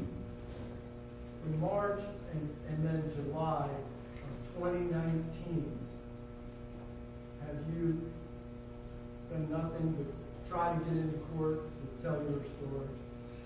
So I remember like the first time, probably like July when I first got arrested, I remember when we came to court, and at that point I was, demanding like to get a trial pretty soon from the judge. And I remember that whole interaction, because when we said it, the judge had asked the prosecutor at the time, it's none of these people here. Have you always, from the very beginning, wanted to go to trial as soon as possible? Yes, it is. Way back in 2019, as soon as this case began, I've been asking to come to court the whole time. Did you, in fact, on the Friday before we started testimony here, with this jury and panel, did you call your mother-in-law and your sister-in-law? Yes, I did. Did you tell them what happened? Yes, I did. How did that feel? I mean, it was a pretty emotional conversation. I already knew when the case started, obviously we're gonna have a trial, then I'll get to tell the truth. But I had lived with Maureen for several years, and not only that, on top of that, since I've been, away, she's been the person like taking care of my daughter. And so I just felt like I didn't want Maureen to hear it the same time everybody else hears it.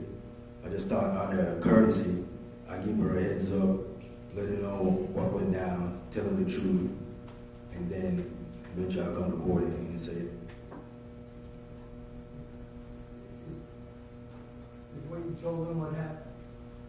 Yes, I did, but the way they kind of, said it in the court, obviously some things were, but the general concept, I think they maybe got the general concept down, but some of the key details, obviously they didn't pass it on correctly. One more.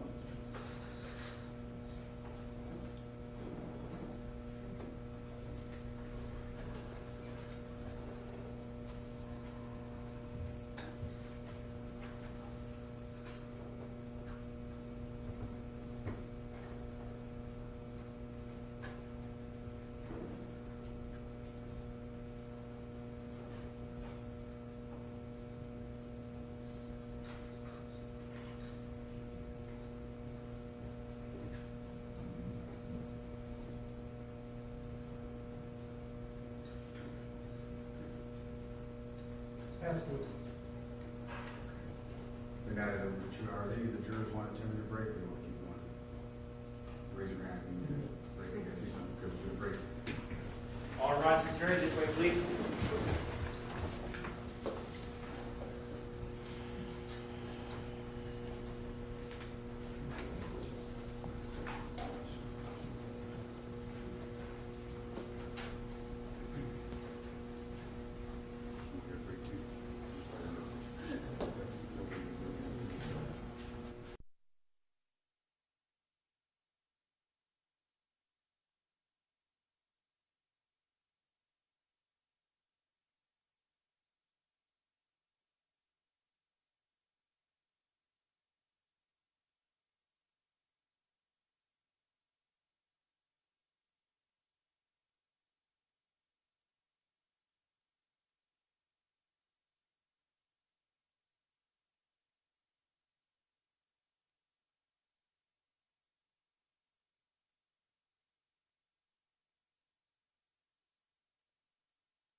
talking about a fist fight with a guy.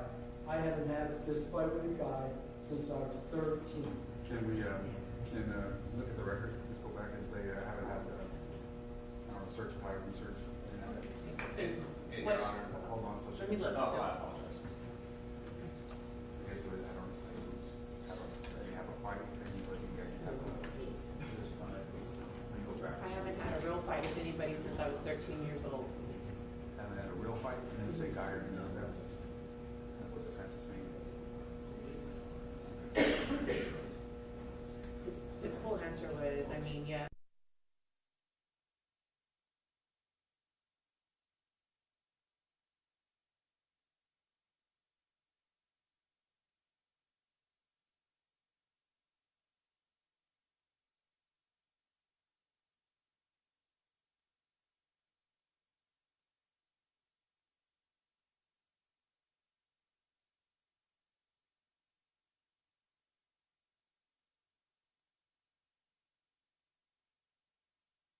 Ask, make a confrontation objection, that if he's going to ask about them, he's not talking about calling extrinsic witnesses. Well, he's talking about Andreen, right? Nobody else, right? It's not other. Right, I'm talking about an assault that the defendant perpetrated on Andre McDonald. It goes direct, the defense is painting Andre McDonald as the aggressor, as they did through the defendant's testimony. This would go directly to contradict it, and including his comment that he had never had a fight with anybody since 13. It was, it's a misleading.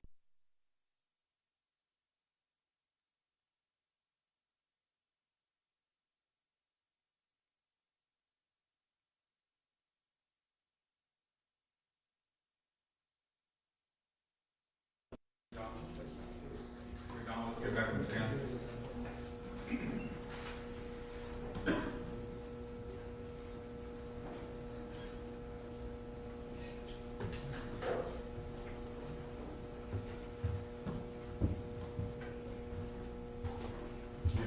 Just, you don't have to look at me every time I look over here. You know, sometimes you're thinking that I'm going to tell you something, but I'm just either looking at the jurors or listening to your testimony. But if I say something, I'll tell you. Sometimes you kept looking over here when you take down. Yes, sir. I'll speak up, or just either looking at them or looking at you. Okay, all right, sir.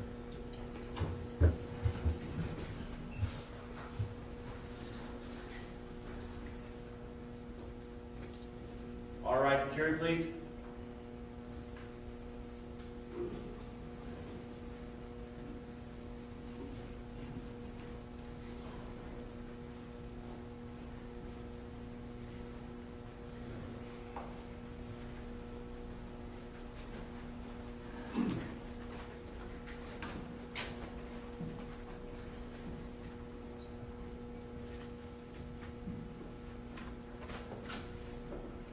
Thank you. You may be seated.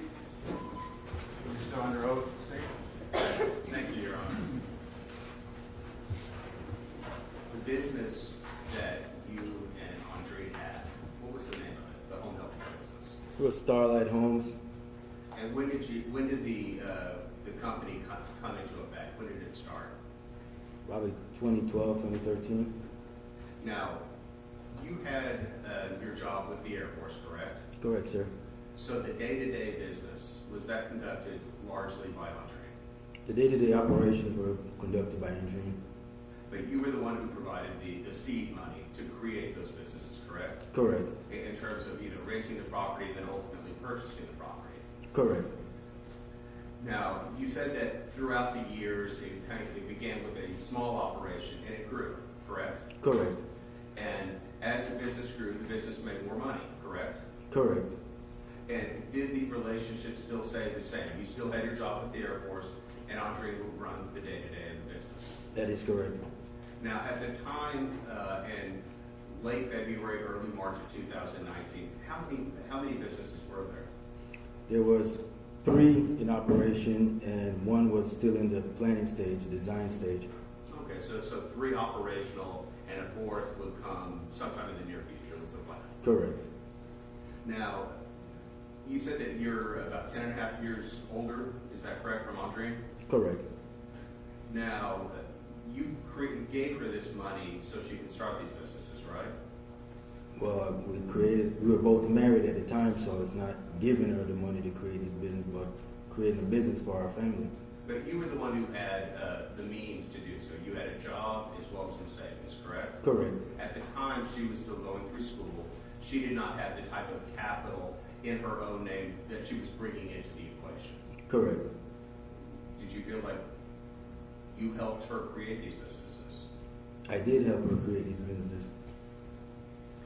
You helped make it happen. I did help create the businesses, sir. She owed you. She owed me. I don't think of it like a owe type stuff. We're a family and we're building a business together, so it's not a owe me type stuff. Now, you saw some of those text messages between the two of you on February 28th concerning the business, correct? About the creation of the LLC that you didn't know about. Correct. Now, during those texts, you saw that Andreen referenced community property, correct? Correct. Are you familiar with community property? I am. Are you familiar that Texas is a community property state? I am.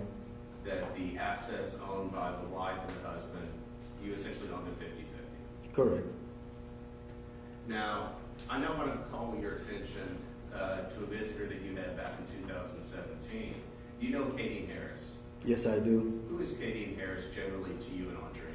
So, I would consider her a friend, but she was mainly Andreen's friend.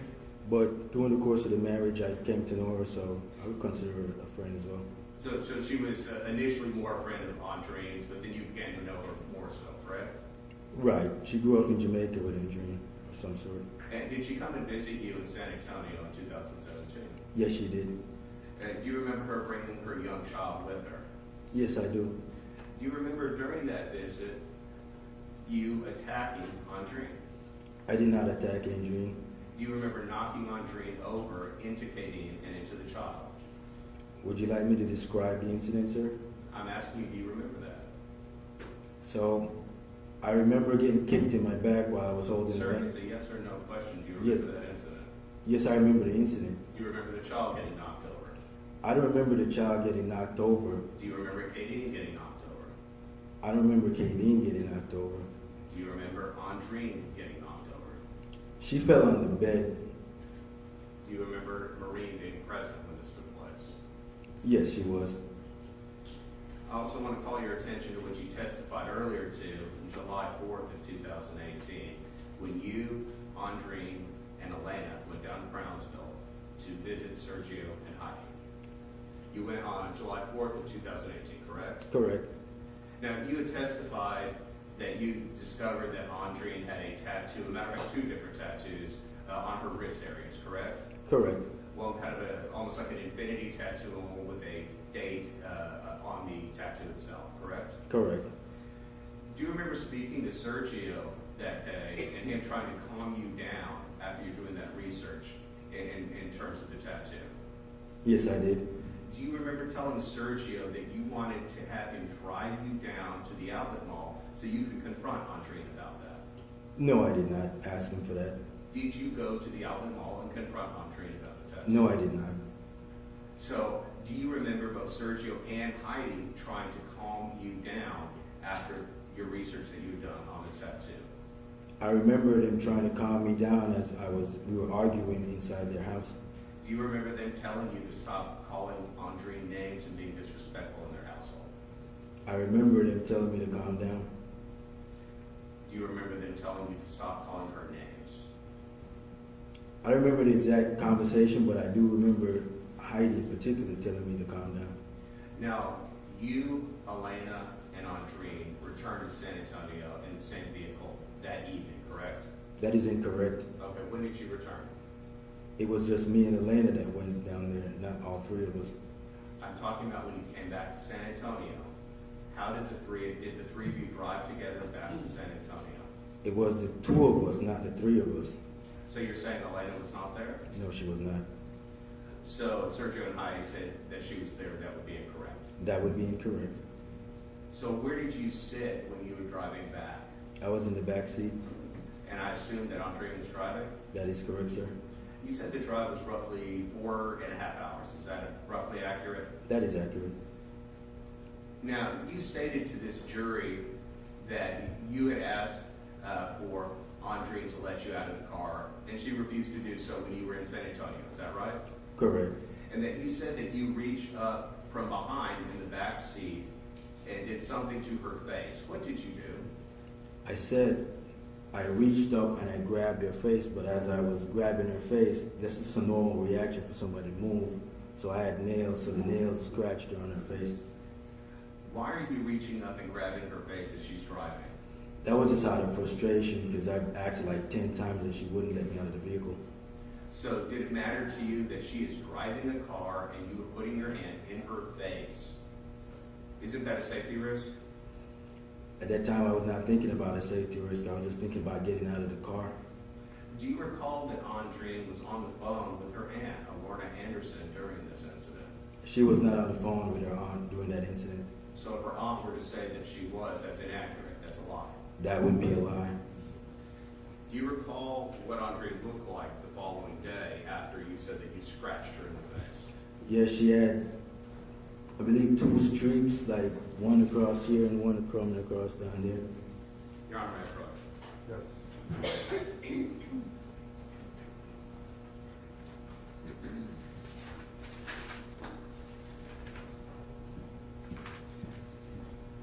I'm showing you what has been marked as State's Exhibit 438. Do you recognize the person in those photos? Yes, I do. That photo was taken on July 5th, 2018. Do you recognize the marks that are depicted in those photos? Yes, I see 2 scratch marks that run from top of the face coming down. Okay. Does this photo fairly and accurately depict what Andre McDonald looked like during that time frame? I would assume so. Your Honor, at this time we move into evidence, Exhibit 438. Subject to any objection by defense. We do our objections under rules 403 and 404 would be the sign question in this photograph, State's Exhibit 438. It's denied. Motion you can publish. Thank you, Judge.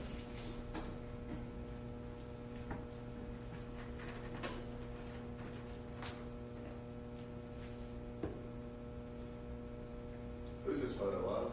That's Andreen. You said that you saw 2 different marks on the photograph. Describe to the jury, where did you see those marks? They're running like from here down. And you're indicating a place on your forehead, on the left side or the right side? There would be like something like here. So on either side of the temple?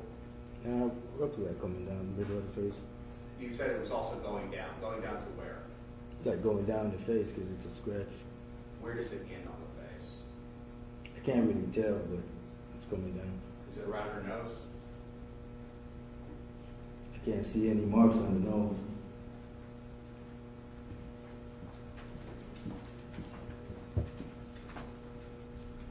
Is that easier to tell? Where's the mark on the nose? You said that you indicated that you saw a couple marks on her. Where did you indicate that you saw marks? Coming down here in the face. So either side on the forehead. Like, right.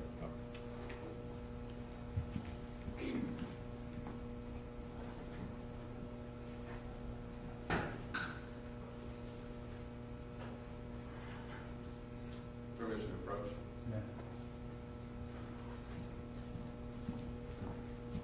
I'm again showing you States 438. The area to the left of her mouth. What is indicated there? Looks like a scratch mark coming down. So a scratch mark on her mouth?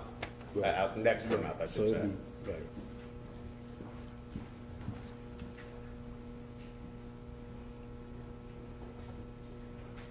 You said that Andreen was not on the phone with her aunt during this incident. She was not. I now want to call your attention to Christmas time, December 2018. Was your friend Andrew Russell visiting from Florida? Yes, he was. He stayed at your house during that time. Yes, he did. And I believe you testified earlier during that time frame, you moved out of the guest bedroom to, I believe you said, for appearances purposes, so Andrew could stay there. Correct.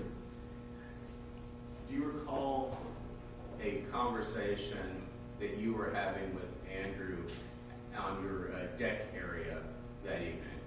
Yes, I recall. Do you recall during that conversation, you told Andreen that you made her, that she was just a poor girl from the street? I'm sorry, what? That you made her, that she was just a poor girl from the street? I do not recall saying that. Do you recall after that you started to physically attack Andreen? I did not attack Andreen. Do you recall putting your hands around her neck? I did not put my hands around her neck.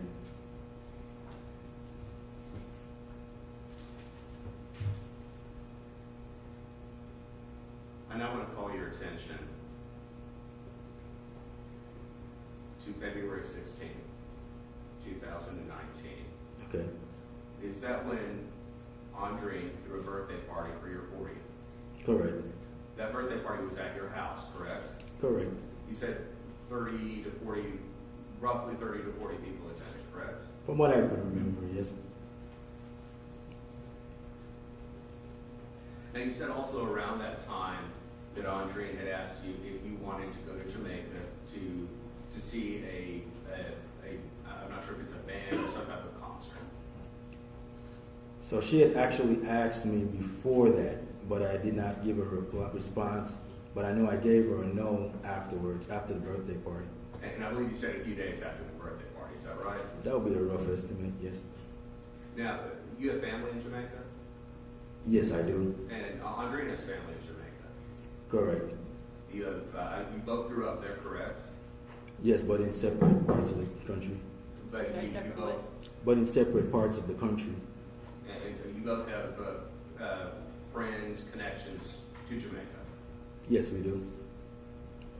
Could you have been simply wanting to go back home? I mean, she could have gone whenever she wanted, but I did not have a reason to go back home. But you said you have family and friends in Jamaica, correct? I do have family in there, but I hadn't been to Jamaica in several years, and I had no intention of going back anytime soon, so. I now want to bring your attention February 28th, Yes, sir. 2019.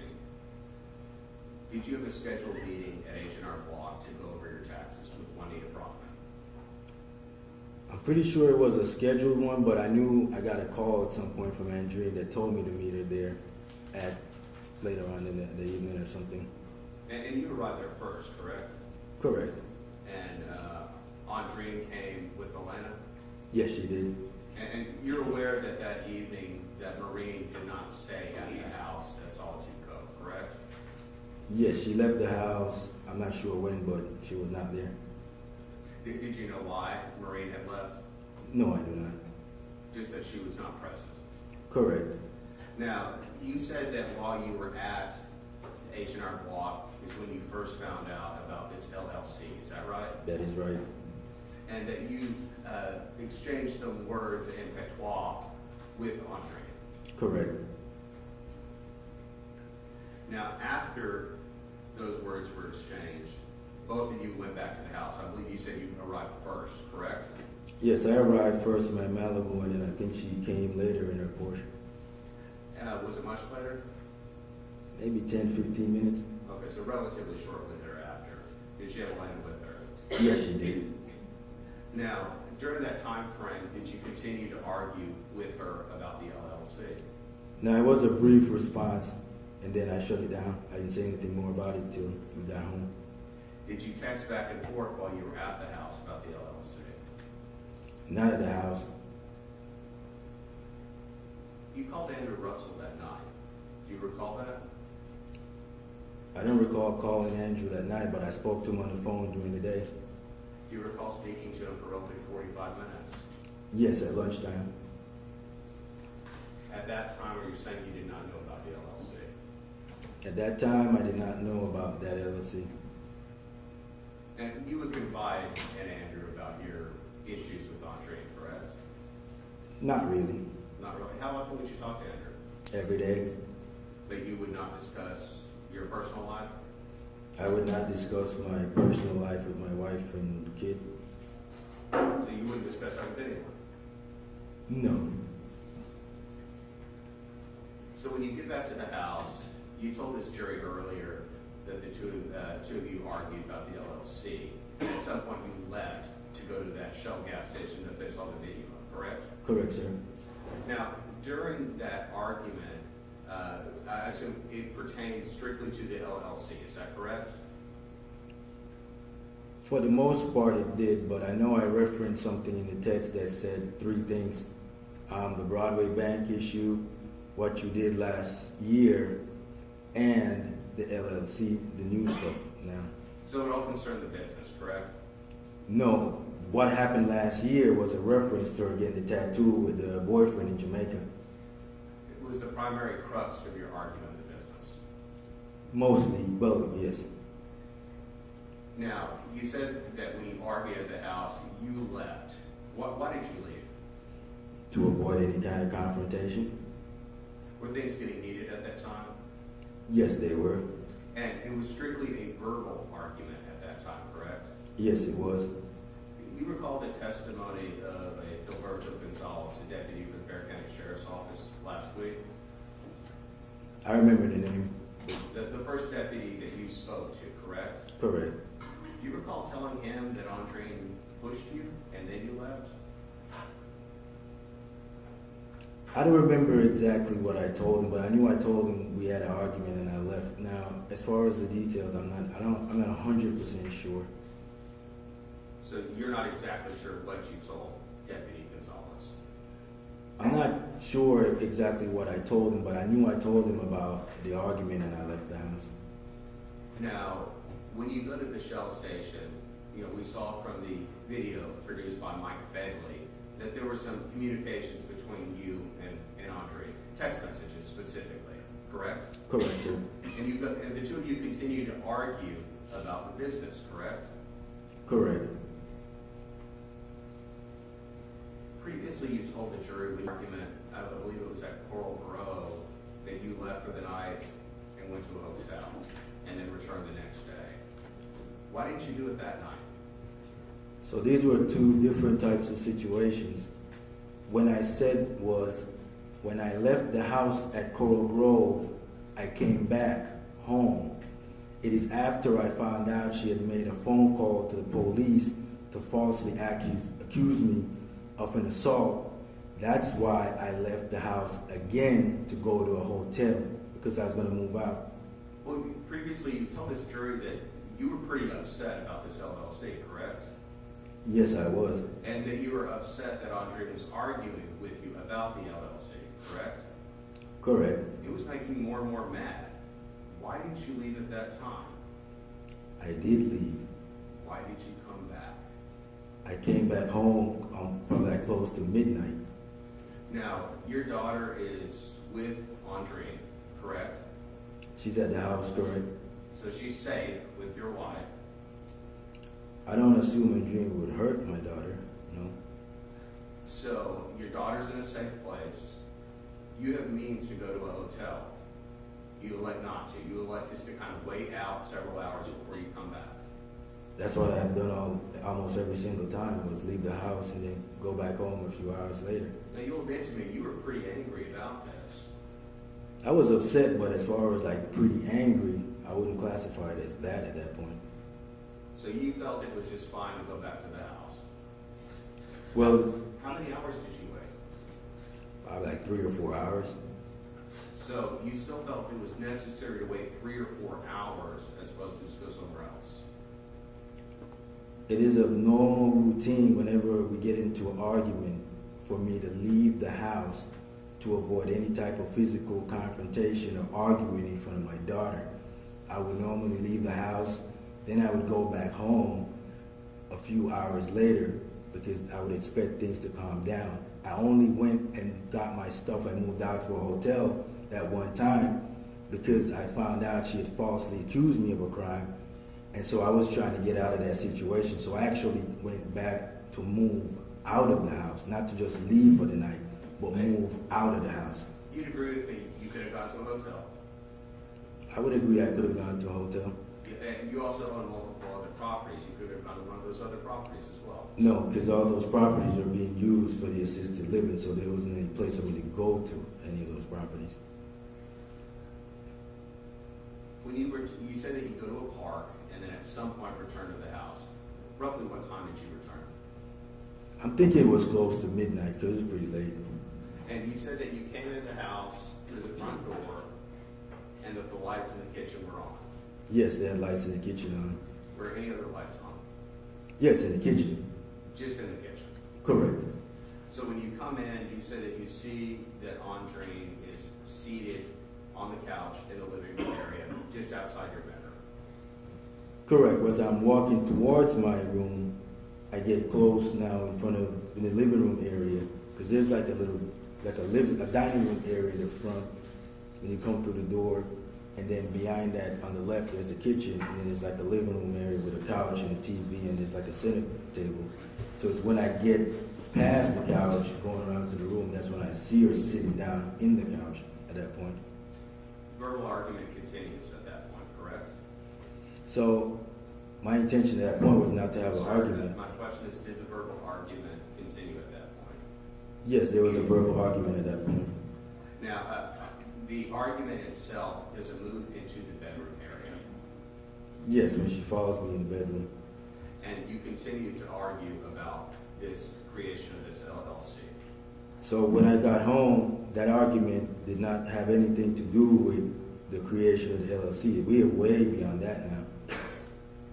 And you told this jury that some pretty choice words, some curses, some insults are exchanged by Andreen to you at that point, correct?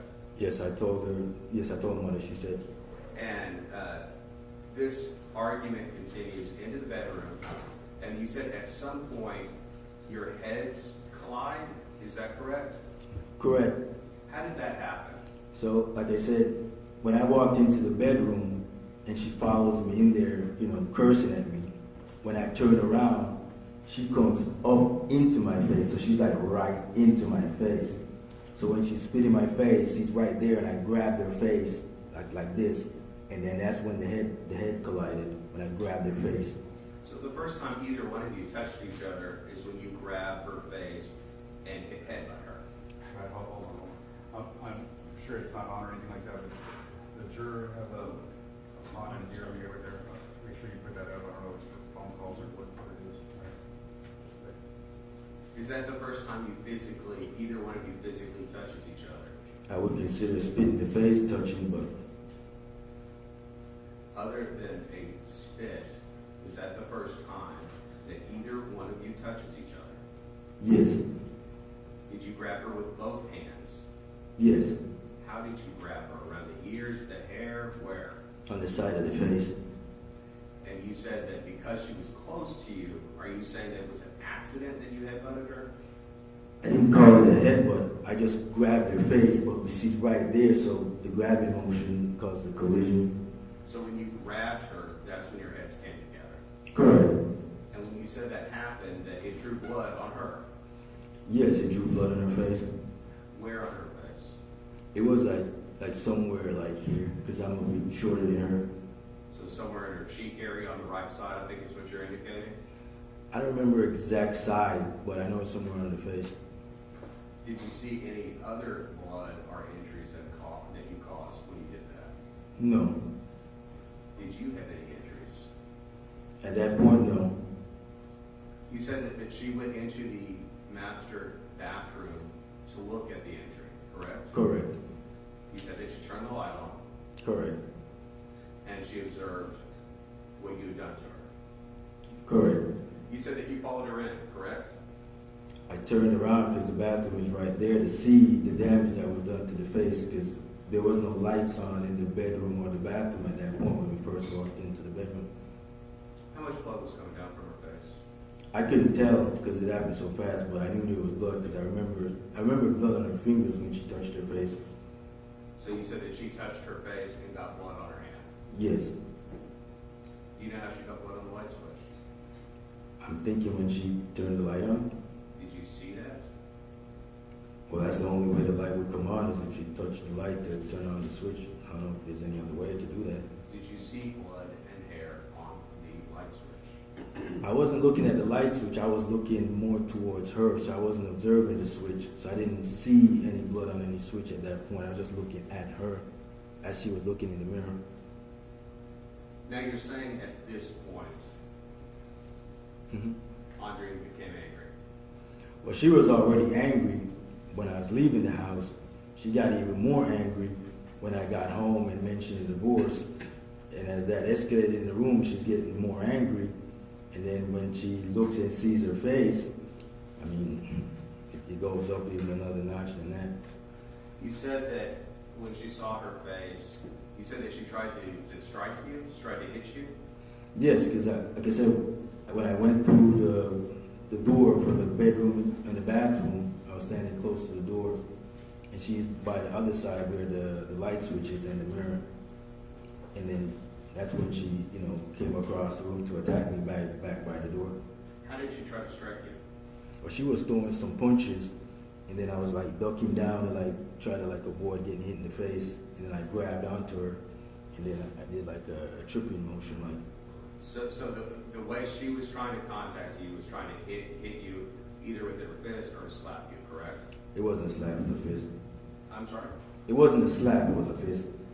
Did she actually make contact with you? There was contact in the back, because like I said, I was ducking down to avoid getting hit straight in the face, and then I grabbed onto her her clothes or a shoulder clothes, something in the upper area, and then I did a swing, a takedown, but it tripped over the other foot too.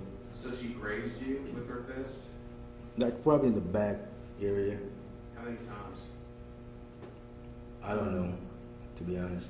Did you grab her quickly after she did that? Yes, I said I grabbed onto her as she was, wailing on me, and that's when she fell on the ground. What was she wearing? She was wearing a tights and I think a green sweater or something. I think a greenish type sweater and the tights. Do you remember? That's what I think she was wearing. I don't remember exactly because it's 4 years now. Did she have shoes on? No, she didn't have on the shoes. Did she? I don't remember, to be honest. So where in her clothing did you grab her? On the sweater up top. Up top? Both hands? Yes. Is that when you threw her to the ground? Yes, that's when I got her on the ground. Where did you throw her on the ground? In the bedroom or in the bathroom? We were in the bathroom. Like I said, the confrontation started in the bedroom, but when she went inside the bathroom and turned the switch on, that's when the rest of the confrontation happened, by the door. How did she go down on the ground? Like I said, when I twisted, I also used one leg to trip her, to get her on the ground. Did she fall on her face, her side, or her back? I think more on her side when she fell. How far was she in the bathroom at this point? We were right close to the bathroom door that splits the bedroom and the bathroom. Is that when you started kicking her?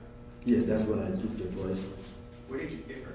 I didn't see exactly where the kicks landed, to be honest. And you think that you kicked her maybe only twice? Yes. You're not sure where. How hard did you kick her? It's probably a hard kick. Did you rear your foot back and use all your force?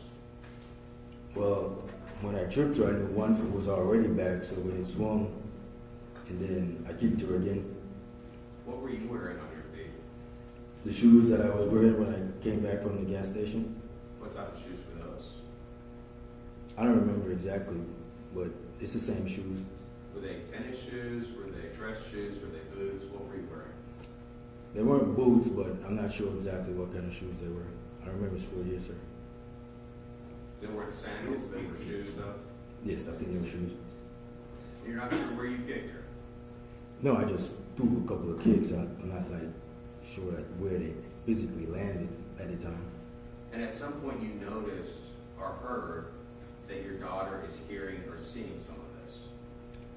I heard footsteps, and since there's only 3 of us in the house, the assumption is it's Elena. Now, you have just thrown this woman down on the ground and kicked her at least twice. Mm-hmm. It's pretty loud, isn't it? It was loud from the minute I got home because she was yelling pretty loud. Is So it loud at that moment? at the moment when she's on the ground, probably not. You said that she was making a noise. What type of noise was she making? It was something like a wheezing type sound or something like that. But through all that commotion, throwing her down, kicking her making that wheezing noise, you can hear that your daughter is coming down the stairs. No, I didn't hear her coming down the stairs. I said I heard steps, so I'm assuming she was probably around in the living area, close to the front, to the door of the bedroom. Did she see you kicking your wife? I do not know the answer to that question, sir. Now, you said that you then went to get Elena and bring her upstairs. Is that correct? Correct. What did you tell her At that point, at that point? she asked me, I'm not sure what she said or if she said anything, but I remember putting her in bed. But I definitely remember the next morning when What did you tell her at that point? I don't remember that having a conversation at that point. I just remember it, but I remember exactly what happened in the morning when I was getting ready. We'll get to that. Did she ask you why you were kicking your wife? No, she did not. Did she ask why mommy was down on the floor wheezing?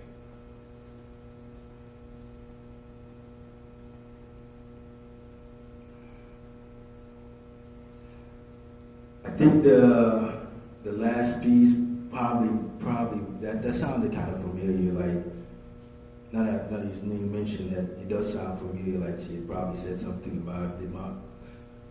She said that mommy fell. That's what she said. That's what she said. What did you tell her? I said yes.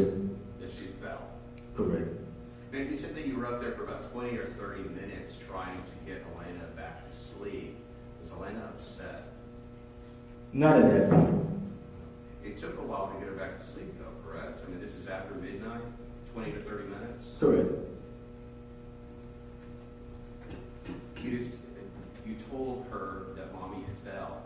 Was Elena worried about mommy? After I told her mommy fell, no. Did she ask why she was wheezing? No, she did not.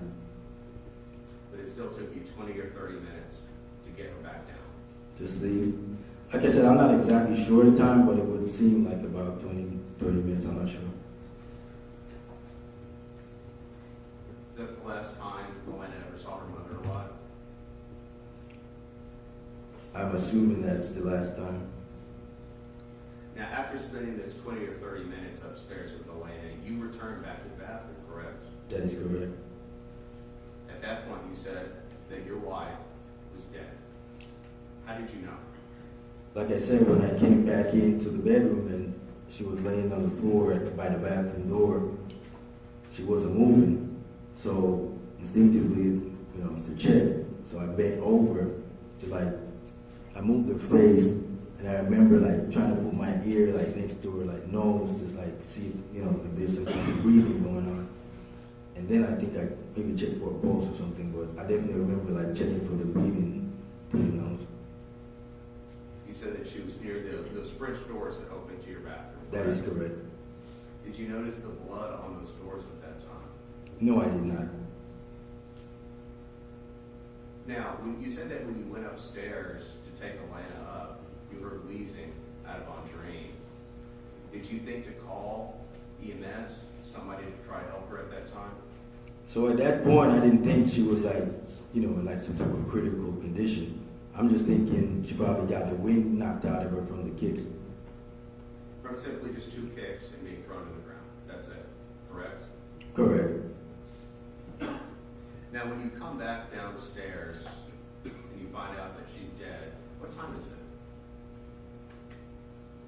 It was sometime after 12, probably soon after I got home. So you're not exactly sure. Is that sometime after midnight? Correct. I know when I got home, the whole altercation occurred in a few minutes. So if I got home at 12 o'clock, it was probably over, the fight probably 12:05, for sure. And so that's when you started to try and cover your tracks, correct? At that point, I went outside. I know I went outside for a minute just thinking about the whole situation, but it was shortly after that, maybe half an hour, 45 minutes. I'm not sure exactly, but it was after that point. So when you went outside to collect yourself, were you trying to think, what do I do to cover this up? No, I wasn't thinking about covering it up immediately. I'm thinking about, oh my God, what the hell just happened here? And I'm thinking about how messed up the whole situation is. The first thought that I had was, oh my God, Andreen's dead. I'm probably going to get blamed for this. Elena's not going to have, basically any appearance.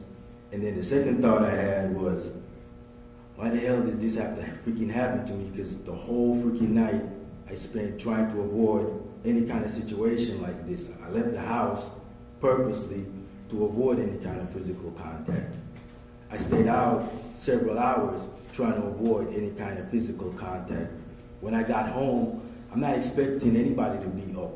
Elena's supposed to be going to school in the morning, getting up at 5:30, and Andreen's supposed to be going to the gym at 5. Here, I'm gonna object to narrative at this point. Now, during that whole time frame that you're thinking about this whole situation, did it ever occur to you to get help? At that point, I wasn't thinking about getting help because there's no one to help. You never thought, I need to call EMS, maybe they can revive her, nothing like that? I never thought about calling anybody to revive a dead person, so I'm not sure what you're asking. You're not a medical doctor, correct? No, I do not have any medical background. So you didn't know if there was any life-saving techniques that might have been used at that time? No, I was not aware of any of that. Now, at that point, is that when you go to the garage to get the trash bags for your wife? I know at some point when I got back into the house, I was thinking I need to get her out of the house. And it's at that point I went into the garage and got the trash bags and then went inside the master bedroom and put her in the trash bags. Now, are these just trash bags that you use in your kitchen? No, these are trash bags these are the big black trash bags that you would get like for trash, like you have leaves and stuff like that outdoors that you would put in those types of trash bags. And how many bags do you get? Just 2. And you take these bags and you go back into the master bathroom and you put these bags around your wife? Correct. You said that you used something to tie around the bags, is that correct? Yes, like a belt. What? A belt. A belt? Whose belt? I don't remember whose belt, but it was a belt. Where did you get it? Where did you get the belt? It was somewhere in one of the closets. And you said that you then dragged her body to your Malibu, correct? Correct. Where was your Malibu parked? At this time, it's parked in the driveway. Why are you putting her in trash bags? I mean, why not? Are you trying to make sure that you don't get caught? No, I'm thinking about getting her out of the house, so, I'm not sure what you're trying to say. Where in the Malibu do you put her? In the trunk.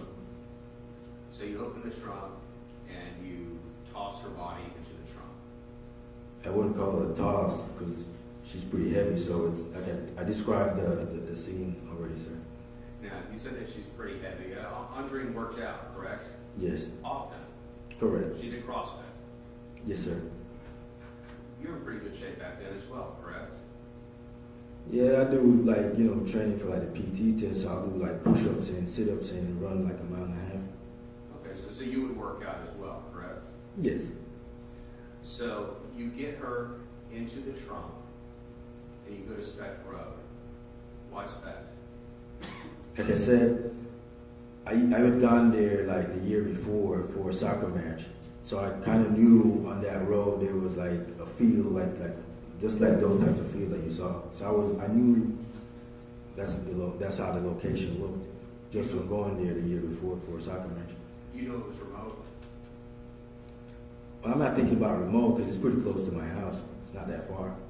You'd agree with me that the field where you dumped her body is like ranch land, correct? It's like what? Ranch land?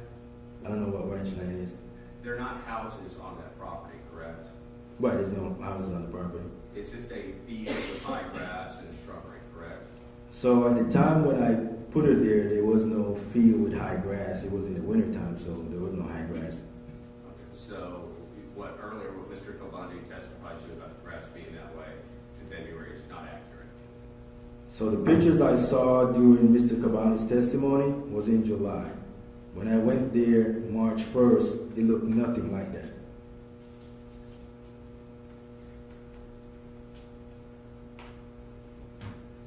Then why did you decide to throw her body there?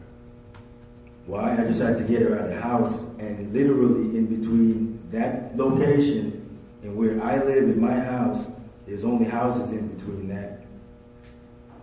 There's no other like field anywhere in between my house and that location, so it's basically the first field. So the closest field that you could think of. Correct. At the time, that's just what came to my mind, so I just had to get out of the house. And you were hoping they wouldn't find her body there. Well, at that location, at the time in March, it's not a concealed location. Like, if you're driving by that location in March or February, on Spec Road, it's just some barbed wire fence. It's not something you can hide somebody, like, permanently. So what was your purpose of throwing her body there then? My purpose at that point was simply to get her out of the house so that my 7-year-old daughter wouldn't see her mother laying on the floor dead in the house when she woke up. You did a search of Vulcan on your phone, your Correct. second cell phone. Is that a company that's down the street from Spec Road, Yes, it is. near the soccer fields? Yes, it is. Why did you search Vulcan? So back in July, as I was looking at the location on the map, I noticed the company was called Vulcan. So I just, out of curiosity, Googled like what the company was.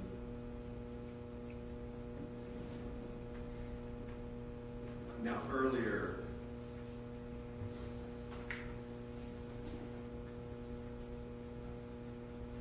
when you left your house with your wife's body in your trunk and trash bags, why did you leave your phone at the house? I didn't have my phone on me. I was just thinking about moving her out of the house. So, like, I don't know why would I be going down the street and take my phone with me? You had your phone on you earlier today at various places you traveled. Yes, when I left the house, I had the phone on me, but at this point, I'm just trying to get the body out of the house. Like, I'm not thinking like, why would I go get my phone while I'm trying to drag somebody out of the house? Like, why would I go back in to get my phone? That doesn't make any sense. Were you trying to make sure that you wouldn't be tracked at that location through your cell phone? No, I'm not thinking about not being tracked at that point. I'm just thinking about getting her out of the house. Now you're in cybersecurity, correct? That is correct. So you know how those things can be tracked, correct? That is correct. So you're saying that didn't even enter your mind? At that point, I'm just thinking about getting her out of the house. To try to dispose of her body somewhere? Well, not dispose of the body, because I didn't do anything to the body at that point. You did move the body, correct? Correct. Now, when you take the body out to Spec Road, 680 Spec Road, how did you get her through that barbed wire fence? It was quite a hassle, but like I said before, the barbed wire isn't that sturdy. But I either forced her through on the bottom, or like got her on like the bottom and like rolled her over the bottom one. I can't remember exactly, but it's definitely either one of the two techniques. Okay, and I think on direct examination, you said that you can't remember small details like that after close to 4 years, correct? Correct, but it just made common sense. Like, how else would I get it through the fence? It's either going to be in the area underneath or very directly above the Small first one. details like the disposal of your wife. Sir, it's 40 years, sir. But like I said, it's definitely one of the two situations.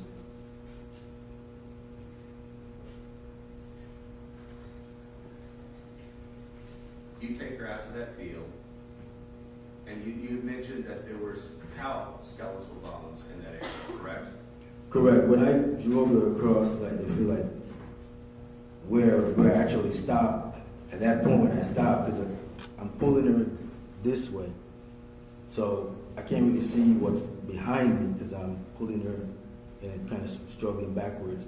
But I know exactly where I stopped. I noticed at that point that there was some kind of like skeletal remains of a cow or something. So when you came across those bones, that's where you stopped, correct? Correct.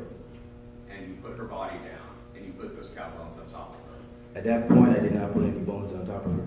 Did you not move the cow bones at that time? The next night, I moved the cow bones, but not that time. I did not. Now, you said that at that point, you made the decision to strip her body of her clothing, correct? Correct. And you said that you think that she was wearing a sweater and then also some type of tights, correct? Correct. Do you remember what else she was wearing? Thinking at that time, probably like some panties as well. And you said that you took that clothing off and you put those in the bags and you had dragged her body out to the field, correct? Say it again, sir. I didn't hear you. Where did you put her clothes after you stripped her naked? Back in the bags that I had used to, like, transport her. And you took both of those bags, correct? Correct. Why did you take her clothes off? Honestly, at that time, I don't even have any idea why I did that. You don't know why you stripped your wife naked and left her in the field. That was a very stressful situation I was in. So a lot of the things I did that night, I guarantee you, they don't make any sense. Did you want to dispose of those clothes? When I got back home, obviously I had to get rid of the clothes. Is that what you were thinking out in the field, that you wanted to dispose of those clothes? No, but when I got home, that was definitely what I was thinking. So you just stripped her naked and left her body there, but you're not sure why? I'm not sure why I burned the clothes in the bucket either, sir, to be honest. Did you take Elena with you out to the field? Hell no, I did not. So you left your daughter alone at the house?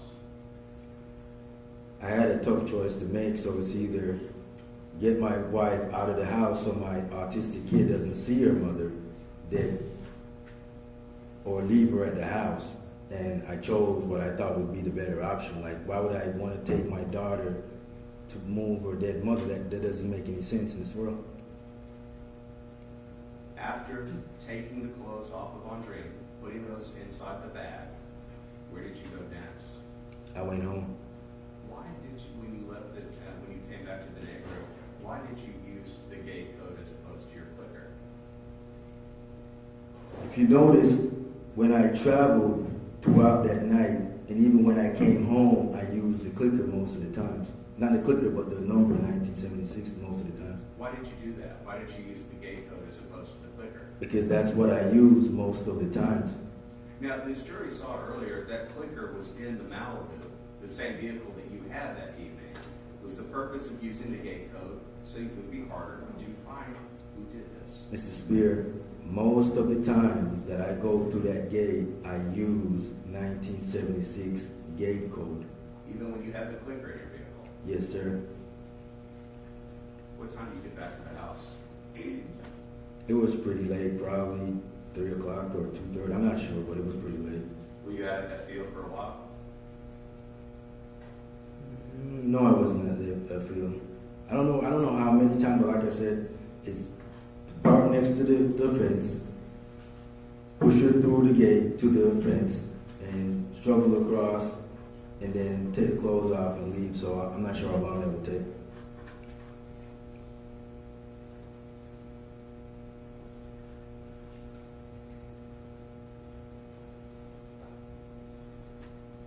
When I asked you about if you brought Elena out to the field with you, you said that you left her at home. Correct. That was the only decision you had to make. You had a tough decision to make about what to do, correct? Correct. She was asleep, so why would I wake my daughter up to take her to the home? That doesn't make any sense. And never during any of this time did you think to call 911? At that point, no.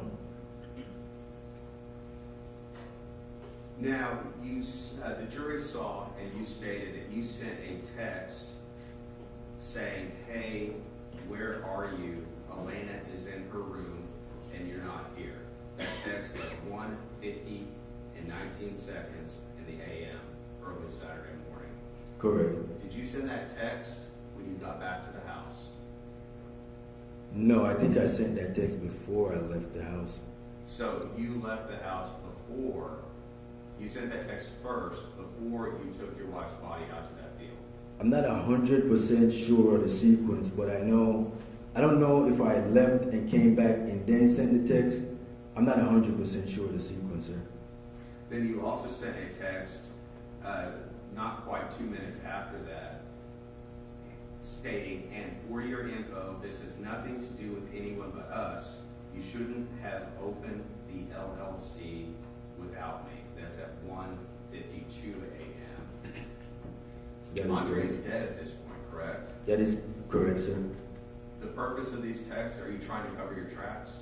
So at that point, like I said, once I got rid of her out of the house and I came back, and I'm thinking about like the situation now, like literally in the morning she's supposed to go to work. At some point somebody's gonna want to know, and it's at that point like I'm thinking, I'm panicking, but at the same time I'm thinking about the whole situation. You know, the mom is dead. I'm probably gonna get blamed. My 7-year-old daughter doesn't have both parents.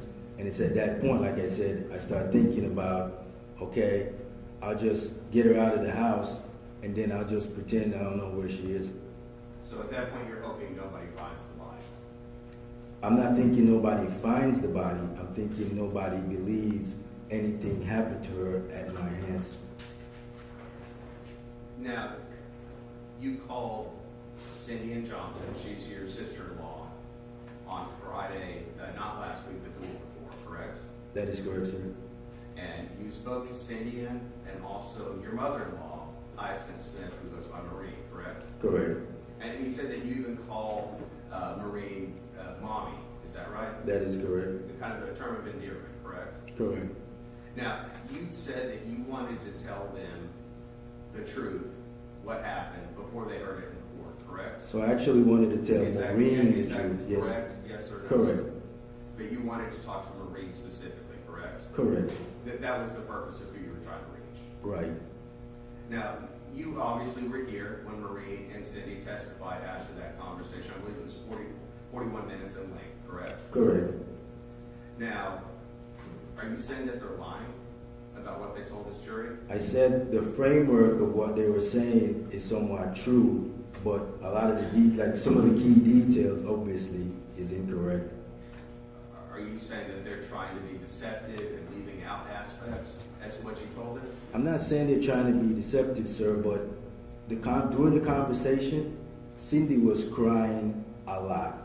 And Maureen started crying, I'm crying. So it's not like a normal conversation that we were having. So during the course of the crying, it is understandable that some of the details under that kind of circumstance probably got misconstrued or something. So you recall them testifying that Andreen could not fight you because you were too strong. I mean, that's kind of ridiculous for me to say that. I said Andreen wanna fight me. I didn't say Andreen can't fight me.